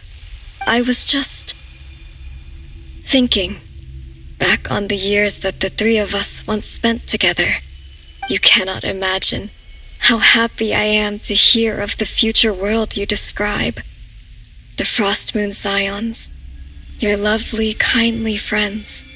For the 3 of us, whose purpose in life was to maintain the peace in Teyvat. It is a great relief to know that the people of this world live in such an abundant future. If your plan can save them and save Nod Krai, I will gladly give you all that I can. Besides, the 3 of us have been together since the day we were born. I could never abandon them to live on alone without them. Canon. Still, I do have one question I would like to ask you before we proceed. Certainly. Why do you cover your eyes?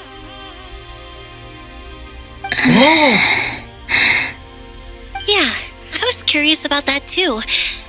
But it seemed personal, so I didn't want to intrude. There was a time when I refused to look upon the world. I believed it was full of nothing but lies and falsehoods. I wished to hide my feelings, seal my heart, until I could return to my true home. I see. Perhaps that decision saved you from ever having to see the false sky again. But at the same time, you likely missed out on many true and precious things, like the smiles on your friends' faces. Promise me this, Columbina.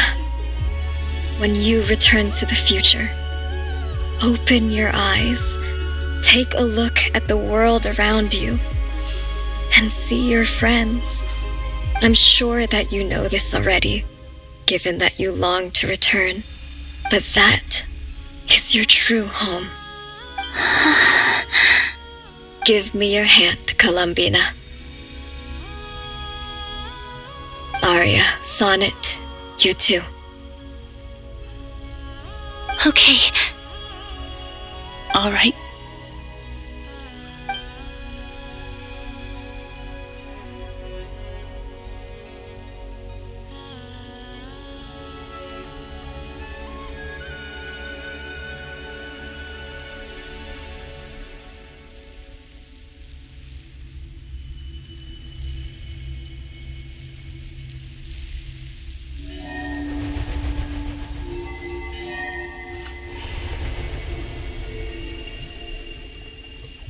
We once were the songs sung for eternity, but now it is you who must continue to sing. We once were the tides in the great river of time, but now we subside, and you arise. We were the messengers of madness and inspiration, but now the lies have faded, and your truth must endure. We are souls awaiting the sun. You must return to be with those who smile when they see your face.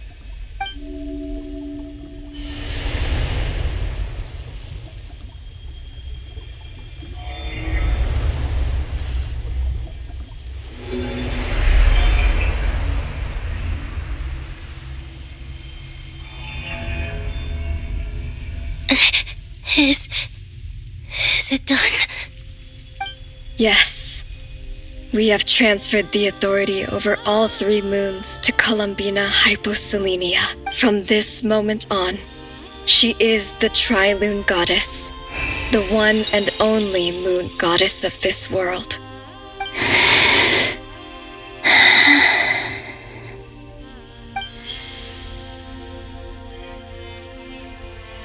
Thank you. Thank you, my sisters. Now go, and do what you believe is right, Columbina Hyposelenia. Be aware that we cannot grant you the power of the 3 moons beyond these prison walls. The conflict that arose over their remains following our disappearance will still take place. I understand. Sisters, oh, my body. It feels... Now that we have given up our power and authority, our bodies are merely mortal shells. This prison is dissolving them as we speak. It's okay, Sonnet. The end must come for every god, just as it does for every human. That's all this is. The final... We have one final request, Columbina. Could you use the 3 moons' power to send us back into the real world? Now that we have lost our powers, I doubt this space will seek to hold us further. It's just... we would like to spend our final moments together in the only place we ever called home. Of course. Gladly. Sonnet, don't... I wish I could tell her not to give in to the abyss, not to be afraid. But is this really what I should say at this moment? Don't forget, I'm so glad to have a big sister like you. I'm okay. I'm not afraid. As long as my sisters are with me, I won't be afraid.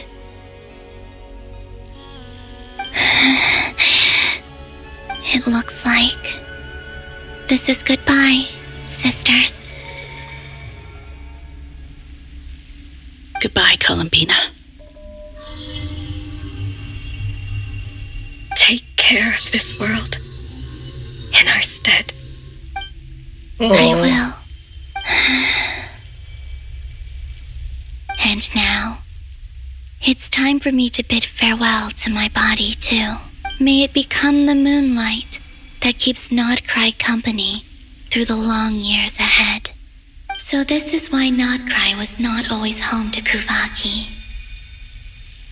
It only appeared after I poured my body out upon this land, and only this land. Kuvaki responds to me because it is me, my body, answering the call of my soul. And the golden energy I've encountered on my way here was, in fact, that very soul, which I am about to leave here to guide me. O power Trilune, eternal moonlight, I, Columbina Hyposolenia, lay aside my body.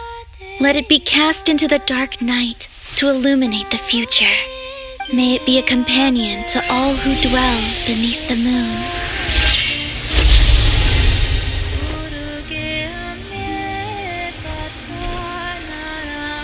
Until the time comes for me to return home.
Were we even allowed to see that?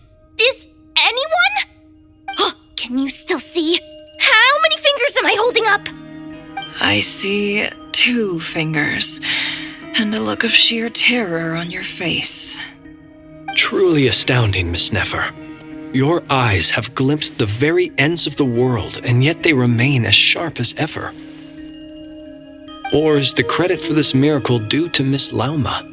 It seems that even time itself is no match for your medical skills. Surely you jest, Mr. Flint. I suspect we have Columbina to thank. She must have realized the immense toll that the ritual would take and purposely set aside some of her power in the past to protect Nefer's eyes when this moment arrived. There is always a great price to pay for witnessing the truth, but it seems that this time, Columbina has shouldered that burden on our behalf. She chose the perfect method of getting a message to us. Though her eyes were always shut, she was clearly so perceptive. She knows us well. She knew exactly how we would think and what we would try. Despite being separated by time and space, we're seeing the same possibilities and seizing the same opportunities. We still don't even know if she's okay right now. But as long as there's a chance we can do something, we'll fight to make it happen. We'll get you back somehow, Columbina.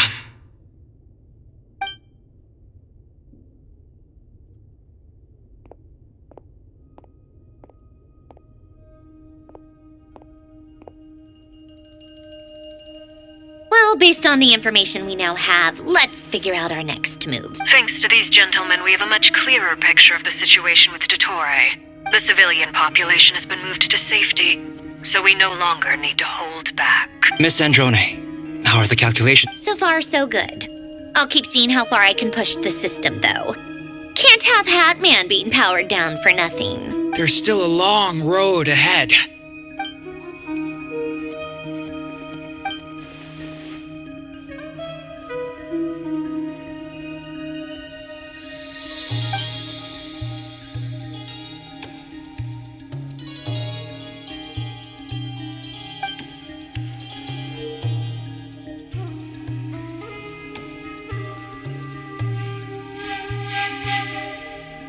plan is clear.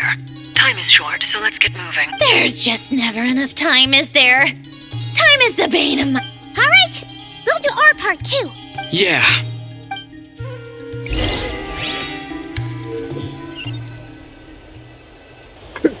Albedo's theory says that elemental energy can dilute the light realm's but I'm no expert in building elemental defenses. Sounds like something out of the advanced elemental theory section of the library. Whew. You seem quite troubled. Well, yeah. I mean, who doesn't get a little flustered when they're completely out of their depth? You were the very picture of confidence back when you approached the Hexen Circle. I could have been faking it through that whole meeting for all you know. Who's to say Oh gosh, really? Still, I was much more in my comfort zone than I am here. At least in Mondstadt, you can cry for help from a cliff top and actually stand a chance of summoning Barbados himself. Things have never looked bleaker than they do now. If we don't pull this off, Tevat's doomed, isn't it? Oh, you think so? Actually, yes. Yes, it probably is. It's a shame. Don't put too much pressure on yourself. Tevat has faced annihilation many times in the past, but it also gave us you, didn't it? Hey, don't give me that. It's not like I'm anyone special. I disagree. Every human born in this world is special. We angels have always believed that. In that case, this humble human being has a big favor to ask of you. I thought you might say that. I'm sure Alice, in her great wisdom. Well, that... Of course. Well, the thing is, the Duran's findings from his patrols make it clear that Dottore is constantly expanding his territory. It's not realistic to completely... If Miss Sandroni's calculations are correct, well, anyway, her calculation, it's up to us to slow Dottore's advance and by... Are you asking me to help you with building the defenses? No. I'd like you to prepare for what comes next. When he eventually reaches us, we will have to fight him. Oh. Well, technically... You're cashing in on this much sooner than... Well, yeah. The way things are going... Very well. The mages have heard the knight's plea, and we will respond. To tell the truth, Alice and I had already discussed how we might help you all, so I didn't come empty-handed. I always like to be prepared.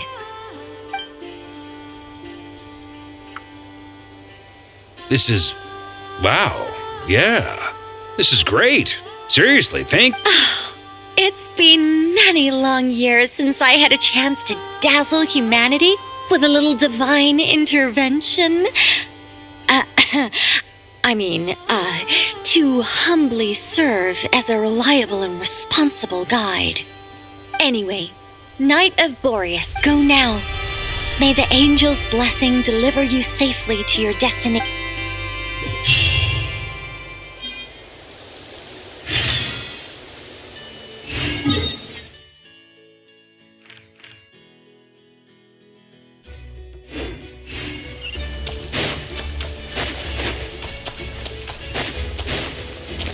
Wait! Patrone!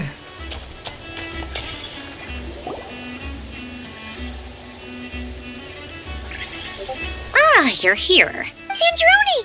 How are things going? Glad you asked. You two are about to become the first people to lay eyes upon my masterpiece. Or should that be the first person and the first, specter? Hey! Whatever. Come, feast your eyes on this. Wow! We've never seen something like this before. It looks impressive. This meter displays the progress of my formula. Currently, it's still making the most important connections. Once it's finished running, I'll deliver it right to your side. And then, we can finally bring Columbina back. What do you mean, deliver it? Can't you just tell us over the Dodo communication device? It'll just be some numbers, right? You're such a greenhorn. This isn't the kind of formula you solve in math class. It's a highly complex algorithm capable of constructing a framework of rules. Whatever. We'll be here all day if I start trying to explain it. All you need to know is the formula must be completed before we can bring Columbina back. I'll share the data with you. Nicole's agreed to let me use her information channel, so we just need to use the Dodo communication device like so. And there. Now you can check in on my progress. Wow! Look at that! You're amazing, Zandrone. About time you recognized my genius. Took you long enough. 10%? Anyway, that's all for me. You should check on the others if you have time. That might sound harsh to you, but close supervision is a common practice in the Fatui. Not looking to catch anyone out. I just care about everything going smoothly. That's all. I'm kinda stuck here while the form...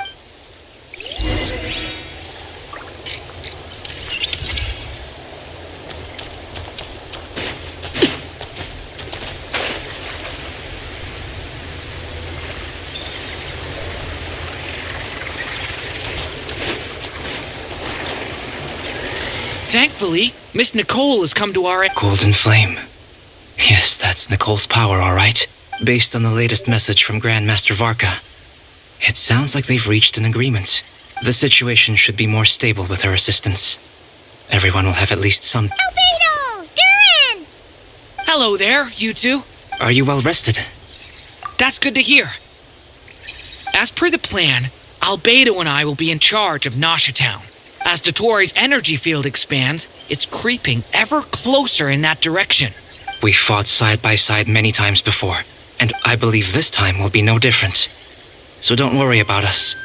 Focus on fighting Dottore.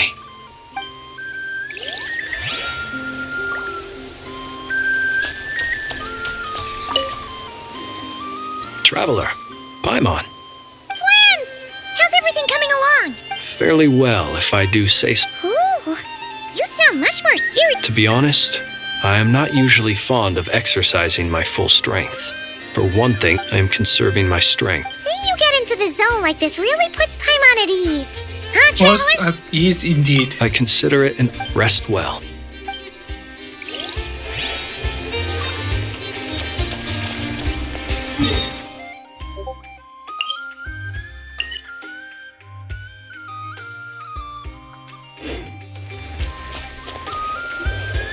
Yes, Miss Moonchanter? What are you staring at? You always address me in the strangest ways. Yes, and?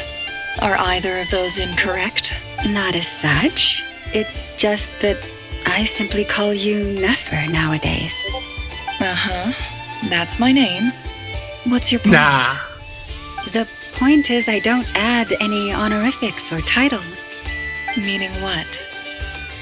That maybe we're on friendlier terms now than we used to be. Is that how you see it? And I thought I was the one with eye damage. Never! Wilma! Paimon! Just swinging by to check in on you. How are things going? Did you manage? Don't worry about me. I won't slow us. And I give my all to... yes. Allow me to give you two a quick checkup. Hold on. They were familiar. You're both in good shape. Thank you, Boot. You're welcome. You'll have... Paimon will keep an eye on him. Don't you worry. I'm glad to hear it. Take good... Sure thing.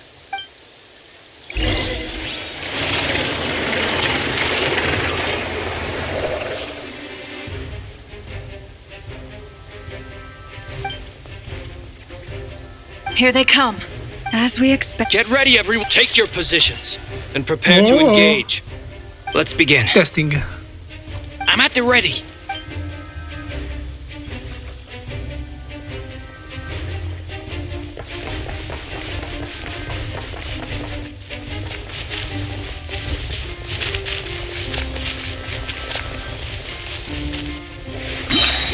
No waste of time. Yours go! Steady. Now, close your eyes. Wipe out! Run while you still can. There's nowhere to hide. Burn no more.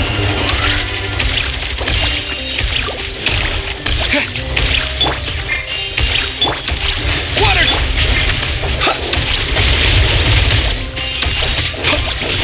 Observe. Yours.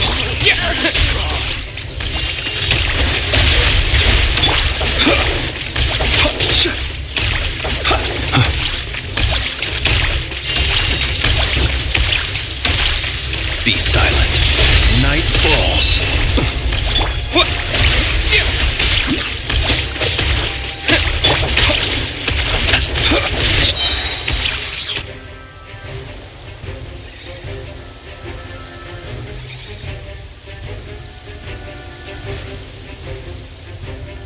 Wow. It's your skull! Leave this place. It all falls into place. These creatures cannot stand against us. Oh, fighting talk. Just don't let your guard down. That goes without saying. I'm hardly the risk taker in this group. Excuse me?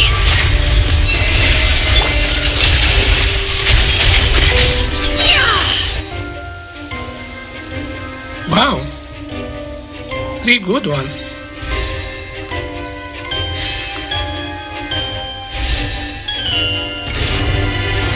Coming to be.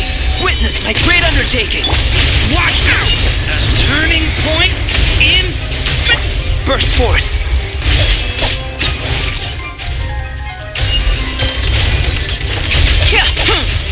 That was easier than I thought. Naturally. What do you mean? Is it because as created beings go, we're of a higher level than them? Very good. 50%.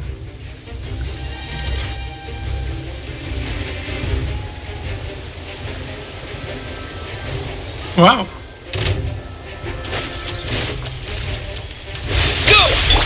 Taurus, protect us. By the throat. Close your eyes. Night falls. People have always used fire to drive away wild beasts. Wouldn't a lantern work just as well? You read my mind, my dear friend. I was just about to say that. All right then, dear friend. Bring the light. Be silent. Branch into song. Can't hide the truth. It all adds up.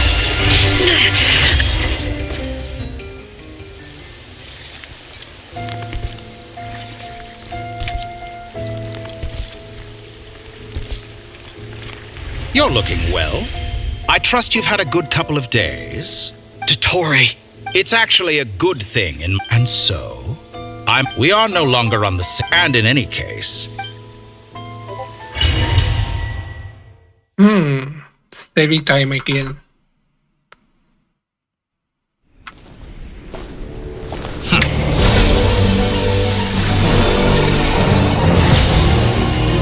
Any of the first moon?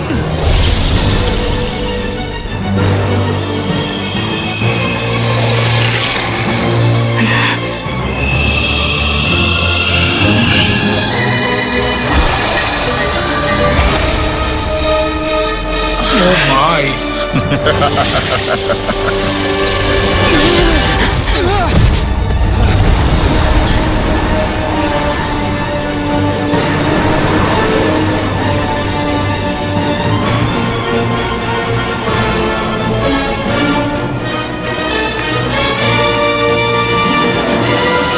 The experiment begins.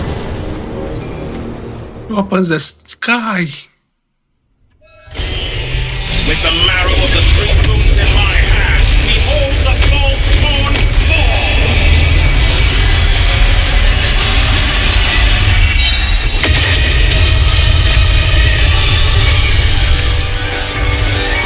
And go!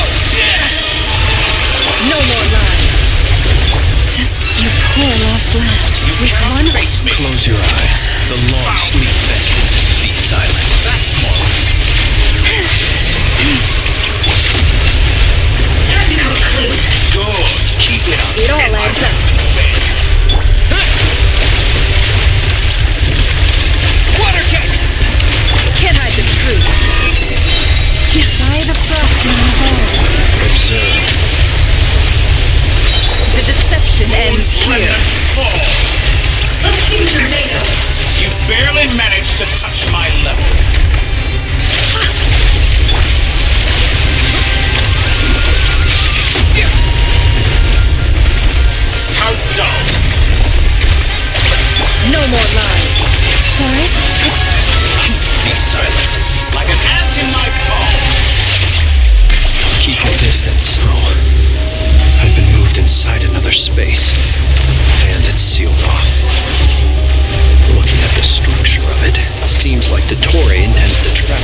Looks like Dottore has opted for a divide and conquer strategy.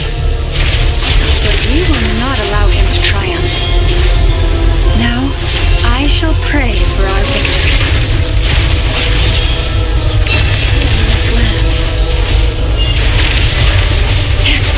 Water jet! Did you honestly think that would hit me?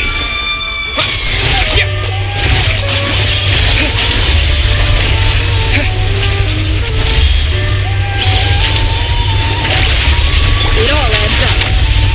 It all falls into place. No more lies. Can't hide the truth. You cannot face me. The mystery unravels. Here I thought you would dodge that. Entro.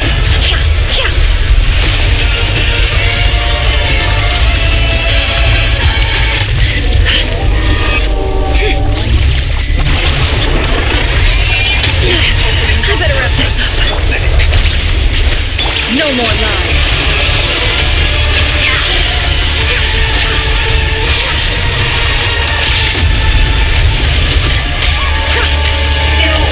Be annihilated. That which Can't hide the stand truth. against me. How unfortunate. What's this supposed to be? A knockoff version of the space Colibina got trapped in? There really is no way out. We'll see about that, Dottore.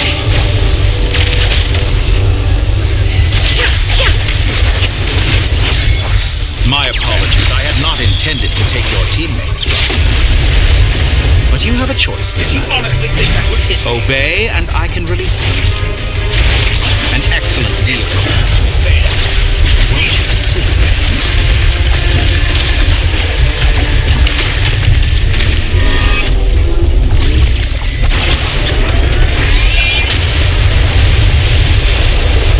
You cannot face me.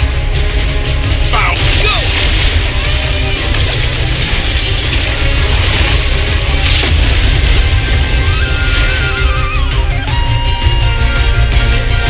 I'm aware you've been working on some little tricks to surprise me with, but it appears that none of them have come to fruition.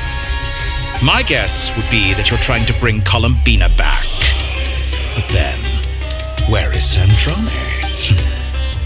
I always found, speaking of Columbina, I once saw her as like a younger sister. We got along quite amicably while she was with the Fatui, but then one day she suddenly decided she would refuse to take part in any further experiment. It's such a pity. You're not fit to be family to her. That I can't deny. So many people, all obsessed with playing out the same tired old... And then there's you.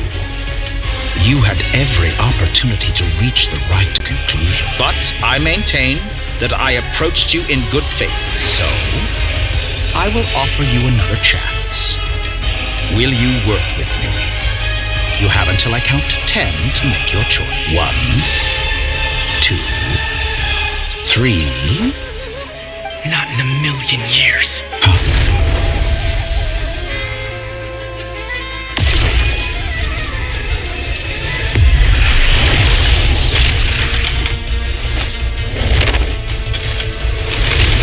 Sandrone, what a pleasant surprise. I didn't think you'd join us. You're as sick and twisted as ever. Don't fool yourself into thinking anyone's grateful for the chances you're offering them. Sandrone? But the formula hasn't finished running yet.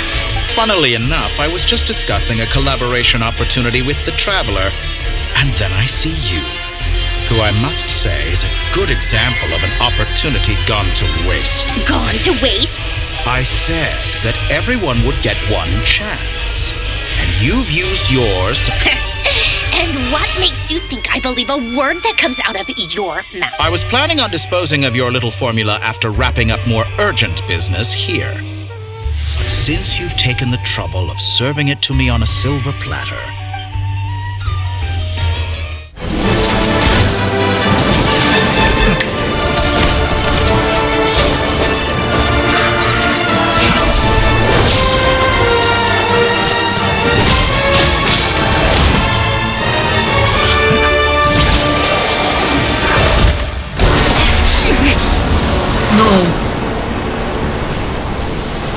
Bologna.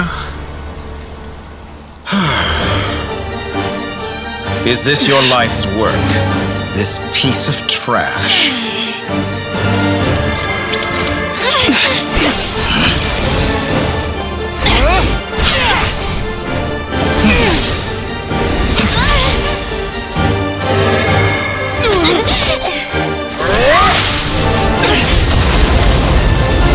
Oh no.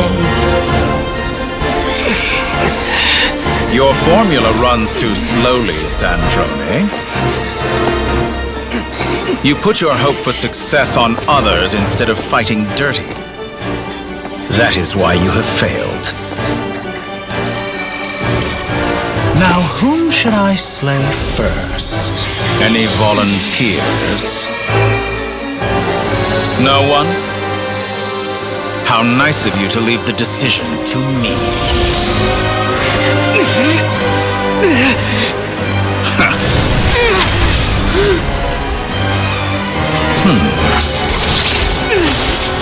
No.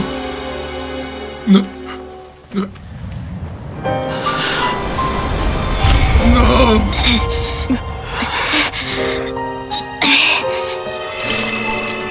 Oh, how unexpected. Sandrone, any last words for me, comrade?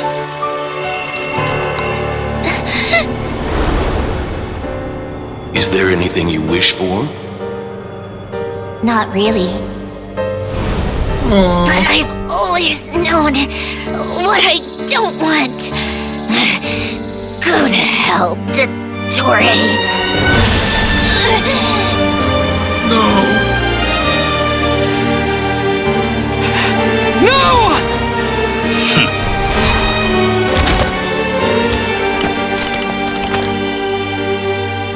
And now, you have failed. No. Sandrone! Now you see how fragile mechanical contraptions are. Just a gentle tap, and they fall to pieces. However keen of an inventor Sandrone may have been, her death spells the end of the formula that was running inside her body. Of course, I have to commend her for making it this far. It was not in As her her body. colleague, I have to admire her stubborn tenacity. Now, it is time for you to take your place by my side. My count was interrupted, but the second chance I extended to you still stands. By now, I'm sure you have gained a greater appreciation for the power and authority I... Not in the mood to talk. As you wish. You seem less talkative than usual today. I'll change the topic to something more. Objectively speaking, she had her strengths. It is remarkable how she extracted and even optimized the world formula from so much data. But her inability to trust was her undoing. Had she allowed someone else to monitor or run the formula for her, you might still have a chance at victory even now. But regrettably, she was a stubborn fool. As much as it pains me, she had to go. Dottore, maybe this is news to you, but people can change. Columbina surprised you when she escaped. And I think Sandrone would surprise you too. You can twist the truth however you want, but I see it clear as day. You're the one who can't trust other people. Is that... By this point, what can you hope to do about it? It is pointless to fight on. You've already lost. Wrong. You can't win this, Dottore.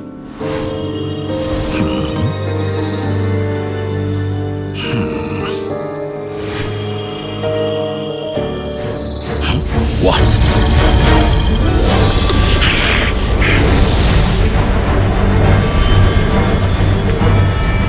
Wow.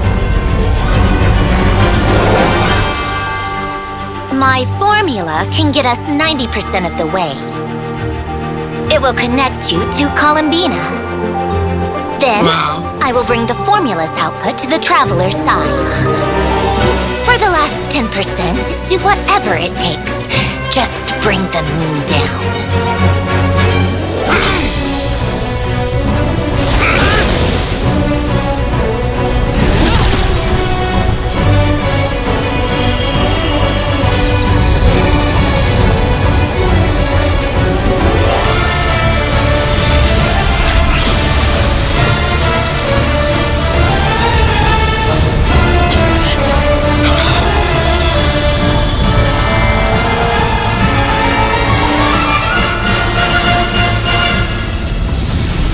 The fast sky.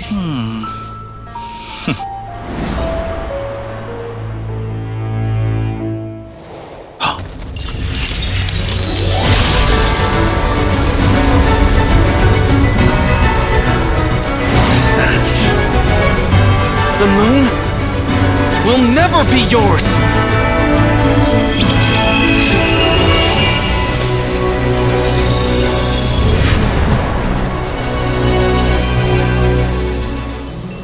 I turn my body into moonlight and pour it over Nod Krai. My soul, I leave here to inform my future friends. Lastly, I will hide the Trilune Authority within the Frost Moon. And when my body, soul, and authority are reunited, finally... Columbina!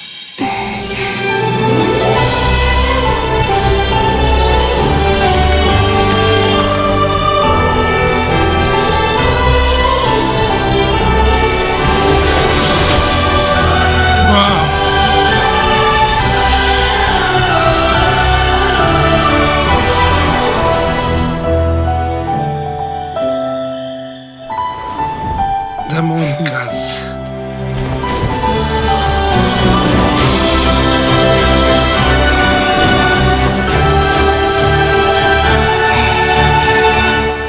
It's been too long. I'm back.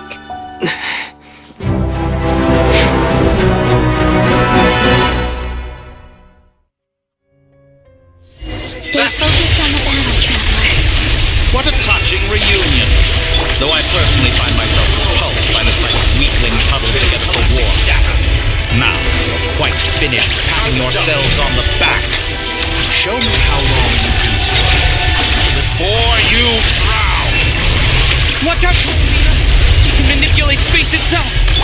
I know. Wait for the right moment. We'll strike together. Moon's remnant.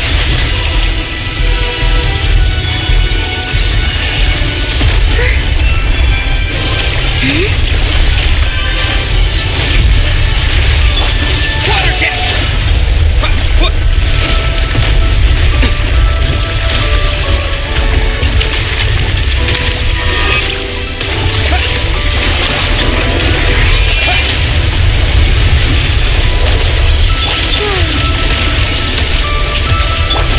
Wipe out!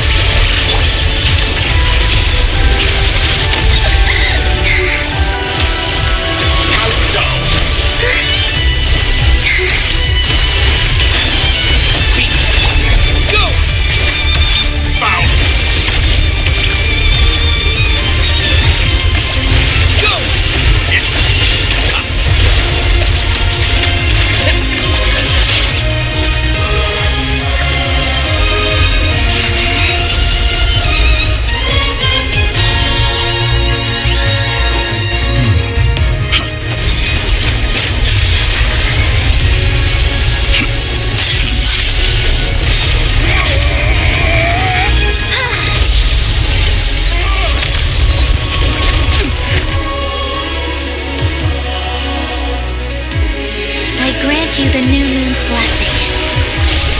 The new moon shines upon you. I am growing weary of your...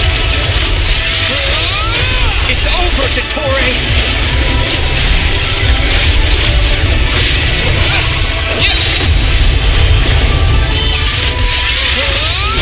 Time to... No longer must the world cower in the cold night. So close. I'm so close to the new world. The future is not yours to command. Let the moonlight dispel the darkness.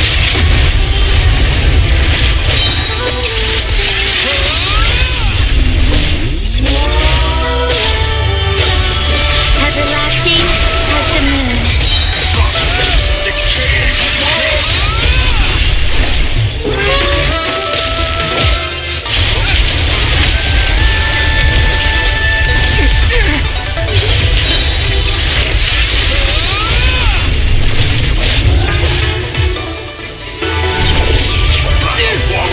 In this rotten, decaying world!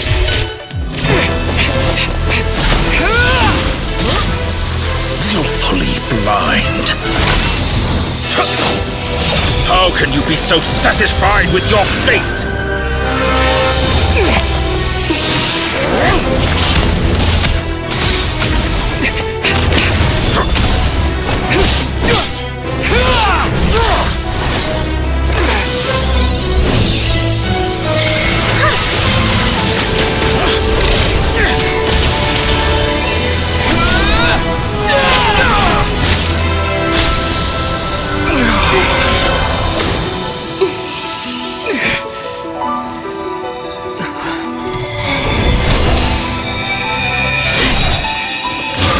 They bring back them.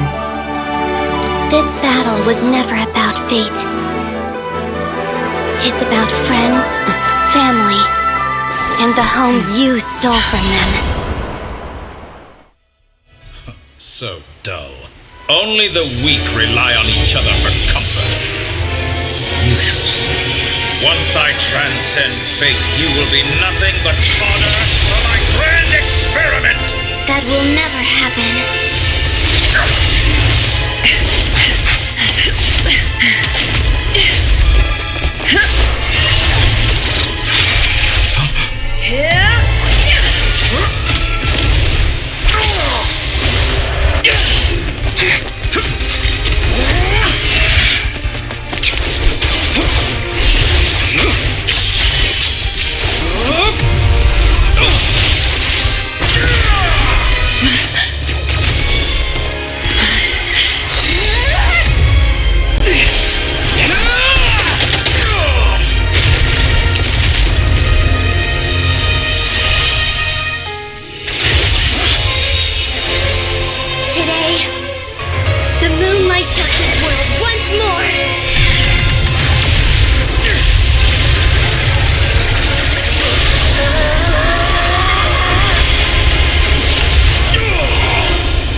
Wow. Beautiful. No, this world is our home.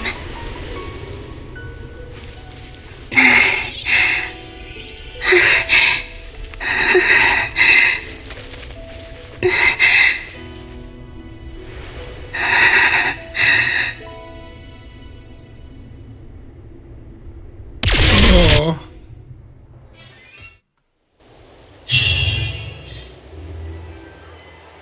Poor.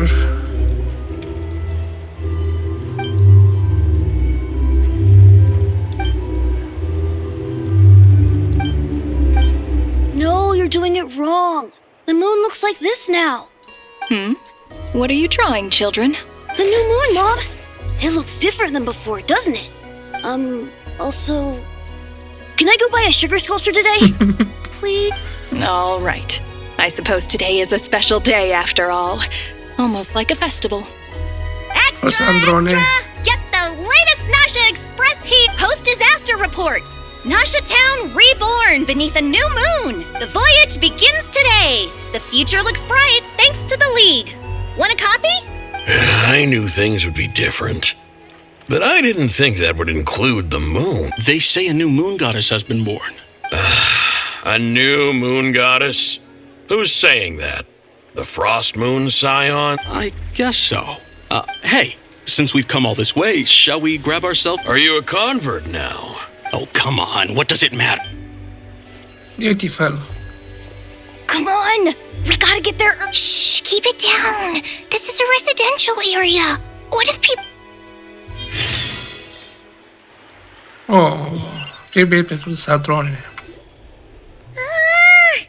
Why is it so noisy outside? It's okay. Paimon was pretty much awake anyway. It's been so long since we last had a chance to relax, huh? Feels like time is moving slower than usual. What about you? Did you rest well?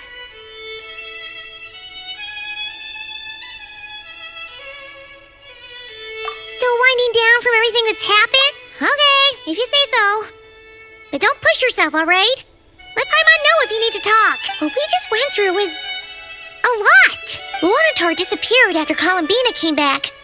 Apparently, she was part of Columbina's soul or something. Yeah, sure. Still, Paimon kind of misses Luanatar somehow. Oh, Anyway, Nito. you did great. So did Paimon. So, chin up, Traveler. You should be proud of yourself. Hey, don't poke fun. You should be glad that Paimon didn't think you'd mention it. I'm sorry, Paimon. You have no idea how anxious Paimon was. She was worried sick about you. Understand how we feel. Well, if you really want to show Paimon you're sorry, you're gonna need to make it up to her. You better be ready to splash out on a lavish meal. Anything for you.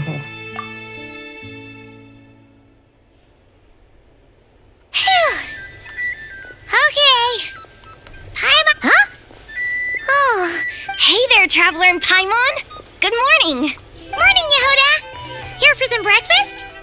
Oh, Oh, Paimon. Careful there, Paimon. Too much food will make you drowsy.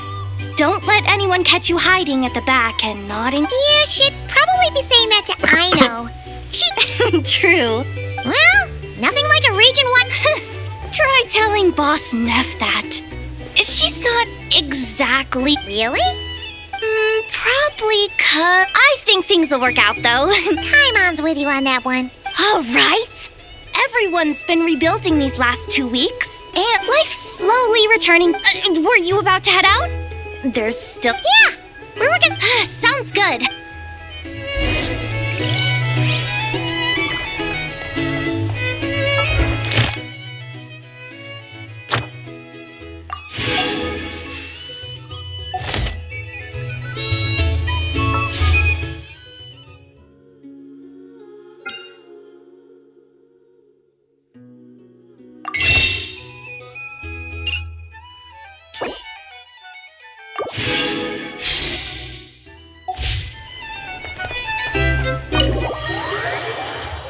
The flagship. Please accept today's boon. Have a night. Are Paimon's eyes deceiving her? Or is that Inefa handing out food for the Frostmoon? Hello there. Would you like a feast of the moon along with some snacks of the day? And Aino too? What are you talking about, Paimon? We're just here to help. In the wake of the disaster, it's all hands on deck. We responded to Lama's request for support. At times like these, the smallest good deed can inspire. And we're using eggs and heating tubes to make that a reality. Inefa! Did you hear that? The Traveler said I did good. The Traveler!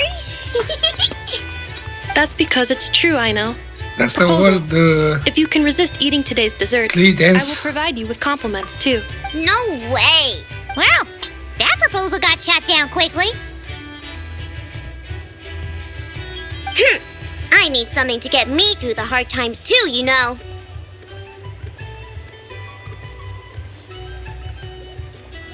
Mom!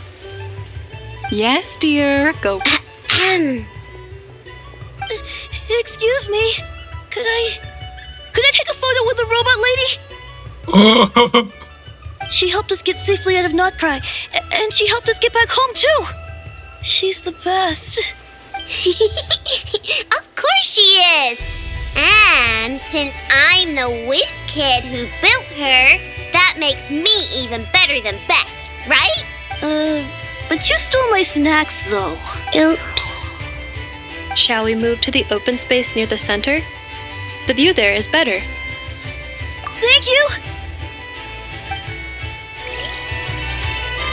Aren't you the better pick for this job? You underestimate yourself yet again, Master Ilua. Not at all. I rarely come by Nashi Town. I don't know any of the big shots here. Oh, but you're much further ahead of... You're not seen. There is no question about... You say it like you wouldn't make... I am most flattered that... Sigh a little less, Master Ilua, and have more faith in yourself. That is precisely why Starshin and... I'm sure we all also agree that we would sooner die of dehydration than manage to wrangle anything out of you in a discussion. Whatever. Oh, it's quite the hoot. I'm sure you will find... If you say so. But I'll do it. An admirable attitude to take. The beacons, we have the chance to band together and build... Yeah. Quite a few familiar faces have arrived.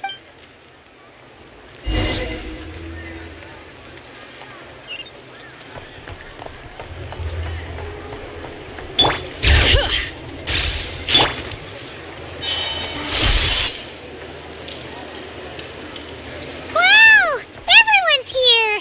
You seem well rested. I know no one's asked, but I'm sure you all... Well, great, but not perfect. Starting to lose... I'm sure you had a sneak... Wait, how'd you find out? Yeah, you could say that again. Honestly, once things are wrapped up here... Hey, looks like someone's taking the stage.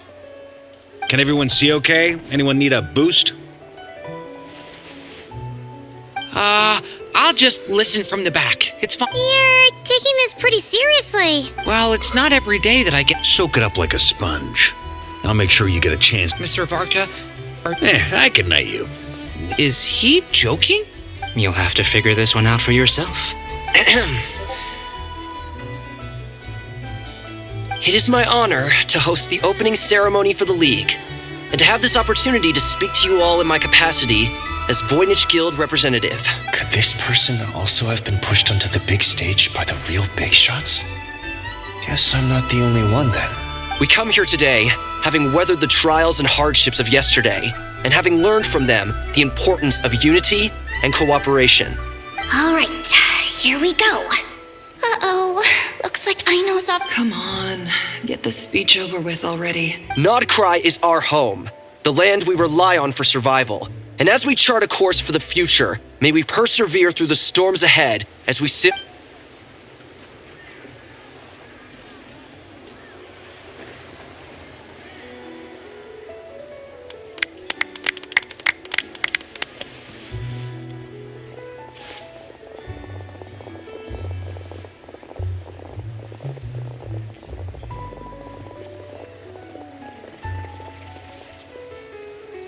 Looks like we'll have more opportunities to travel. I'm sure you'll cope, Lady Moonchanter, given how... Unfortunately, It'll be all right.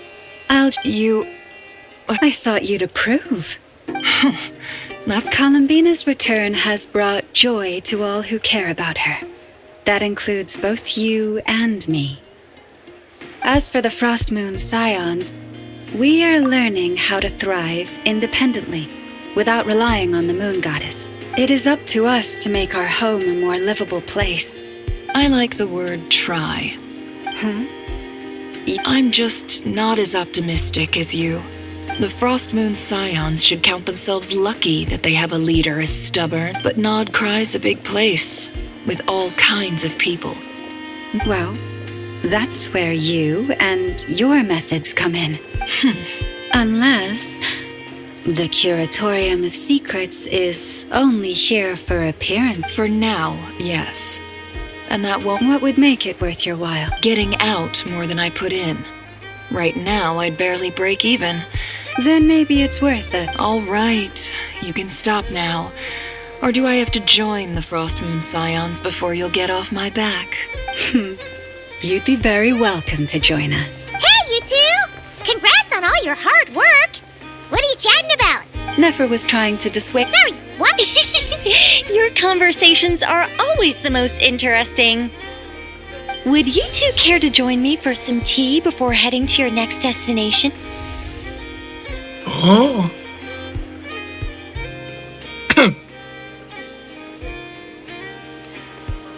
Nicole? Wait. Sadly not. I'm otherwise occupied right now. I'm sorry, Paimon. I can hear how disappointed you are. If it's any consolation, let me say that how things appear on the surface is a far cry from what they are at their core. Perhaps you'll feel better if you focus on the fact you have a special line of communication with the great mage herself. Okay? Has something happened? No, or not yet, anyway. Well, that's not ominous at all. Not for the time being. Just think of this as a You could have just said still. The best friendships are built through. It's never gonna stop being weird. All right, fair point. I'll bear that in mind for next. Yeah. Any update on that crisis at the world's borders? Alice just informed me that they had their work cut out for them.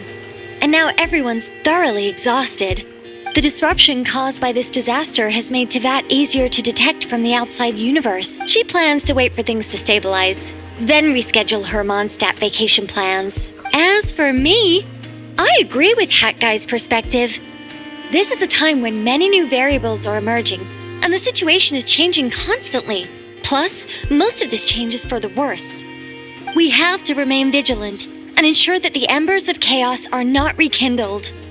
I did notice that the energy in Nod Krai changed somewhat after the War of Funerary Flame, but since it was still aligned with the Light Realm, I never gave it a second thought.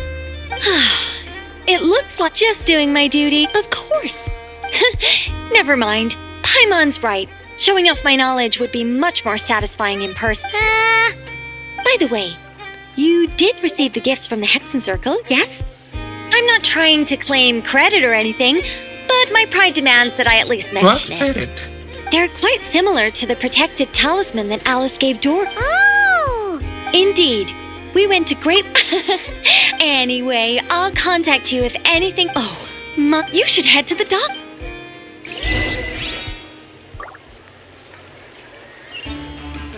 Time for a break. This place looks perfect.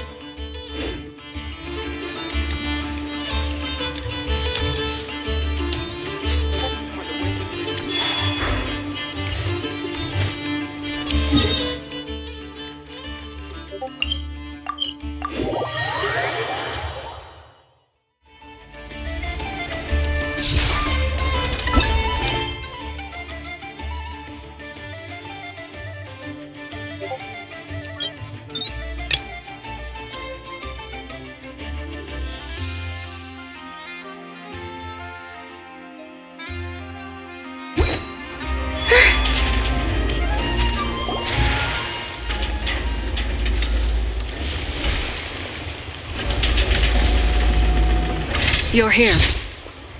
You're here too, Hat Guy! Are you heading back together? No. I'm bound for Sumeru, and she for Fontaine. We just happened to cross paths at the harbor. Everything seems fine. Sandrone may have an abominable temper, but she's always been very responsible with important calculations and things entrusted to her by valued friends. You always speak as if you know us inside out, Mr. Hat Guy. Maybe I'm just a good judge of character. I certainly hope that's all there is to it. Regardless, you have been a significant help in this matter. For that, you have my gratitude. I didn't do anything special. Sandrone's the one who completed a seemingly impossible formula and turned the tide of the entire battle, even giving her life in the process. She's the one we should be thanking.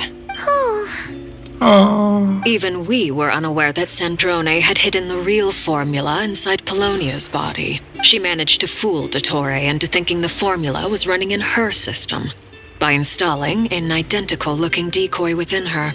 She probably realized that she didn't have the strength to stop Dottore. But this way, she could at least get him to lower his guard. She always worked like that. Always had a backup plan. What will happen to her body? Well, that's why I'm traveling to Fontaine. She made a request of me long ago, and the time has come to fulfill it. Think of it as her will. What was the request? She said that should she ever fail in a mission, She'd like me to deliver her core and Polonia's to the Fontaine Research Institute. She also mentioned that she had made arrangements for people there to set her affairs in order. Some of her personal effects, such as her notes, were left to me. I've decided to take them back to the House of the Hearth, for safekeeping primarily, but also as mementos, I suppose. However, there is one book among them that I'd like to leave in your care. I'll have someone deliver it to your residence at the flagship at a later date. No, I was specifically warned not to tell her. This is her last wish, and I will abide by it. A backup plan. I can only hope so, but none of us here can know for certain. I bade farewell to Columbina earlier today. As promised, she turned the iridescent moon's marrow over to me. She spent a long time with Sandrone's body, saying her goodbyes. Oh, is she all right? Sandrone's passing has left a great wound in all of our hearts. It will take time to heal. Yeah. But Columbina surprised me. She offered me some words of comfort before I departed. Despite being grief-stricken herself, she showed an awareness of the feelings of others around her. She never used to act like this. Clearly, she has grown. And I suspect that we have you to thank for much of the change we are seeing in her. It was a group effort by our friends. Huh. After these recent events, the Tsaritsa has revoked the Pale Star Edict. Snezhnaya now realizes that the arrest warrant for Columbina was just a ploy by Dottore, who coveted her powers. I shall return to Nod Krai to see her as soon as I find the time. I hope that from now on, she too will explore more of the world. Columbina Hyposelenia's journey is only beginning. My ship is here. Traveler, Paimon, we shall meet again. Yeah, for sure. What are you still bumming around for? Isn't Columbina waiting for you? I thought today was the day you'd agreed with her to go find out the truth about your sibling. I'm a little nervous. You're afraid you won't like the truth when you see it. Well, this is new. Don't say that! Fair point. They say blood's thicker than water. I know how much you need your family back. More than you need any of your friends. And I'm sure that all your real friends understand that too. No matter what the truth turns out to be, they will stick by you and support you. Finding the truth is important. But more important still is what you choose to do once you've found it. Good. At least, that's the life lesson. What? Now that Dottore's dead and gone? A little, I guess. But it hasn't solved everything. Maybe I regret not getting to end his life with my own hands. Or maybe it's something else. Either way, I'm going back to Sumeru. Lesser Lord Kusanali is gonna need help dealing with all the chaos Dottore left in his wake. Not just from this incident, but everything he did in the past, too. You should continue with your journey, as you've always done. Who knows? Maybe we'll meet again someplace else. Yeah. So, what should we do now? After all, it hasn't been all that long since we were last apart, sure, but with Columbina there, Paimon's sure things will be just dandy. Thank you. Ain't Paimon sure you'd prefer to digest the news about your sister in peace? But, no matter what you see, just know if you can't make sense of something, let's give it some thought. Feel better now? Feel much better.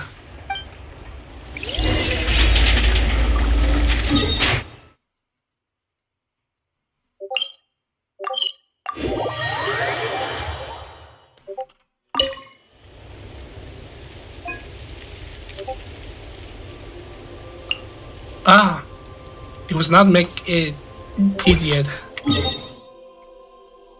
But it's really 100%.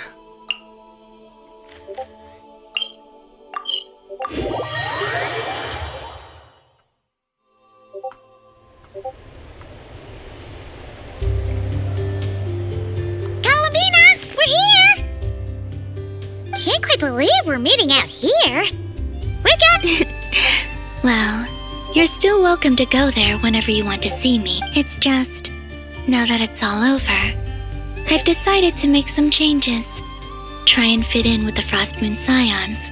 Like Llama suggests. The older generation are still timid around me. They don't dare get too close. And they bow their heads when I walk by. But things are much better with the children. I see more curiosity in their eyes. Hopefully, by the time the next Moon Prayer night comes around, I can enjoy— You'll do fine, Columbina. I'm unsure they'll realize you're super nice once they get to know you better. You really think so? When we first met, you thought I was a little up in the clouds. We were just starting out then, come on! So Llama told you, huh? I'm only teasing. I know that I have you to thank for pulling me back down to solid ground.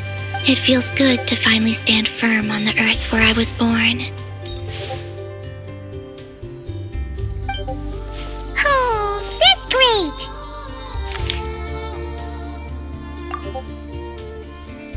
Thank you.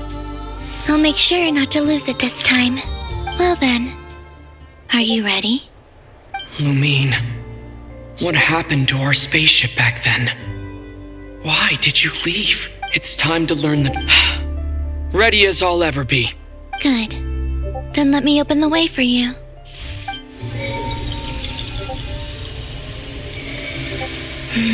Where does this lead? To our shared destination. Huh? Do you remember me telling you about my missing prologue back when we just met? I said that my story began on the moon, but while I was inside the moon's reflection, I realized that my prologue was really hidden in the future. I just had yet to discover it at that point. The story of the time before I was born was in fact the story of my distant future. It's truly fascinating. Yeah. But when I obtained the Trilunar Authority and returned to our present reality, I sensed something I hadn't expected. Your prologue. So you mean... Yes, your spaceship. All this time, it has been hidden on the Frost Moon, which lay beyond the sky. But why? Who could have done this? The great ruler of the firmament. The heavenly principles. Wait, them? Why would they do that? I don't know. Perhaps your ship contains something that is incompatible with Tevat. Or something that cannot be known. Oh, did I pick a bad time to say this? I know it must have been hard to work up the courage to do this. Maybe I should have waited until you were on the moon, with no chance to back out. That would have been kind of mean, you know. The moon. Take me there. Oh? Whatever is hiding in that ship, it belongs to me and Lumine. Those memories belong to us. No one else has the right to decide whether I should or shouldn't know about it. Not even the heavenly principles. Very well. Then let's go. You two take care, alright? And don't forget to come back soon! Rest assured, Paimon. We will. Traveler? Thinking about the story that we'll find hidden on the moon? Yes. And hoping that it has a happy ending. Stories like that don't exist, you know? You don't believe in happy endings? I don't believe in endings. Yeah. Imagine past and Where am future. This is the pathway I built between Tevat and the Frost Moon. The moon is very far away from us, so it could be a long journey.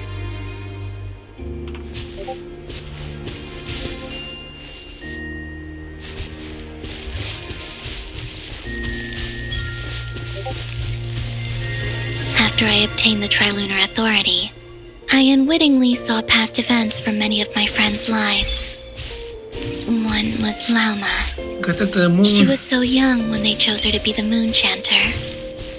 From then on, the Frost Moon Scions looked to her to bring messages from their goddess. But, for better or worse, I had left Hisi Island before she was ever born. It was not until much, much later that she met me. I think it's for the best. Because of the way things turned out, you had the opportunity to become friends. You're right. In that sense, I think we were both very lucky.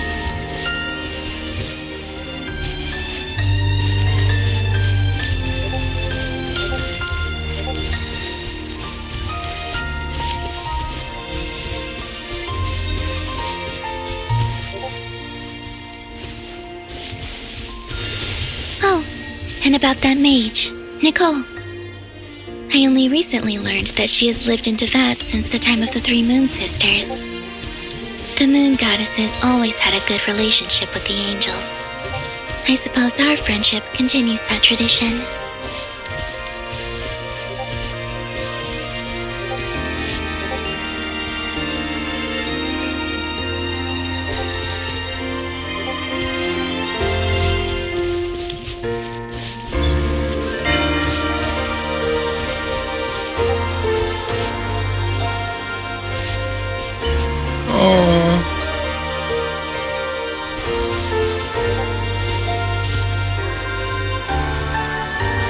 And then there's Sandrone. I never knew that much about her, beyond the fact that she was created by someone called the Lord Artificer. She, too, suffered for a long time before joining the Fatui.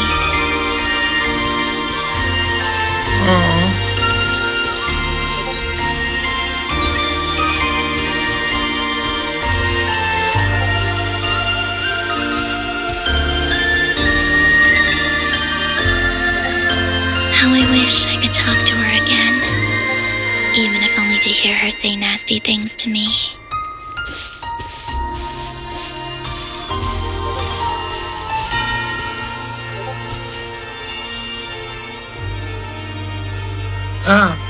I can.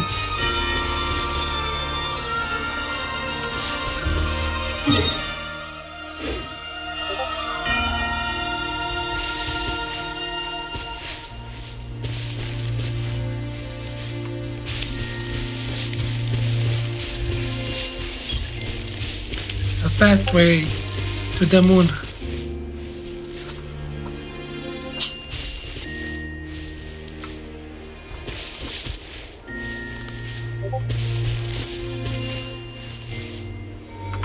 Also, I saw your sibling's story. I'm afraid I didn't see much. It seems that she rarely came to the surface, where the moonlight shines. But I did notice that back when you first set out on your journey, she would often appear nearby, gazing at you from afar with a guilty look in her eyes. Lumine. Let us speak no more of the past. I probably shouldn't reveal so much about my friends. It's not my place. Let the moonlight carry us forth. We are very close now.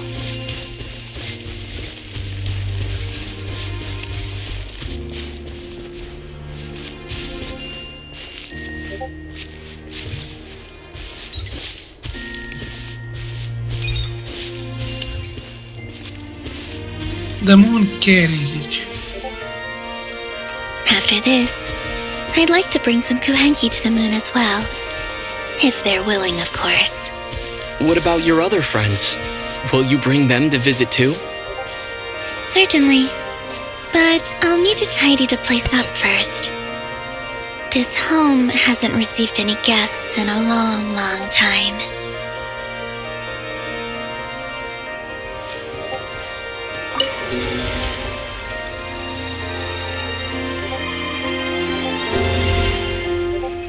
I remember writing something similar with you on Moon Prayer Night.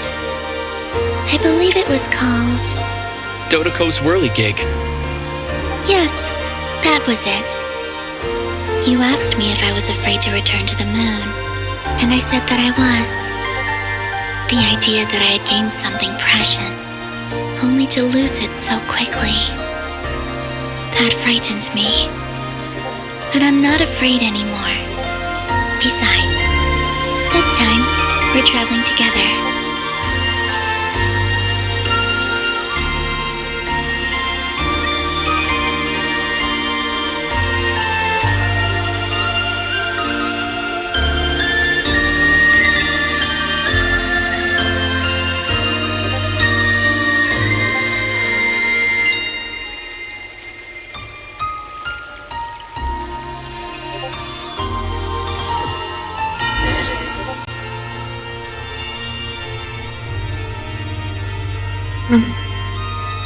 Just that? Beautiful. The moon.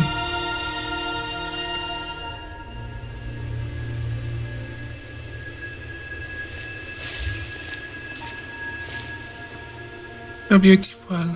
We're here.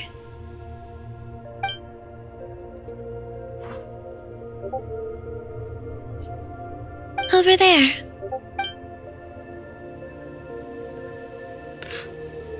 The spaceship to the moon.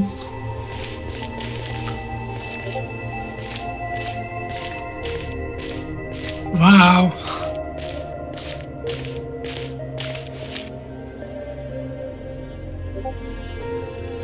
Wow.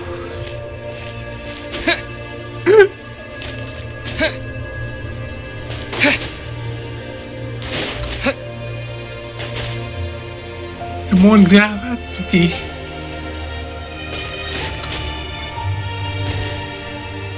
Wow. A spaceship can be breaking. Our spaceship. It's huge. I suppose that the moon is the only place one could hide it. It'll be alright. Huh? The way you feel in this moment, I went through it too, on Moon Prayer Night. The door was right in front of me, but I struggled to find the courage to step through. Oh. Solitude for me once meant living a life in which even I was absent. Before I met you, that was the only life I knew. But that night, solitude meant throwing away the life I had gained after meeting all of you. Columbina. Go. Retrieve the part of your life that was once lost. Trust me, you will lose nothing by doing so. Look, Teyvat is right there. All of our friends are down there, waiting for us. You're right. Thanks, Columbina.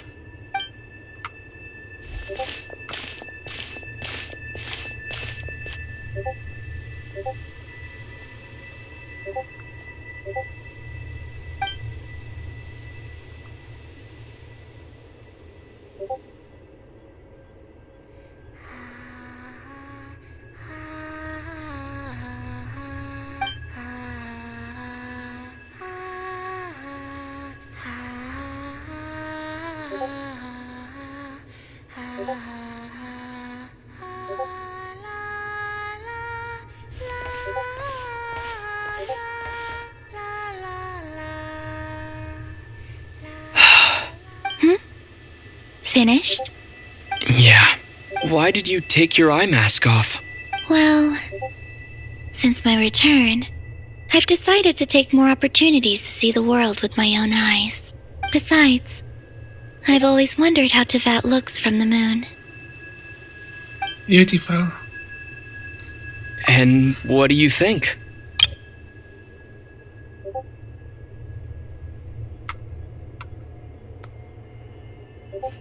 It's beautiful. I could spend a whole day here just gazing at it. What about you? What do you think of the truth you found? I haven't looked at another person's expression in a long time, but I think yours is saying it was neither good nor bad. Keep this up, and it won't be long before you give Nefer a run for her money. Oh, I don't think that's going to happen. I'm much more used to sensing what's going on around me with Kuvaki. I think I'll save my eyes for seeing special moments I really want to remember.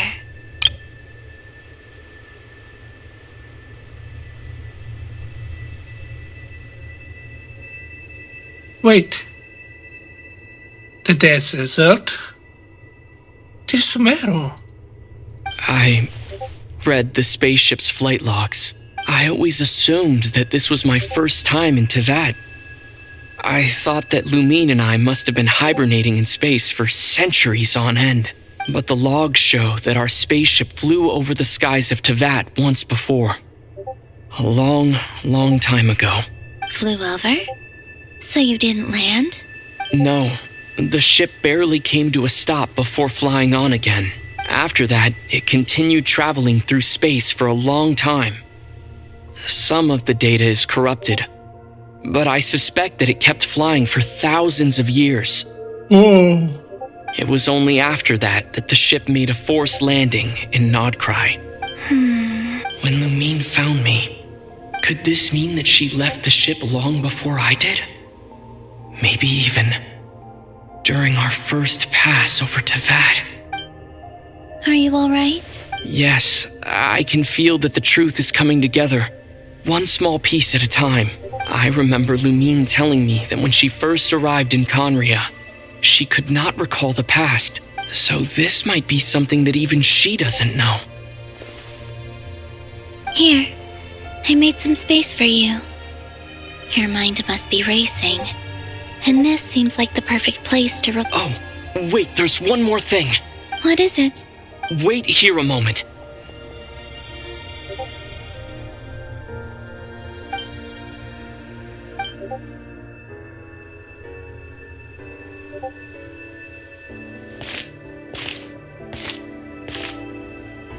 Hey, Columbina. Wow.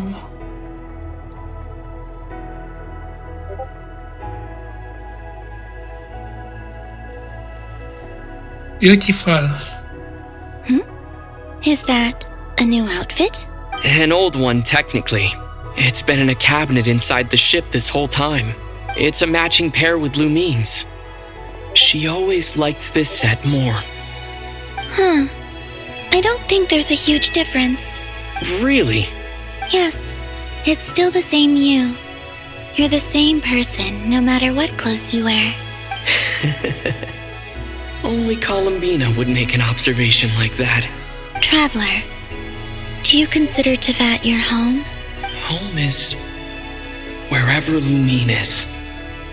But then after all the time I've spent here, and everything I've been through... Yes, I'd say it's my home. Would you change your answer if Tevat changed appearance? I mean, if the truth about Tevat turned out to be different than what you thought. I don't know, but I don't think so. The truth is not what matters most to me about Tevat. When I was first born, I longed for a home. And when you get something before you're mature enough to understand the world, you just take it at face value. I thought that a home was a transaction. You give me what I want, and I'll do the same for you. But you and your friends taught me what a true home should look like. You never asked for anything, yet you gave so generously to me. That's because your friendship matters to us. It was worth it.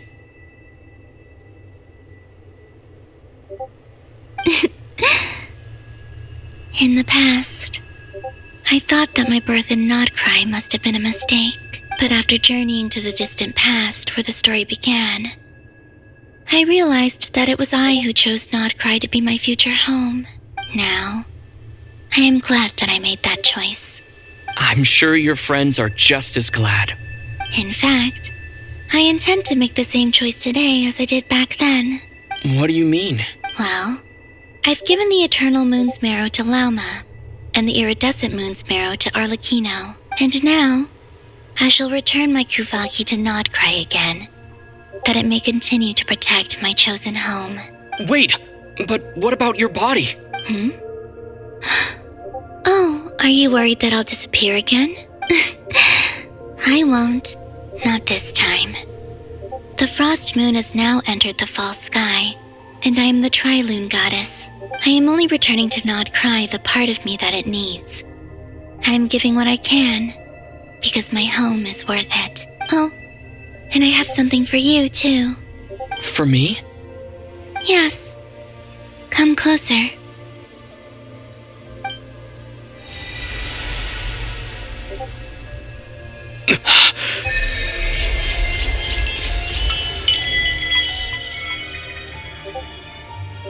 Oh. later on.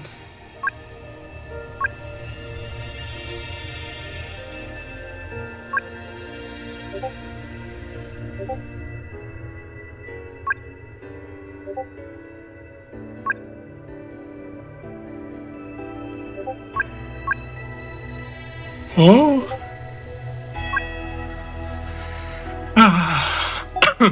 What was that? I lifted some of the restrictions this world placed on you. I trust this will help in your future adventures. My power. It feels like it's grown. I can use the elements more freely now. Thank you. This will be a great help. You're welcome. I see you as family, and after everything you've done for me, In fact, no. It's not because I owe you. It's because you're worth it. Here, this flower is for you. Wow. Isn't this a moon prayer blossom? Yes. Don't worry. You will never see these flowers lose their color again. I'm finally discovering the joy of giving. How I wish I'd learned this sooner. Yeah. Sooner or later. Hey, better late than never. Yeah. What are you thinking about now? Why don't you take a guess? You get 1 shot. I don't think I'll get it in one guess. But I'm sure it's a happy thought. That's kind of a sneaky answer. I can't say you got it wrong. Down in Teyvat, the moon seems so far away. I felt it might always lie beyond my reach. But on the moon, everything feels so close by. The haze that once enshrouded the skies has finally been dispersed. I feel like a traveler on a winter's night, starting a new chapter in my tale by the warmth of a bonfire. I don't have a lot of luggage, but I do have a lot of hope for the future.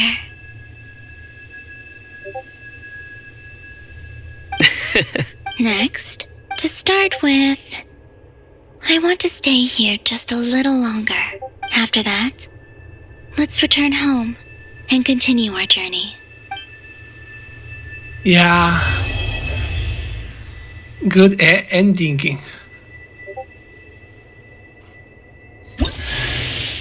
These clothes bring back so many memories. Yeah.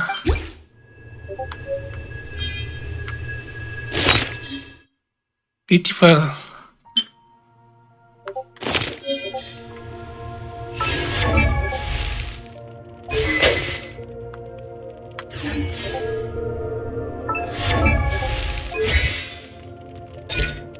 Wow.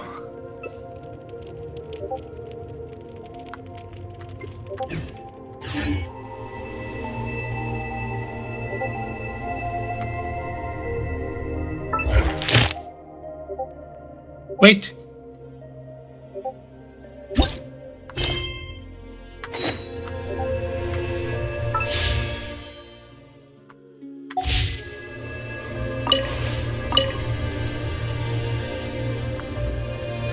The journey goes on, for you and for me. Like I said, this is not the end. I don't believe there has to be an ending. Oh, is that your next destination? Most people would probably tell you to pack some warm clothes. But I experience things differently than most people, so I can't know how cold it is. In fact, it is home to quite a wondrous heat source. I think they call it Kreshnik's torch. Every city in Snezhnaya is built around one of those. I sensed the energy it gave off as I was passing by on a railway train. It felt grand and distant. I also recommend the Korolievsky troupe in Snezhnograd. They give performances quite regularly, and entry was free for harbingers. I liked them a lot. Ice cold and sharp.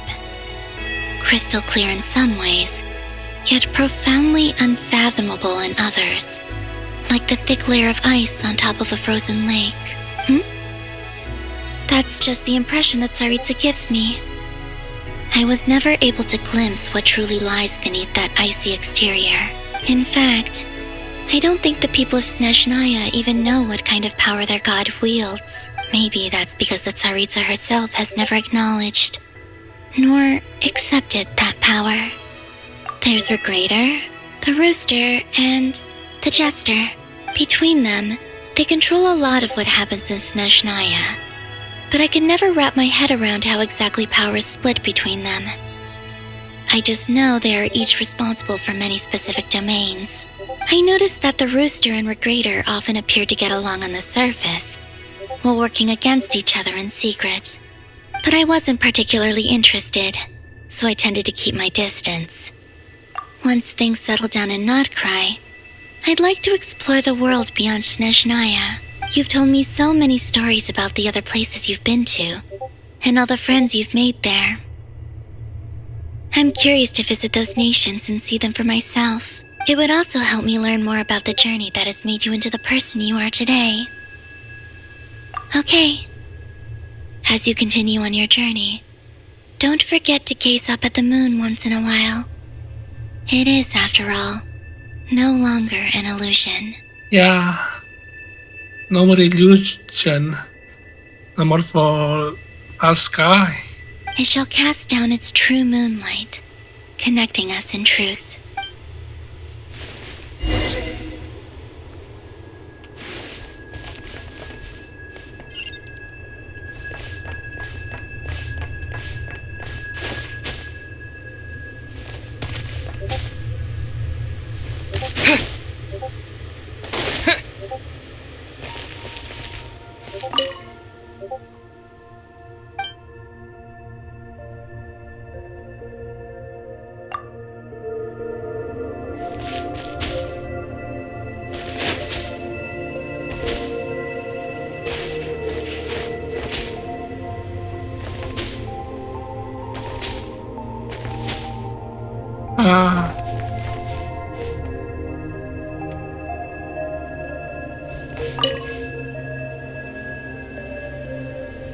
The journey goes on, like I said.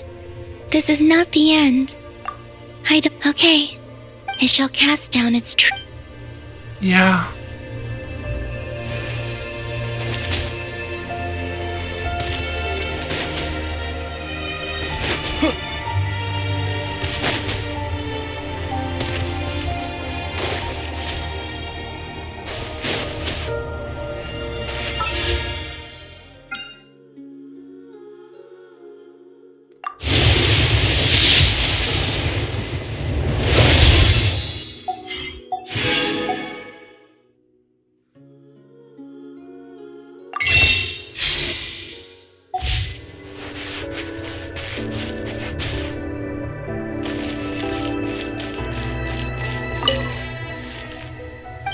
Yeah.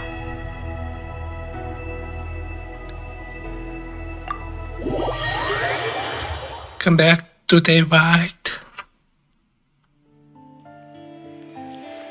To Jean, acting Grand Master of the Knights of Favonius. This preamble is such a pain to write. It's probably... I trust that Dern has updated you all on recent events. Hope we didn't worry you too much. The good news is, we managed to come together and put a stop to the Doctor's evil schemes. With that, I think it's safe to say that Nod Krai is finally out of the woods. As for the Fatui, not counting the Damselet, aka the Moon Goddess, who has left their organization, we found ourselves allied in this instance with both the Knave and Marionette. May she rest in peace. As ever, we find ourselves better off for making friends rather than enemies. But until we can ascertain the Tsaritsa's true intentions, the future remains uncertain. In a short while, wait, how am I meant to surprise everyone if I tell them in the letter that I'm heading home? Well, that would be a huge waste. Okay, I will begin sending the expeditionary team back home in waves. I'm sure they'll be able to answer any question. I hope they won't gloss over the details of my many heroic deeds. But if they Someone say I'm these, sure it'll be because they're just too exhausted from the long journey. Quest completion after this. We think. I think of Mondstadt daily. Please give everyone my best regards. P.S. The honorary knight went above and beyond this time. Are there any other honors we can P.P.S.? Please be extra nice to Klee for the foreseeable future. I cashed in on the last favor that the Hexen Circle owed us, so we need to earn some more goodwill. If there's any serious problems, feel free to stick me in solitary confinement when I get back. I'll do the time for her. Wait.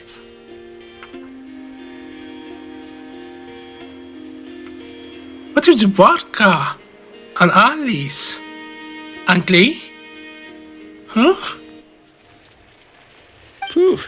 And that, as they say, is all she wrote. End of an era. And with the moon shining down brighter than ever, I think everyone is going to sleep well tonight. And now, 3, 2, 1. Wait!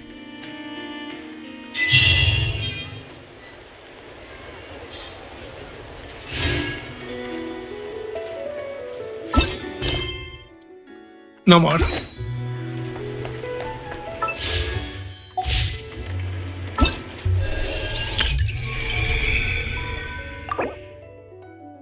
Wow.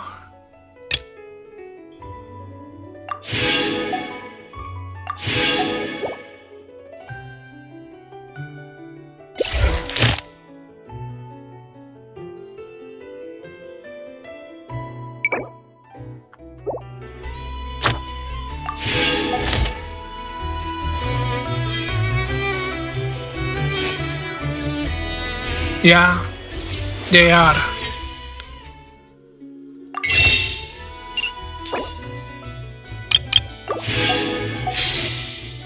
And now... No, esto.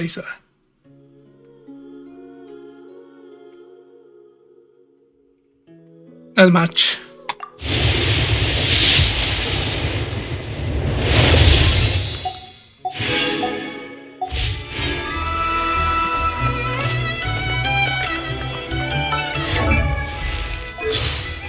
Wait.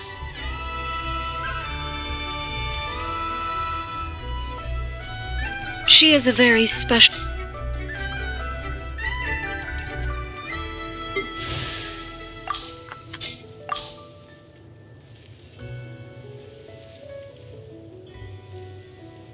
The Abyss manifests its power in a manner that is most devastating to the place in question.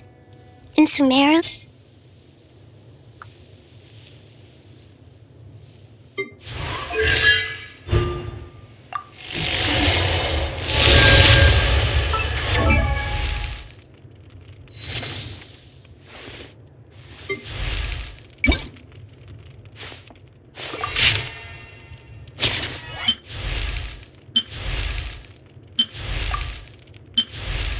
These clothes bring back so...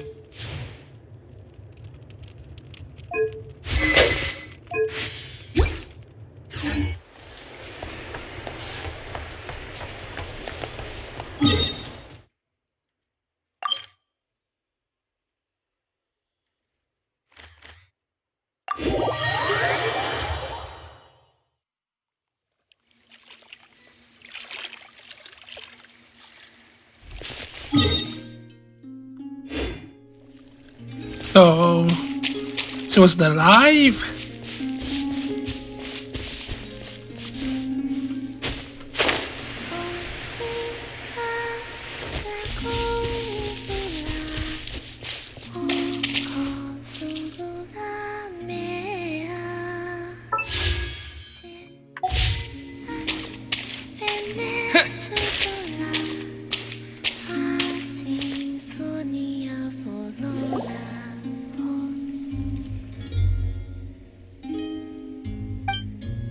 Oh! Looking for me?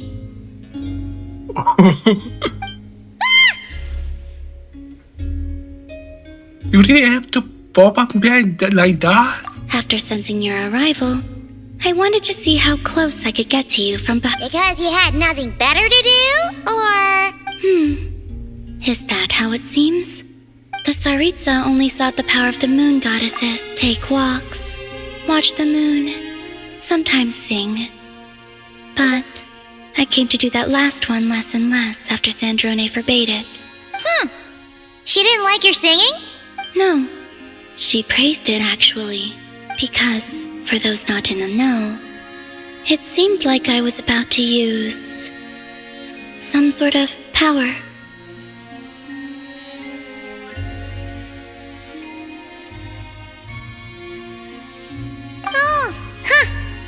Paimon can sort of understand that.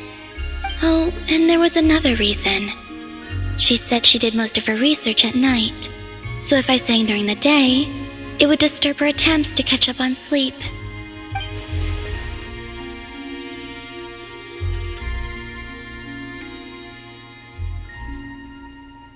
So, I used to just sing outside her door at night instead. But still, she always chased me away. Get along? Oh? It was me. When we first met, Arlecchino did seem eager to get along with me. She often showed up behind me without making a sound. Like I did to I too attempted to join in on the game. Eventually, I resorted to using Kuvaki and managed to give her quite a scare from behind. Yeah. What else? Oh, the doctor often asked me to assist in his light realm-related research. I obliged him a few times, but it was so dull. Use Kuvaki to strike this. Use Kuvaki to control that. I stopped going after a while. Yes, Arlecchino and...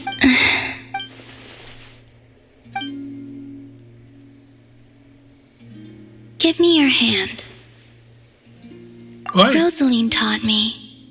It's important to always express gratitude to others, so thank you for listening to me. I believe that's enough for today. Whoa, that was sudden. Yeah, guess you're right. Well...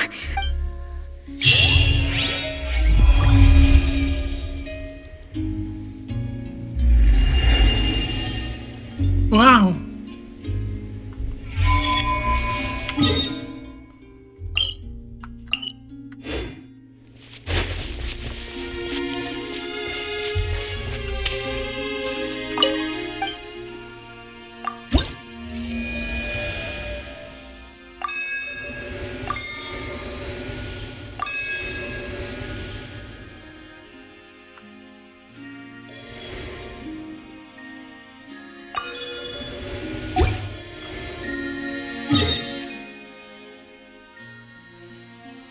At that time.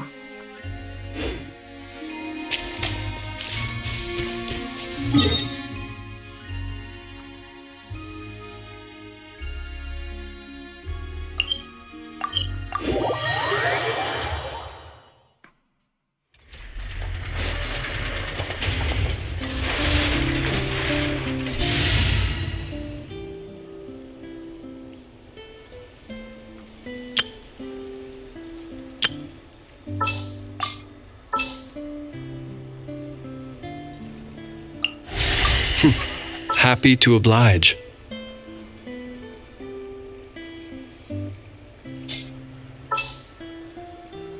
Where?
Uh,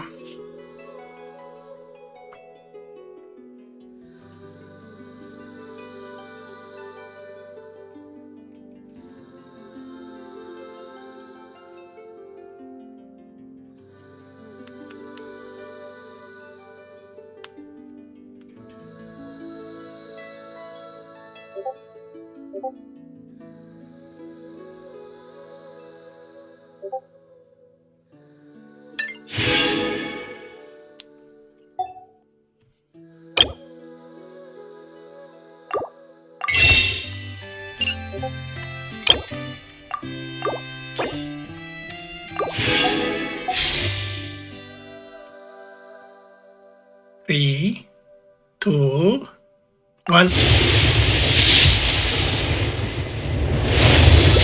Reading.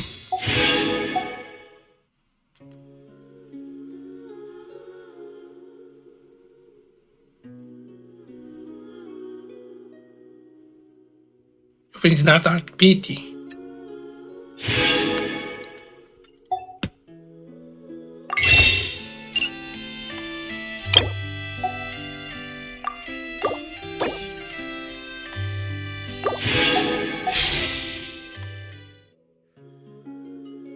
Can be the ends.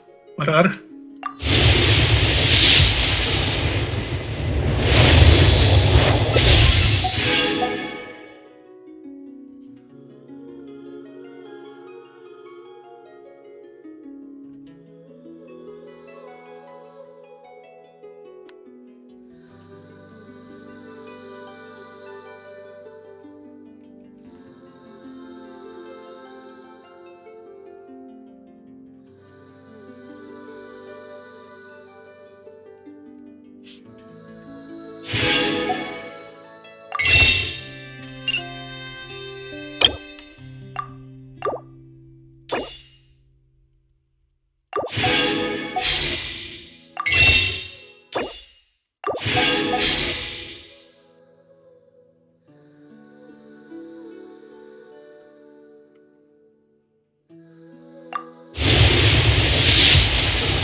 Now it's time.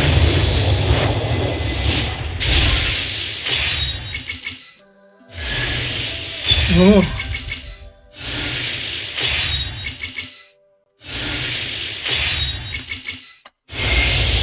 Nice to meet you. I am a Nepha, a multifunctional robot for domestic application. I am currently equipped with cleaning, cooking, and emotional communication modules.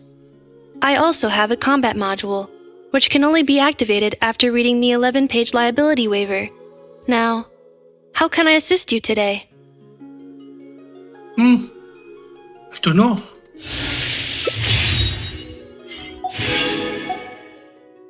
Was it a good one? Now, tap it open.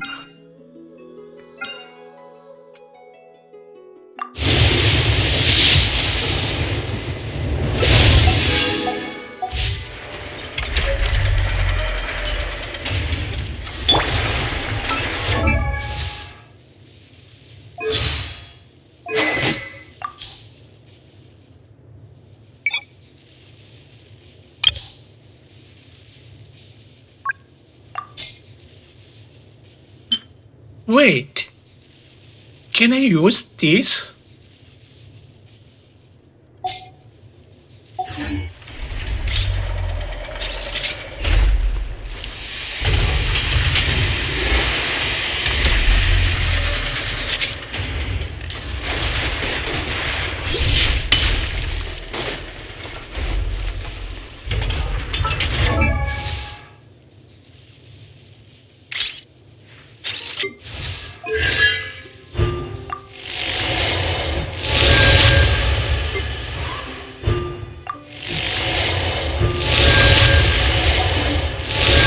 Reviewing outstanding items on today's to-do list. Do you have any additional commands? No problem. I can add them shortly. I'm quite used to it.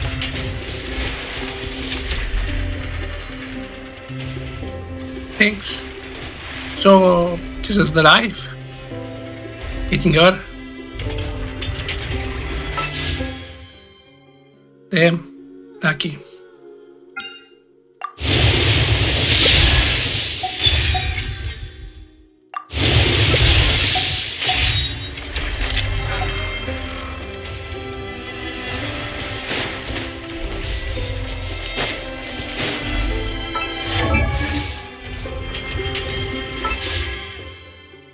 Check the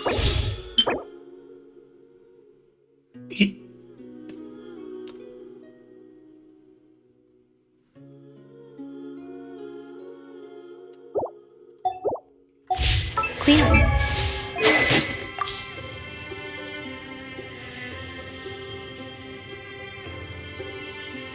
should I?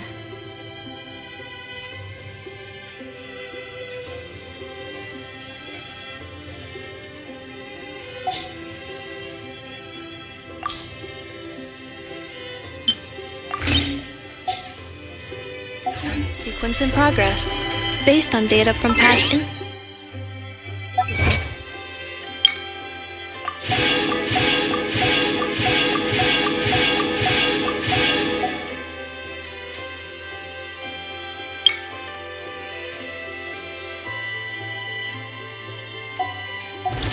Please avoid dropping small items such as...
Goodbye.